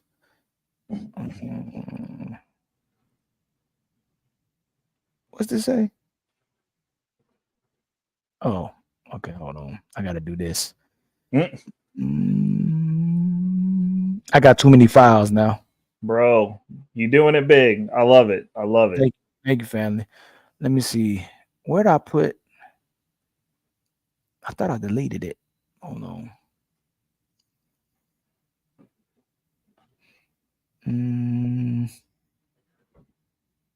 Oh, there it is. Okay, I got to delete this. Let me delete this.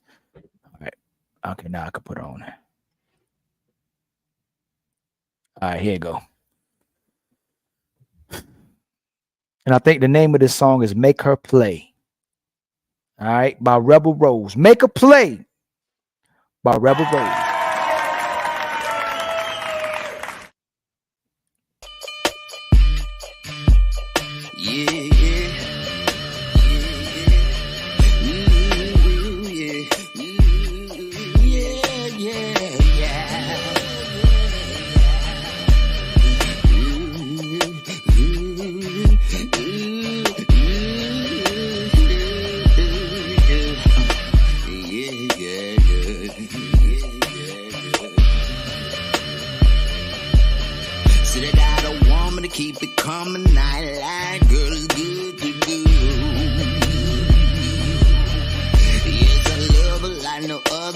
Sucker for a camera too. Yes, I love them biggest secrets and them fishnet pantyhose. Let me taste it, let me touch it, let me bite it, let me take control. I call it fever, 'cause you keep me here. Will I leave? You must be dreaming. She my rock star. She my wild card. She my wet dream. She my good time. That's tight. That is dope. That's hard, right? That's hard. I like it. Dude, that's like a turnout track, bro. It sounds like it'd be on a movie or something too, you know? Yeah.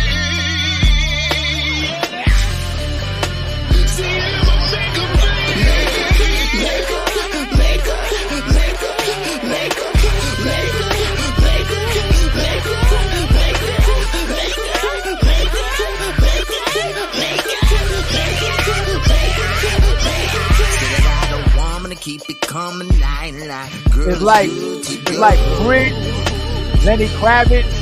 Yeah.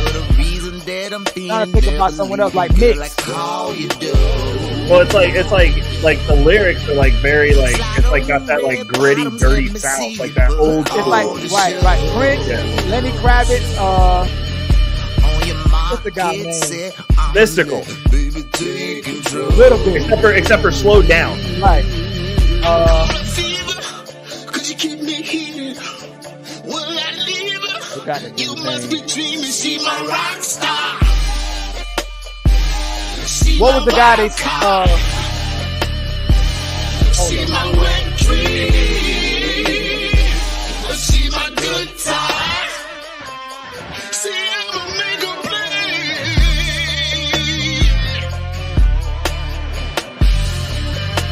See I'ma make a play.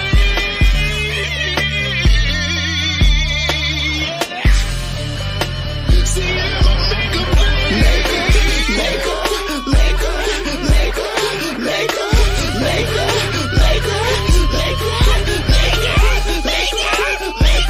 Rick James, like a mix of Rick James. Yeah, that's good, man. that's dope. That is real dope. It was shocking. I don't know if he got any more new songs. Robert Rose, you got new songs, man. You got to send it to me. I'll play it another time too. But that he's gifted. I don't know if he was playing the guitar too, if that was like synthesizer or something, or I don't know. Like it was good though. But there's another I wanted to talk to you about what you think about this, man. Oh, one more guy. Hold on. Let me see what you think about this. What you think about what he's saying. There's another guy. Here you go. I don't care how strong she is. No woman wants to be strong all the time. Always having to figure things out. Always having to toughen up and press forward and keep it together. No woman wants that. So if a woman is with you, what she really wants is to be able to turn her mind off so she can turn her feminine energy on. In a sense that's the loving intuitiveness, that's the softness. Like we always ask women to ride for us, but think about if you are riding with somebody and they're safe and both hands are on the wheel, they're paying attention. That allows you to do what? To chill, relax, maybe even take a nap. But if that same person is driving all over the lines and on their phone, texting, changing music stations, they done been in wreck after wreck after wreck the last few years. Now you on your P's and Q's because you got to make sure you're good. What a woman wants is to be able to rest for once in a man's masculine energy that he's got things figured out. He's going to take care of it. If he says it, he means it. He's consistent. He's got her back. She ain't by herself no more. She got a man in her life now. And a woman needs to be able to rest because she can't be both feminine and exhausted. But if she can be feminine with you, because you and your masculine energy got things taken care of, now she can be your safe space away from the harshness of the world. So you can properly recharge every single day without destructive coping mechanisms and now go out and accomplish your mission in life. Man, what you think about that, man? You know, this whole man versus woman thing is funny to me in the sense that what they're doing is they're whittling down their dating pool to predators like this guy. Like literally, like you've just made it so that there's no good men left, and the only ones that are going to be left are the ones y'all complain about because he cheated on his wife. Like, I'm just saying, like, homeboy was talking all this stuff and was red pill as they come and just living his best life. He cheated, and she took him back, and then he left her. Yep. But not only that, what was feminine, he was describing as a feminine characteristic was resting, and not doing anything. You know what I'm saying? Being able to recharge. Nothing about what she should do, what she can do to make a man feel good, the peace she can bring to a man, the way she can cook, the way she can sustain a home. Nothing about that was discussed about how a man would want to take care of her because how she takes care of him. Nothing about that was that. She's not feminine. I guess she's masculine. I hate the masculine and feminine talk as well too. But if she's doing things all herself, that don't make her masculine. It makes her an adult. It makes her as a woman who hasn't established a relationship with a man yet, but she's an adult. And I thought she was strong and independent. I thought women bragged about being strong and independent and that they didn't need any man. So why is it when a woman is doing all those things herself and she hasn't established a relationship with a man, why is the burden put on men? It's the craziest thing to me. So from a leadership standpoint, you could have that conversation, but the way that they throw that in people's faces, it doesn't make sense. It doesn't. There's no feet under it because you're just going, oh, you should do everything, and it's like, what point in time were there women just doing absolutely nothing all day? That's what I'm saying, Like, man. and It's which crazy. women were those? Because me personally, I'm blessed enough to be able to see how the upper echelon of the upper 1% live, and I get Right. to see what those women are doing. And even the ones that are quote unquote stay-at-home wives, they Right. manage the house. Right. These large houses, they manage the house. We had a client owns a trucking company. They build trucks that you see on the road. Yep. And the husband does that. I didn't meet this man from the time that we ran the house to 2 years after they moved in. Never met him. I thought she had gotten rid of him, and it was an ongoing joke. I was like, you got rid of him and took his money, didn't you? Because I never saw this dude. And then like when I finally met him, like it made sense. But like she managed the house and was so busy that they had a assistant for her to Right. manage everything that went on with the house. She was busy all day. Like she wasn't just sitting around eating grapes, doing nothing. She was running that house. And they were both really great people. It made sense how they aligned. They had similar values and thought the world of each other, and it was great. That's what it's supposed to be. Yeah. Like today, women want you to get a maid, cook. They just want to sit down and do nothing. Me and Fatty did a show almost a few months ago, and we would ask the women, what would you rather do? Would you rather be a stay-at-home mom or would you rather cook? They were like, man, that's a hard question. And we were like, what? And what we realized is they don't want to do either one. You know what I'm saying? They are paying working for another man so they don't got to work for you to pay another woman to watch their kids. Right. It doesn't make sense, but it's because people get sold these. It goes back to the way that people are being engineered. They're getting sold a lie. They're getting sold something that doesn't work, and they're getting sold something that doesn't work to the tune to where it's like, this will have you ending up alone. Right. Like you will, if that's your standard and you're just going to be on your laurels and you're going to just be a 45-year-old spinster. And I'm seeing these chicks because I used to be obviously dancing in the club scene a lot. Right. And you see these chicks as they grow up that like came out of that were the it chick, and you're just like, oh,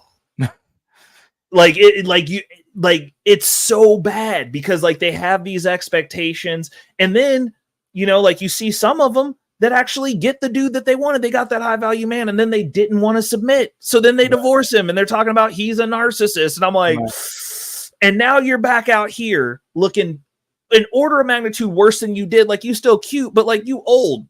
Right. Let's keep it a bean, dude.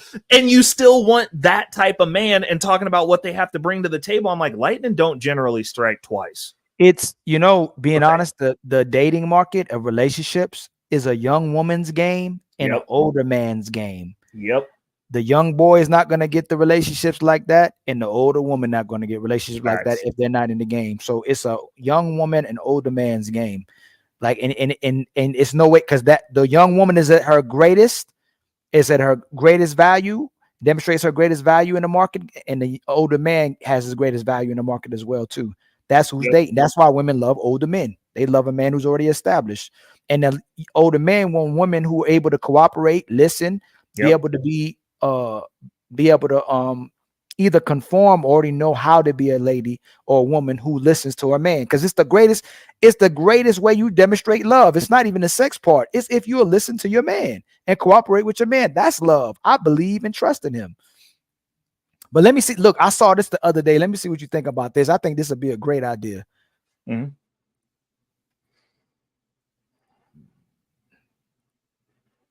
Man, this is no disrespect. I'm getting tired of watching a movie, and I'm thinking this is about to be a good movie. And then when I turn that motherfucker on, just right when it's starting to get good, I see a gay scene in there. It's like, dog, my kid's right here. You know what I'm saying? See, Hollywood need to do a thing where it need to be rated something. Like, you got your rated R, you got your rated PG. You know what I'm saying? They need to have something that is rated LGBTQ.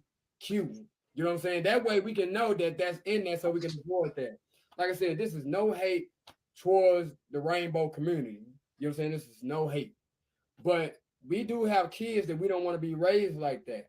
So it's kind of hard when we watching a movie and we don't know that that's in the movie, and then it's in the movie and our kids are seeing that, now they're confused.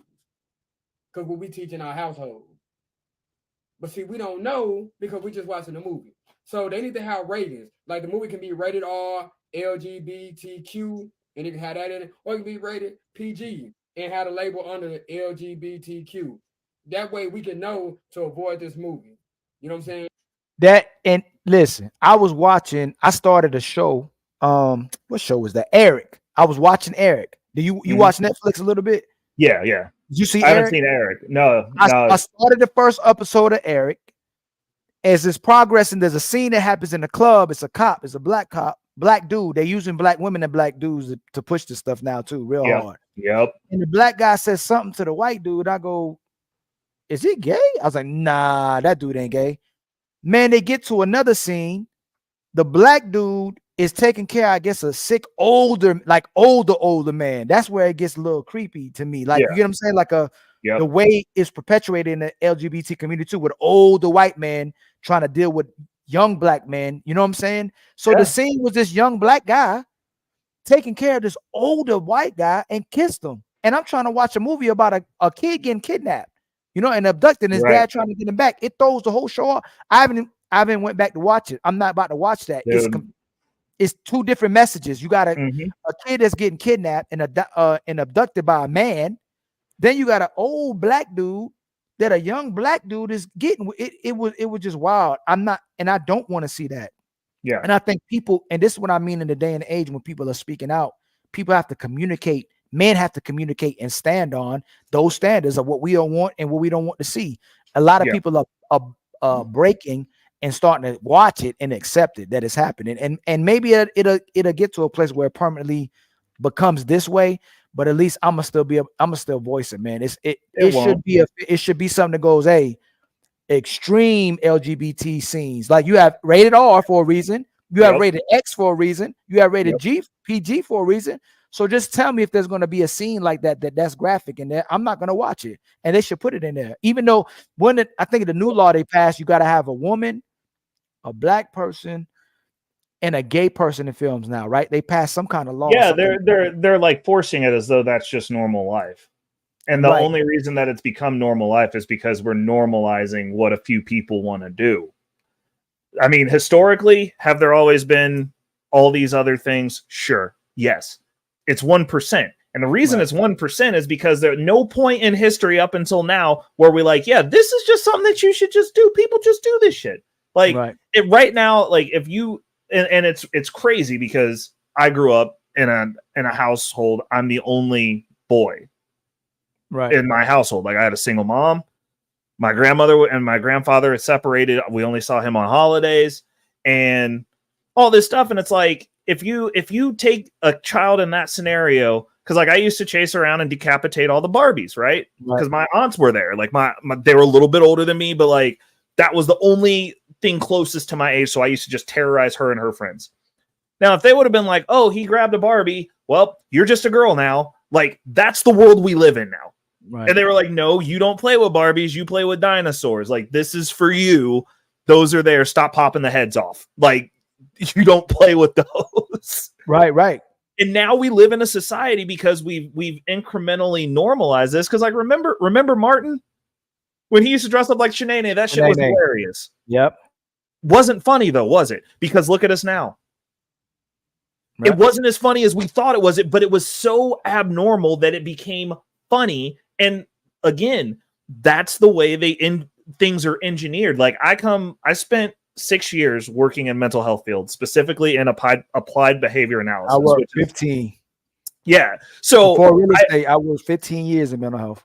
Yeah. So all we did was behavior modification. So like I can look at stuff and be like, you look at what's being incentivized, they're reinforcing behaviors, and you're like, oh, these are manufactured outcomes. What's going on, L Nixon, my brother? Let me shout out L Nixon real quick. And L Nixon, I seen over here, L Nixon hit us with the $15 Cash App. Salute, bro. Hey, much love to you, my brother. Much love to you, man. Always, man. Brother L Nixon be sending me content that I still try to get to. So many people be sending me stuff, but he's one of the biggest supporters, man. Nice. Sending me content. Oh yeah, always, man. Much That love is to you. dope. Yep.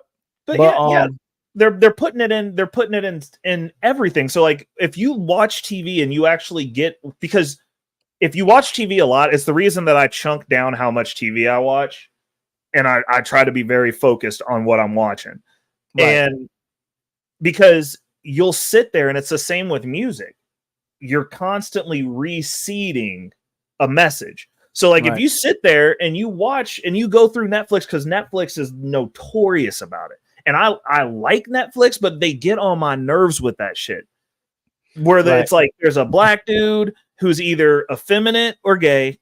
Yep. There'll be a white social group, and for some reason there's always a person who is transitioning to not be what they actually are, and everybody goes along with the story. Right. And I'm like, in my entire life, I know one trans person. One. Right. One. Yep. In the existence of it. I'm like, in every group that I'm in, there is just not somebody who's a dude in a dress. It doesn't work like that. Right. It never did historically, but like if you believe that, then like it makes it so that people not only go, should I be the dude in the dress? Can I be this character? Because it's incentivized, especially in school. This isn't necessarily about what happens to the adults. It's about what happened to y'all's kids. Because the way behavior modification works is you incentivize a behavior. If you're in school and you're bullied by everyone right now and you just say that you're trans, you instantly have a friend group. You are instantly a marginalized group of people, regardless of what it is. It's double marginalized now. If they mess with you now, it's a hate crime. So they can't pick on you anymore. They can't say shit to you. Mm-hmm. And you got a friend group of other weirdos. I can still pick on you. Right. And you get to do stuff like when the month of June rolls around, get to post stupid shit like, I hope you're uncomfortable all month. You know how they got us though? Look, bruh. We got Juneteenth. Yep. Father's Day. Yep. And then Pride Month all in the same month. You get and Men's Mental Health Awareness Month. Oh yeah, I forgot. Hey, that's right. Hey, I forgot. And men's mental health all in the same. Like, why would you? Yeah, because you're incentivizing a behavior, and at their parade they get to just be naked with kids. but if you use powerful people, man, prominent people to push it like this, I don't know if you got to see this, man. Let me show you something. I'm hitting the wrong button. Look at this, man. This is disappointing me a lot because he's one of my favorite actors and comedians. Did you see this? No, what? Oh no, Marlon Wayans. Yeah, but he was doing it in support of his kid who became trans. How does a kid, bro?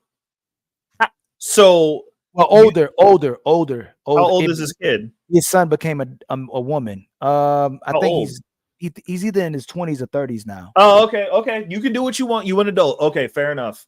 Whatever. Yeah, but he wasn't cool with it, and then he conformed to it. And it's one thing. I'm fine with like me. If something, I'm being honest. If something like that happened to me, and my child was going a certain way, I still love my child, but I would not ever approve the lifestyle of my child, and never. And if he came to my house, he'd have to be exactly who my son is, especially if you asking me to be your father.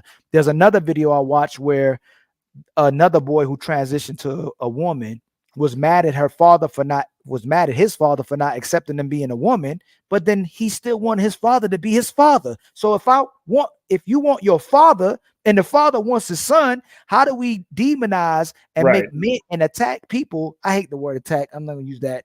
Challenge people and go at people for wanting their son to still be their son if the son still wants their dad to be their dad. What if we say, you know what? I don't want to be I'm not a dad no more. I'm not your father anymore. I'm your mother. I'm a mother. You know what I'm saying? Yeah. It's like it's invalidating the entire other person. These people live in a world that just is them. Right. Everyone else is a non-player character. Why aren't you doing what I'm telling you to? Right. Why and are you acting the way that I want? Why are you demand why look at it, and it's a gender. The women can do what they want to do. They can do whatever they want to be happy. The kids can do whatever they want to do. They can do whatever makes them happy, to the point that they can have identity crisis at an early age. And since their mother is doing what she wants to do, we normalize an identity crisis as normal. So it doesn't make the mother look bad, and so it doesn't look the father look bad. And what's worse is, if you're a man in these situations now, not so you don't look bad, and so you don't look unfit and unqualified and not manly, you accept it as normal instead of addressing it as a man and going, this ain't orderly, this ain't nature, and this is not how we should conduct ourselves. Now, if you want to move in that manner, I will accept and tolerate you acting like that, but it's still something that does not define order, whether you believe in God or not. If you go away from the man, you're going to be destructive to the woman. If you go away from the woman, you're going to be destructive to the children. If you go away from kids being children, you destroy future lives. Right. Procreation.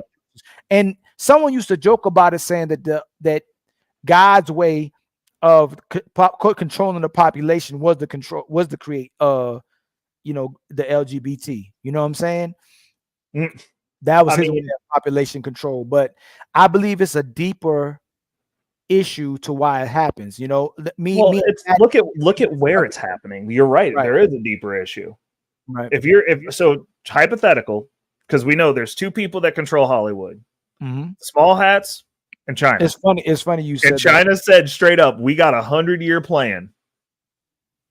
If you were going to take out a country in 100 years, right?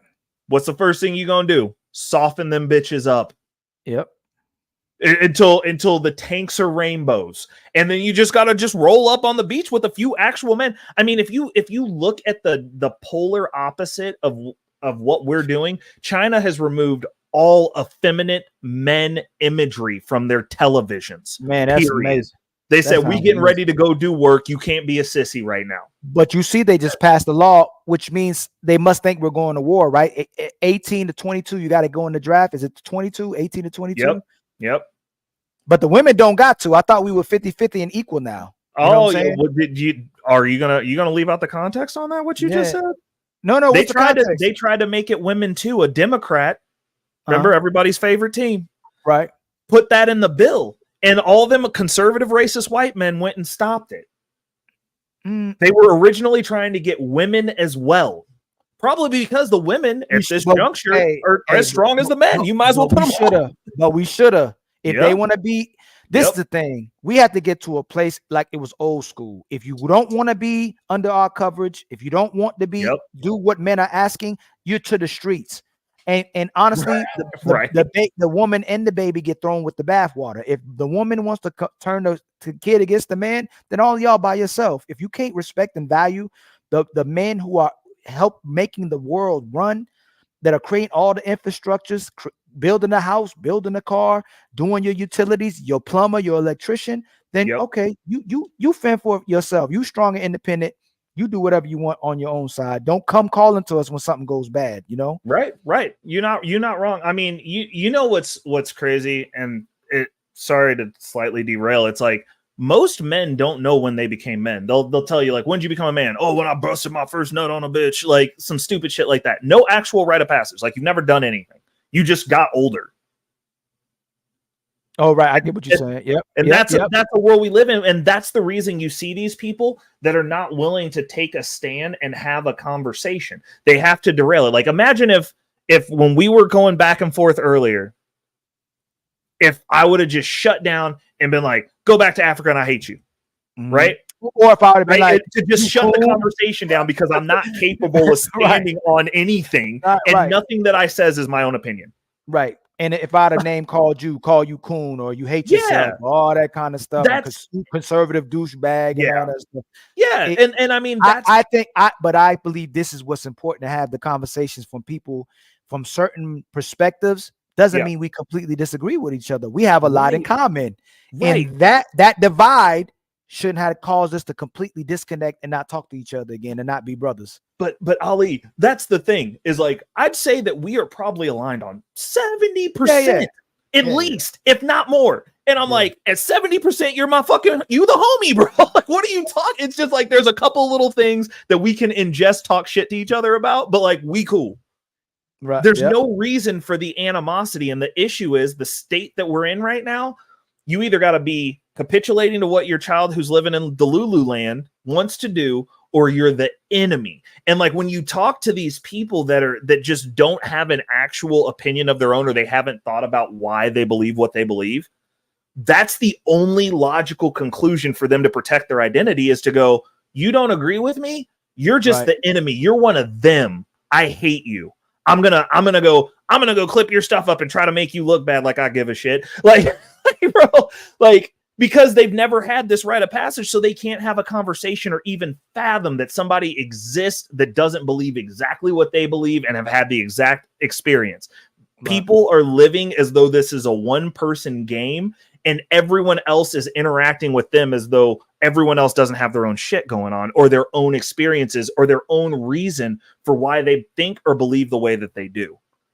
Right. And it makes it to where we can't defend ourselves when an agenda is pushed, because now we got to argue amongst ourselves about it. Or I know someone who's affected by this, so that changes my opinion on it. Right. And it's like, it doesn't make it right. Like if I just wanted to run around eating people, I can't just run around eating people. Right. Like that doesn't, we can't have society like that. If everybody and this is the thing about him, right? What he wrote, he was against it. And then he conformed to his kid, and because he loved his kid and he loves his child, right? Yeah. Yeah. But this is what he wrote. Yeah, and just for the hate mongers, I'm posting another. As a father of a child in the LGBTQ community, I show my support. 0 F's of what people think. If I lost you, good. You're a hateful never loved me in the first place. How can you love anyone when you're too busy judging? Some of y'all funny. I'm a troll. I'll post all day. Happy Pride to all my friends, fans, and loved ones. That is disrespectful to his fans, is disrespectful to his supporters, and is disrespectful to the people who don't agree like that. He can support his son all he wants to, and he can support the entire LGBT community as well too. But don't go at people and be disingenuous about something you were already against as well too. Didn't mean you would dislike the LGBT community. It's just about the behaviors. Are there some people who can be downright disrespectful? Yes. Can people be have a certain type of demonstrate certain behaviors that are hateful towards people? Of course.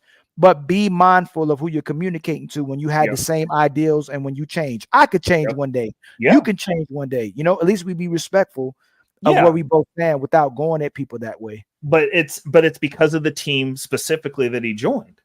He joined a team that I don't care what anybody says, the way that they are presenting, the way that they roll into Pride Month, the first thing that they all want to do because they're on that team is, I hope all the rest of you are uncomfortable. But we gotta see like that rhetoric, like I have to respect you use that, right? But when we say team, we separate. Like if I would have went at you a certain way, you went at me a certain way, we automatically separate from each other, right? Yeah. We have to be able to and I ain't gonna act like I'm above that. I was acting the same way, Ray. I ain't gonna lie. I was, but it keeps us or both sides from able to grow and communicate and still be with each other. You get what I'm saying? Like if I talk about the LGBT community a certain way, if I talk about white people a certain way, I know it puts me in a position where I can't even bridge the gap. You know what I'm saying? Right. When we speak a certain type of way. So I know if you're speaking like that, I have to respect and understand it. But what it creates, it almost does what he does, because it goes, oh, look, you know what? I try to go debate. And no matter what, I would agree with you. The hardest people to have a conversation with is it ain't even close. Yeah. It ain't close to a conservative. It ain't close to no liberal. It ain't close to no black, white. The hardest people to have an honest conversation is with the LGBT community, especially if they're trans. Like I've tried to have and I still respect them. But when I try to have conversations, I meant to record it. Man, you ain't even getting a word in, even though they wanted to have a debate. As soon as you say something, you're hateful, you're a bigot. And you are trying to hold them back. You're holding people from being who they want to be. What if I can't stop you from being who you are? Why are you trying to stop me from who I am? And I'm not. But but you would tell me, if I told you I was a frog, you would tell me I'm not a frog. You go to bat to say I'm not a frog. If You're I not identify allowed to do that anymore, though. Right. That's and see, that's the problem. Is like it's the compelled speech that's the issue. I don't. And my main pushback on it is, I'm like, there's people within your community that are legitimately racist. Right. If your community doesn't have to implicitly respect my blackness, then like I don't have to play pretend with you. You can do what you want to do over there. But when you come and tell me what I have to do, and this is just man rule 101. If you're going to tell somebody what they have to do, you better have means to enforce it yourself. Right. That's all I'm saying. I'm like, we can go back and forth and we can philosophically disagree. What I can honestly say is the truth, because of first principles is if everybody did any of these weird actions, there would be no more civilizations or people. Right. Those are facts. Right. It just doesn't, I don't have to like it. The issue is their identities are ascribed in this. And when I talked about Marlon joining the team, it's because on that side, they will cannibalize their own dissenters. If you are conservative and in that community, they hate you. You know what's funny about you saying that? The LG community has a problem with the BT community, and the LGB community has a big problem with the T community. They don't even get along with each other. Right. So what you're saying is absolutely they're right. capable of joining forces to get policy done. Well, just like what me and you were talking about, though. Yep. Black and white don't agree until it's time to be American. Right. But once we come back over here, we're back to Negroes, and white people to white people. And as a whole, individually, and my next door, the guy across the street, one of the best people I ever met, and he rocks a Trump flag real hard. And obviously I don't support Trump, but I don't support Biden either. But he's one of the best human beings I've ever met in my life, man. Like the things he's done for my family, especially things I was going through, amazing human being. But it lets me know the way we're being programmed and socially engineered is actually counter to how we really are as people. We want to get along with people, and we also want to do the right thing as well too. But if something's telling me to do one thing and it's telling me something I am, and once I have a conversation with someone, I realize, I go, dang, it ain't really like what they said in the encyclopedia. You know what I'm saying? Yeah. That's when people will come together, but we're so distracted with work. We're working, we're following, we're listening to TV, we're listening to radio, and we're always being conditioned every single day. Well, it's not just that. We're also being conditioned to not have conversations with people that don't necessarily implicitly agree with us. Like I've had people who are like I've had the feminists here in the city hate my guts because I'm a first wave feminist. I think you should be able to do whatever you want and face the consequences. And then as soon as we get into the goofy stuff, I'm like, what can't you do? Women equal rights. It was just equal rights, right? It was, and it turned to we don't even need you. And the thing is, I'm actually, I'm a man. Right. I'm the man of my house. I'm just like, I'm a man. A man shows up, sure. Yep. Like, and those are the. But they don't want that. And like I've come to the conclusion, and it's a lot of people, when you have these movements and you have these people that are advocating for what they feel the injustices are done with them. And it's kind of the reason that I eschew away from it, because at a certain point you start looking at these people that are asking for stuff, and it's an escalation tactic. They go, oh, well, I want this. Look at what's going on with the LGBTQ community. We want this. We want to be able to do this. Okay, fine, whatever, great. Oh, well, we want this. That's not enough. We want this. Oh, okay. Well, now I want to put on a dress with no underwear on and go read to kids in a classroom setting tomorrow. No, you're a bigot. Like, what are we like? It doesn't. It's just an escalation, and a lot of the stuff we're talking about is more than likely, from what I've seen, is people that aren't just trying to get equality; they want their lick back.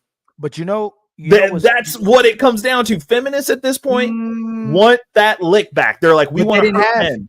But it's crazy they didn't even men were oppressed too. Men have always been oppressed too. Yeah. Men weren't having this joy ride through society, being able to just do whatever they want to do. They had to take care of a family. They had to take care of a kid. Yep. They had to go to work every single day. Rain, sleet, or snow, you had to go to work. You could sit at home and take care of the family, but you had to go deal with the world. That's the crazy rhetoric that we keep putting out, as if our fathers weren't working every single day, busting their behinds to provide for the family. Right. It's the craziest thing in the world. Right. Now that we're providing for the family and everybody can do it now, you complaining about being an adult. You still complaining about being liberated. It's the easiest time to be a woman, and women don't want to cook, women don't want to clean, and women don't want to work. So what do you want to do? You know? Right. No, you're 100% correct. And like, that's when the conversation gets to that point. Cause like I ask people all the time, and just like I asked you earlier, like, what can't we do? What can't you do? We are literally living in a space right now where everybody can basically, there's a school in my city where kids believe they're cats and they got them fucking litter boxes. And I'm not joking. That is not a joke. Ray, it happened. Ray, you know what's crazy about what you're saying? Nobody won't believe me. My dad left the school system because a kid was able to bring a litter box to the school and say that they were a cat. I believe you 100%. Yeah. Some people won't believe me. They don't believe that this litter box stuff is happening nationwide. Yes. And I'm like, and people are like, that can't be true. It'd be on the news. And I was like, well, it's not if the school in and of itself doesn't say anything because they don't want to look bad. But B, the parents are not involved. Like, if you went to this school, there's a hall with litter boxes with litter in it where kids go defecate and do stuff in the litter boxes. They are involved. You know what you start realizing? We have a person that's running an LGBT organization here in North Carolina. Yeah.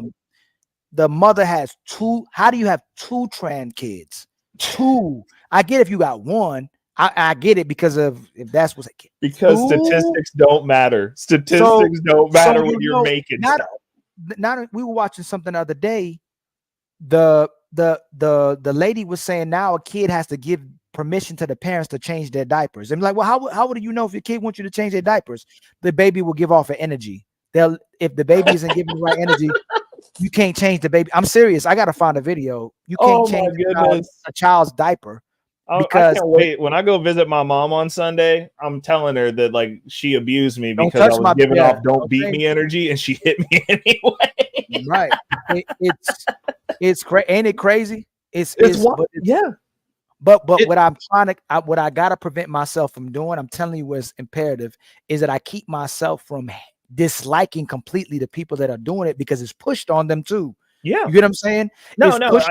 It's pushed on them. The mental you was in mental health, right? Yep. How many of those kids was misdiagnosed? Yep. You know what I'm saying? How many of those kids were put on medication? Well, this is what I used to say. They don't need meds. They need men. Yeah. You know what I'm saying? Yeah. That's all. The whole school is nothing but women. You put a man in there. I don't know how they treat us like we were gods. They would listen to anything we say. If we look at them, you know, unless you completely was disconnected from the kids and you don't know how to, you didn't have that manly energy. And if you didn't know how to relate to the kids, them kids looked at men as gods, man. They needed men. Bro, they didn't. Literally, it's funny that you say that. So like our lunch area was in the gym. And so like they would bring kids in there to kind of get some physical activity in. And so I went in there one time and there's this para that was in there, this little white girl. And the kid was having a meltdown and they were the same size. So she couldn't do anything to get this kid to stop having this meltdown. And she was like, hey, can you just like stand here real quick? Like, I got to go get some help. Like, she's having a meltdown. Like, I needed it. I'm like, okay, cool. So like she leaves the gym. Like we're standing there and like the kid looks at me. I was like, are you good? The kid was like, yeah. Like, all right, we're just going to wait for them to come back. Like, because like she knew, she looked up and I was like, I was already perturbed when I walked in there and saw him. I was just like, I don't want you to be here. You're in my way. And I was like, you know, I'm going to help out.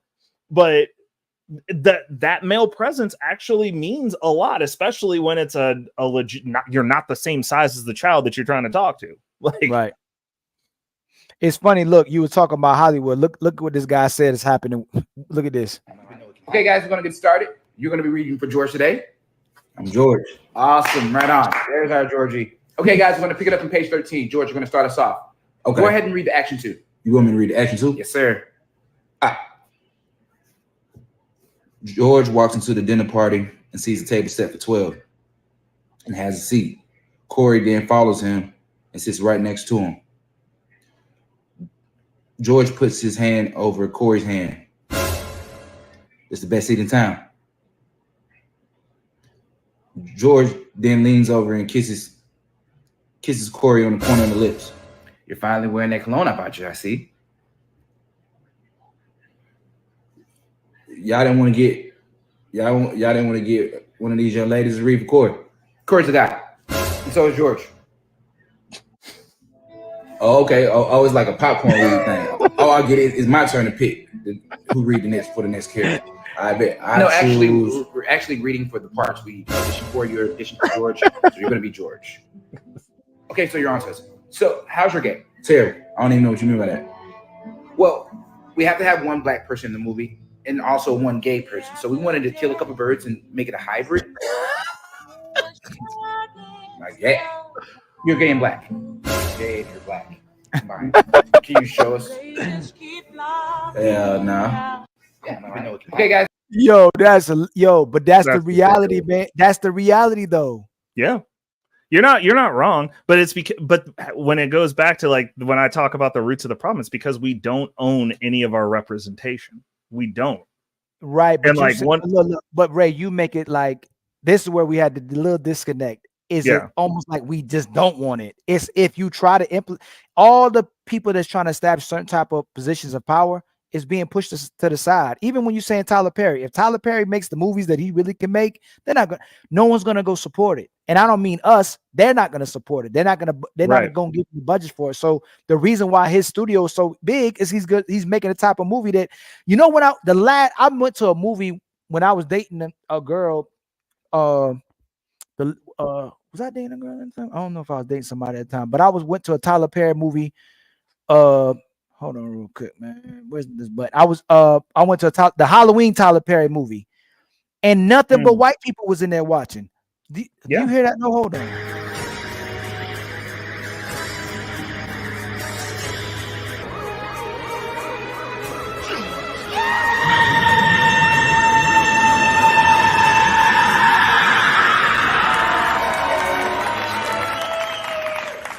What's going on, Fatty? You really cut it all off. Absolutely. I have a perfect round hair.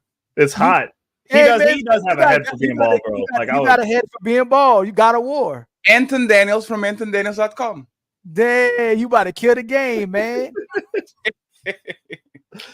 Fatty about to kill the game, man. How you guys doing? That's how I got in this place. They were always asking me, "Hey, man, why you keep talking shit that you can't even grow your hair?" I was like, "Damn." Dang. Did Biggie cut his hair? I think, you know what? You should be a rapper now. Girls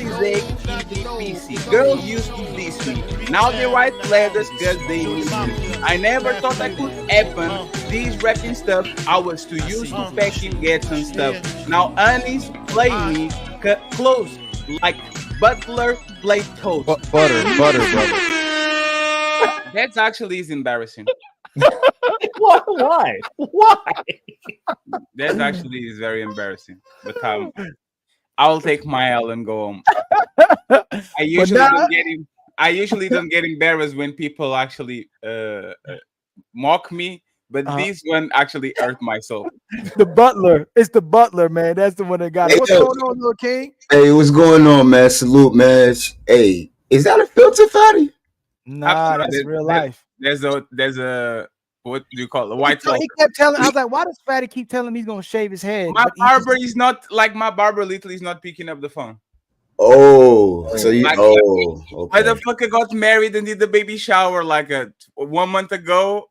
For whatever reason, he's like, I mean, I have a machine that approves. He keep telling me he's shaving his head. I said, why does Fatty keep telling me he's shaving his head? Instead of say he's gonna cut his hair, get a haircut. But you was really gonna shave your head. Yes. And that's opposite to what I did. Like, I didn't have, back in the day at this time, I started quarantine and all that. I didn't have not even a dollar to get my hair cut. Like, so I grew my hair out. Yeah, but I have some business endeavors. I might try that too. Maybe the Untouchables, everybody cut their hair off. Yeah, as long as you don't shave your beard, you're good, brother. Oh, yeah. Yeah, these man, men. Come on, man. Don't hate on me, man. Come on, man. These men pull up with no beard, like, God damn it, he's blacker than us. Like, this man has a black face. If I ever saw one, man.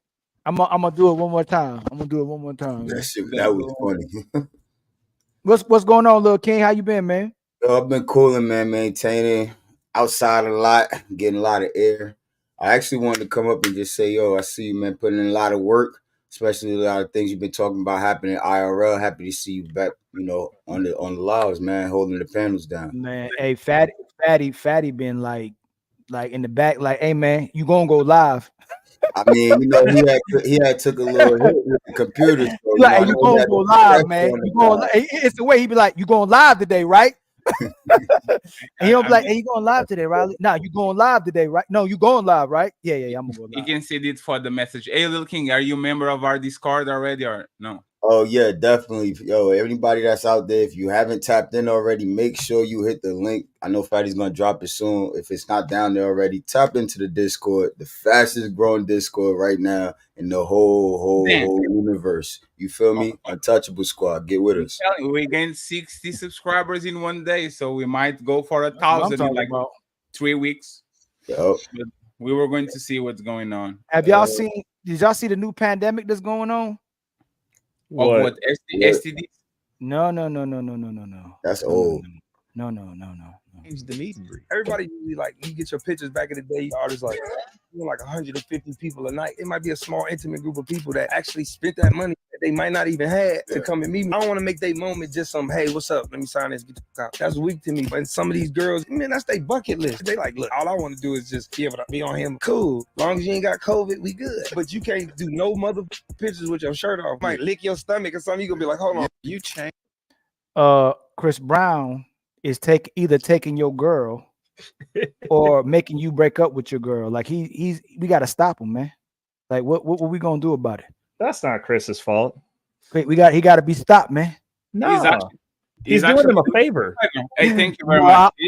I said the same thing. He's doing exposing him a favor. He's doing us.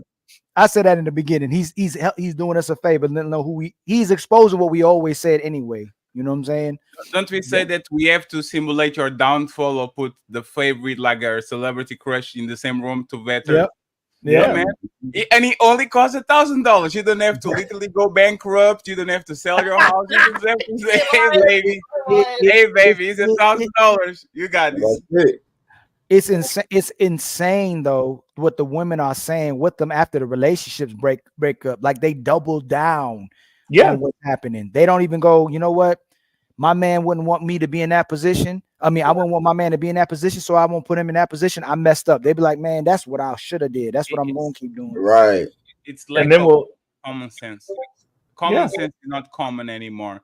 The fact that and you know why? It's not common sense. They know exactly what they're doing. They rather have a validation of 1,000 jealous women that are single and say, look at me with Chris Brown, then know that their husband is not going to flip out when he sees the picture. That's what it's. They'd rather. Oh, sorry. You can go, Lil King. I've been up here a minute. It reminds me of that couple who went to the concert and his girl was up on stage with the guy. That shit was ridiculous. You know what I mean? Like they don't care at all. I always say it's a lack of respect for what men's existence is today. Like just a lack of respect for the men's existence. Period. Oh yeah, for sure. For sure. Yeah, there's no accountability. It's just, and the thing is, they would straight up dump a man before he even got back if he went and took a picture with his celebrity crush or whatever for $1,000. Wouldn't even be a conversation.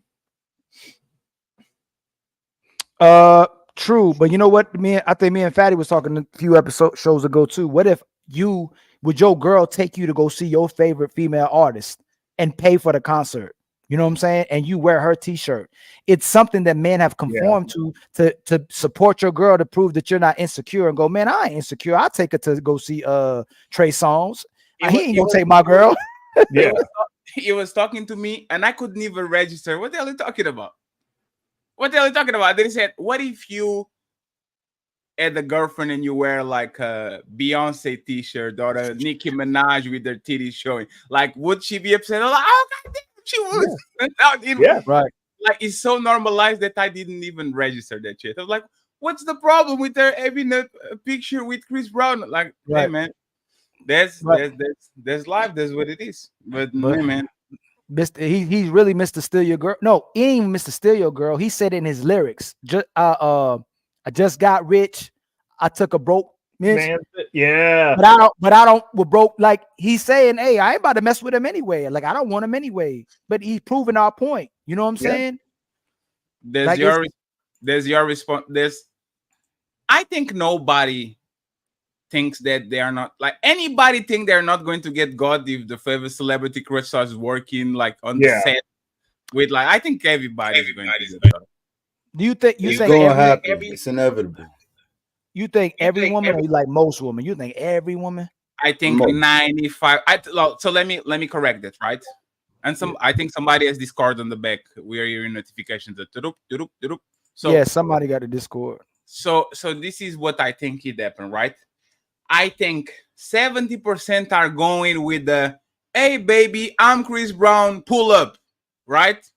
I think 70% of them are going. If he's, for example, if your girl works in Hollywood and is there for 2 weeks shooting something and she's next to him every day and all that shit, that's 99%. Yeah. I think yes. I think if he's around enough, it's 99%. If he's just I'm a celebrity, let me all at you, I think 60% are going. I have a little bit more faith in that. But if they're around, like for example, like remember when Drake flew up that big booty singer and she went there with the boyfriend, and then he says, "Oh, come to the studio, but your boyfriend, because he's work, right? Right. Leave your boyfriend." Did you see the girl from UK? Like what let happen to her? What happened? Watch, I'm about to show you. I didn't see this one. You probably can review this. Oh, there's my friends, Young Turks. His girlfriend after she received a steamy lap dance from Chris Brown. Now, the boyfriend shared footage of his girlfriend receiving said lap dance from the singer during a UK concert. Man, this breaking. And here's what that looked like.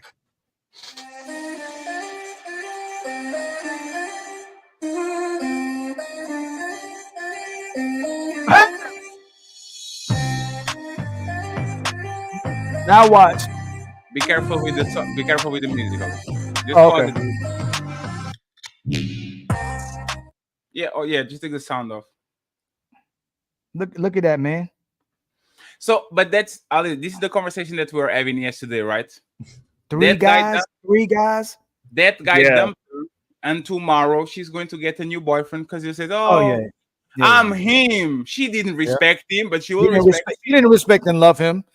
Yes, like it's. What would you, you know what that would do to your, like if you really loved your girl, Oh like no, your this heart, is, your heart, would your drop. soul will fall out. and you know why this is worse? Because this is in front of thousands and millions of people are going to know. So it's your reputation now. It's not just a little secret. No, Yeah, not at all.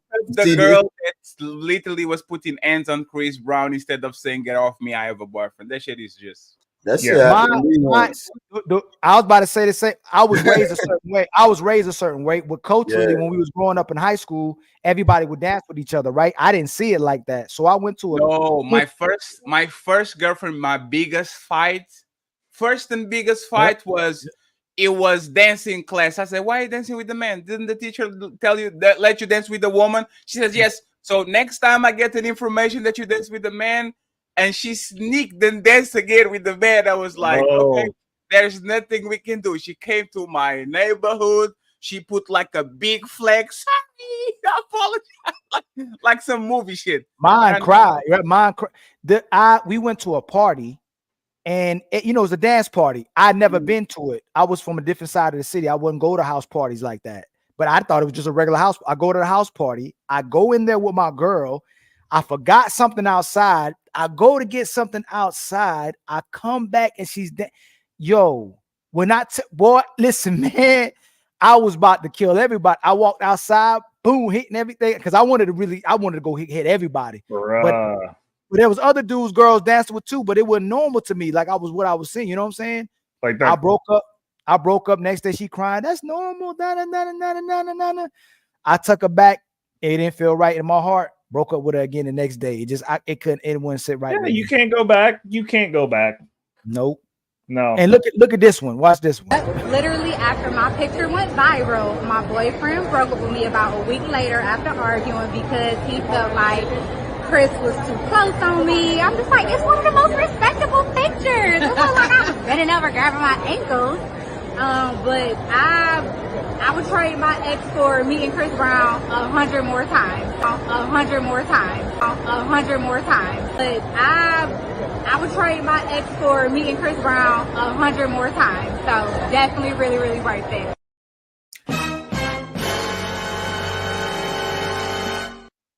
100 more times. That if you really loved them, why would you say something like that? You do it 100 more times. Because she didn't. These women look at us as accessories. We're high value accessories. In public. Remember what he said? In public, I don't love him. I'm in the back. She might be crying. You know who knows? You know what I'm saying? It's when she said, "It's one of the most respectable pictures." Ain't it crazy? What the guy's like, yeah, baby girl, like, like, everybody went crazy with Usher and their performers. This is just a fan pick. Like, come on. So she loved him, but she loved the attention and Chris Brown more. It's like me saying I love my dog, right? I love him, of course, but I love my kid more. I love my wife more. I love my family more.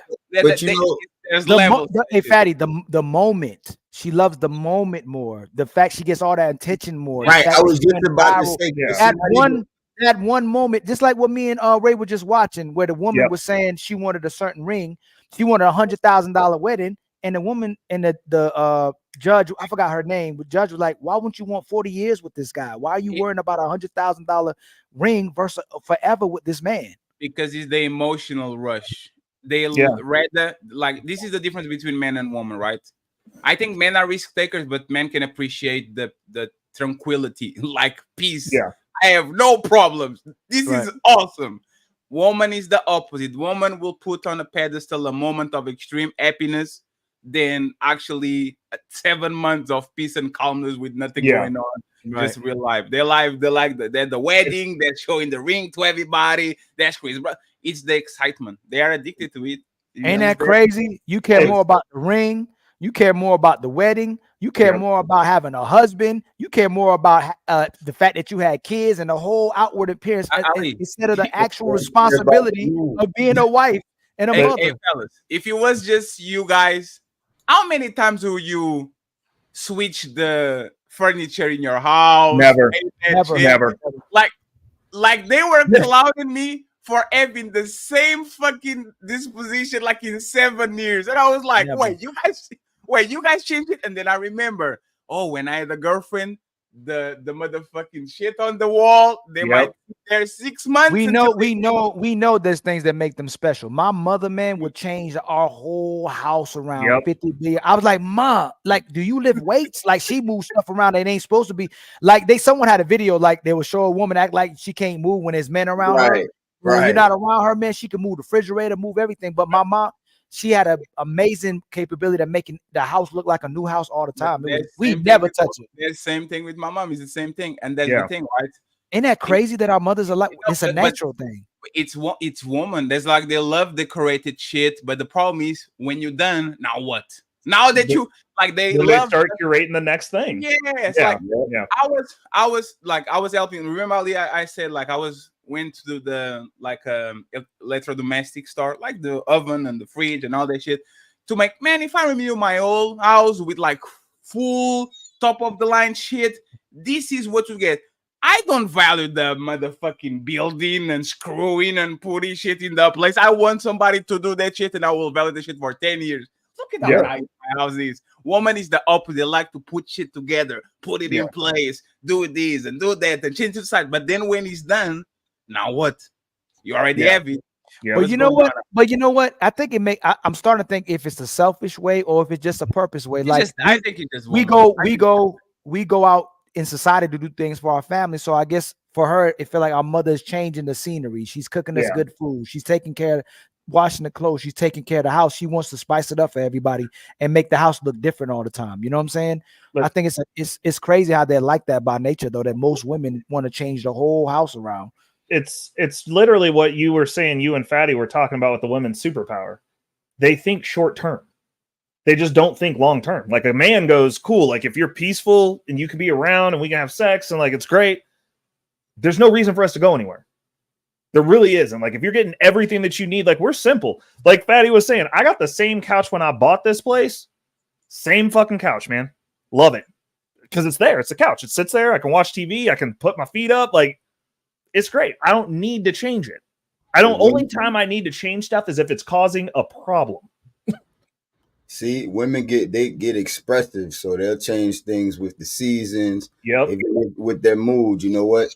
Like, but you got that white white room is white, like just like you don't nobody, you can't even sit in that goddamn thing. Yep. The rooms, they'll decorate the shit out of them, they'll switch things up, you know what I mean? Like it's they're expressive, but like Ray Reckless said, it's useful, you know what I mean? Like until it break, what we doing?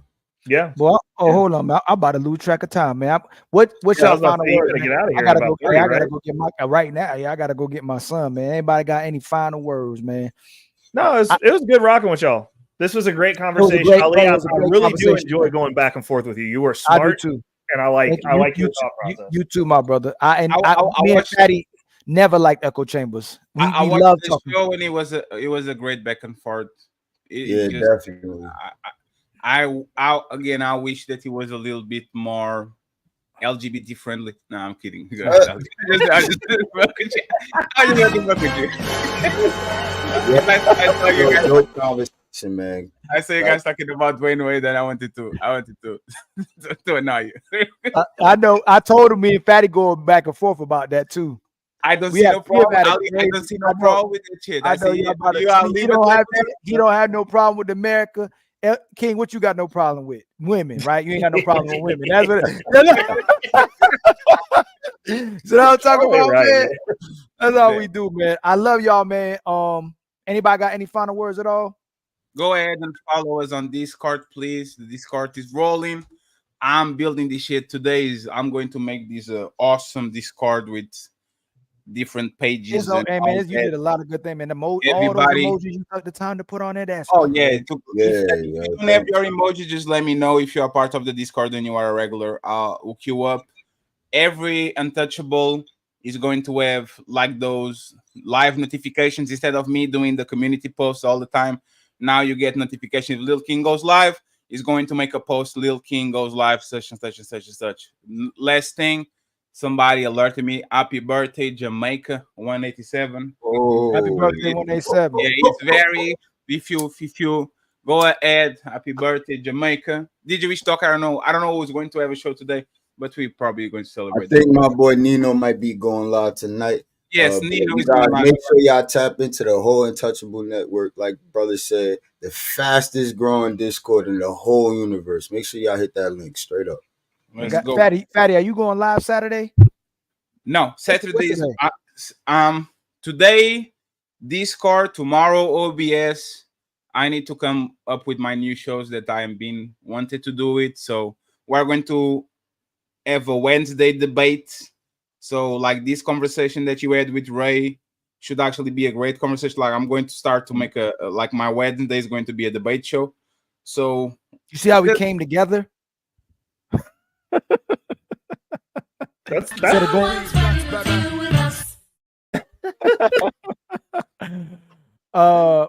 what's the name? I think I'm gonna go live Saturday. Saturday morning is usually open, so that's what I'm gonna. Just don't Ali. Don't do the. Here he goes one. Here he goes two. No. I'm gonna go live Saturday. I'm telling you, I'm trying to pick it up as much as possible. Now that I got things set the way I want. Only thing I'm gonna get my new camera. And then I'm gonna do why one. Why are you trying to compete with me now that I got a new camera? Trying to get a new camera? Because I'm tired of you, man. I'm tired. I gotta get you out the way. Tired of losing. I'm tired. We all gotta get as crispy as Fatty, bro. Everybody get new cameras. Yeah. Losing, I'm tired of winning too, Ali. Fight back. Yeah, man. I'm trying, man. That's no, why he don't need no help. He's already been served. I served him. He's taken care of. He's a little slow, but he got it. I got this. You want that one, don't you? That one is hilarious. That's one like with the heat of the yesterday it helped diffuse the heat of the conversation. Because it's like that. I don't know why it's hitting more because of the baldy or what, but that's it. Just that's a good one. I have a beautiful. The thing that I don't like is that you gonna keep that or you gonna go to Caesar? What you doing? No, I'm just doing the summer shit. I don't want to go to the bar, let the dude rock. By September, I'll let it grow again. I'm going to start to grow myself again. I'm going to gym and all that shit. So let's go. go. Earrings on and wear my motherfucking watches and shit. No earrings, man. No earrings. No. I need to. Hey, wait. The watches, Jewel. You know you're a big dude. The No, earrings. it's just time for me to actually do something about it. Hey, it could be worse. Some people could be worse. People, bro. There's a lot. And I was thinking about shaving my head, but I was my beard, but I was like, maybe I'm doing too much. I need to do it once at a time. One at a Oh, time. I got good news. It's dope, My- man. my- Keep my, doing your the property, the house, the house I told you I'm selling is closing on July 1st. Nice. Congratulations. There we go. Another Dope. $1 million. Let's go. Man, we trying to get that $1 million. I'm networking with somebody to start a renovation company as well too. I'm trying to get into that. But I told you I'm trying to the automation you're talking about too, Ray. Oh, yeah.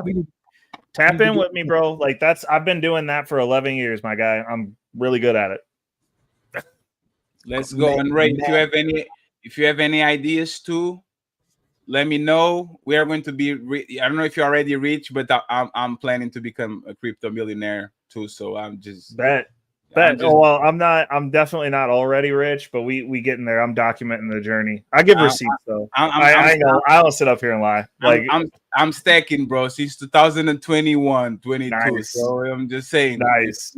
Well, I was about to say I've been doing that for as long as I've been automating homes. So, I've been here a minute. I've been in the crypto game. That's my shit. That's why I need to tap in a little bit. There's somebody on the back podcast. Build the so brokies like me can stay course, man. Let's go. Podcast came to complain about the fact that he lost his own bet. So he's probably one. Podcast, we about to leave. I like when podcasts come through. He came here to set the debate on the debate Wednesdays. Podcast, what debate? Oh, he's gonna have debate Wednesdays? Yeah, why do you think you are a better debater than me, podcast? Why are you trying to do that shit? Absolutely not. But I definitely came to say, let's do it. Hey, podcast, I'm gonna do the review. Hold on, before y'all go back and forth. Podcast, you ain't tell everybody about who you was having a conversation, a debate with. I caught it. You know what I'm talking about? With Satan the sinner. Oh, yes. Like I saw. I'm gonna review that. I'm gonna review the perspective you saw, the perspective he saw it, and the whole him and Tommy going back and forth too. But I was like, what podcast doing on Satan the sinner, man? Bruh. How you get the link? A podcast. Shit, he dropped it. He dropped Oh, it. man. It drops like it's a calling show. So I'm trying to get Uncle Jeff to kiss the ring on the next Wednesday. So next Wednesday is yours podcast. You can decide the topic. Oh no. We cannot have it. It can't be like that, bro. What's going on? You, Aaron, Hemp. We need a neutral moderator, and we need 3 neutral judges. Yeah, he's right about that. No. But this is not the winning on losing thing. Like you can profit from it. I can profit from it. What are you talking about? I'm saying podcast. You know what? One second. Podcast. Let's make it this not a event one only. Let's make it the culture. Yeah. Those other people do it all the motherfucking time. Let's make it the culture. So we can send. So you come to us, then we send everybody to you. So you know what I'm saying? That's what you want it. So everybody just ain't on even. This is what I'm saying. Fatty, this me, bro. I work with you whatever y'all want to do, and you know that. I love y'all. It is what it is. We family at this point. But I'm saying what I want. Why you want to debate him? Pemp is not the debater. He want a belt. He want a belt out of it. He wants Wait. No. Think about this, Ali. Look at what Fatty just said. No, I'm with you. Oh, go ahead. What did he say? What Fatty just said, right? What did he say? This is why he just said that Hemp is not a debater, and yet this motherfucker still outpolled me. Because he's a popularity contest. You know there's a popularity. Yeah, hold on. Where was the poll? Where was the poll at? Hold on. Where was the poll at? The Fatty shared it on Instagram. What kind of poll you share? Oh, Fatty, this about to get dirty. Hey, podcast, you about to make me start calling people out too. Hold on. What kind of poll was this? Okay, I'll share it for you. It was like, who is the best? I'm with podcast now. I'm with podcast now. But that's because Fatty is not the type of person that necessarily dumb himself down. I know the space wheel, the chat wheel. I understand that, Mhm. but just for the sake, I just want to be able to just hold the trophy up, bro. He was trying to prove a point, right? He Look said, at this "Who's shit, the bro. best debater?" He got like, Bruh. Look at this shit. That's terrible. they've got double his votes. They've got double. F is not even a debate. That's what I said. No, you guys are really nasty now. Because F is not a debater. Like, he's not a debater at all. So I was kind of like, okay. But like, just podcast, make it a culture, man. Like, we can. No, I'm with like, it. I'm with it, bro. I'm with there's it. a lot of things going on. Like, we can actually make. Let's do the. Because there's no reason for us. The problem with me, you, Aaron, like, we agree with most things. That's Yeah. why we don't go at each other most of the time, because we agree with most things. But if it's a topic, like a debate about one or two particular topics that we know we disagree, we can pre-schedule that shit. That would be awesome. So Yeah, let's make it work. Absolutely. Let's make it work. And then you can prove to it. Like, if you make it regular, now you can prove that you actually better than these people. Hold on, y'all. I gotta go pick up my son, man. Y'all about to make me get in trouble. Bro, Go ahead, sir. child abandonment, man. This is Bean's fault. We out here. No. I love Beans, my man. Beans is one of my favorite people in the space. No matter how all the people in the space butt heads, I can't help. He's one of my favorite people in the space. But I thank for everybody coming through. I value all y'all. Appreciate y'all. I'll see y'all next time on the Ali show. Oh, Fatty, I think I'm gonna get Aaron to do my voiceover too. Aaron with the glasses. About what? To do my voice, do the next previously on Ilkhan Ali. Mine was Paula Feza. It wasn't Aaron. I know, but I'm hiring a black man. You see, like, you're tired of Yeah, losing. he's trying to do better than you. I see you competing. You're tired of losing. I got you. hey, you know what I'm saying? I gotta do what I gotta do. But I love y'all, man. I love y'all. Peace, bro. Lyrically, I'm untouchable, uncrushable. Running in a 600.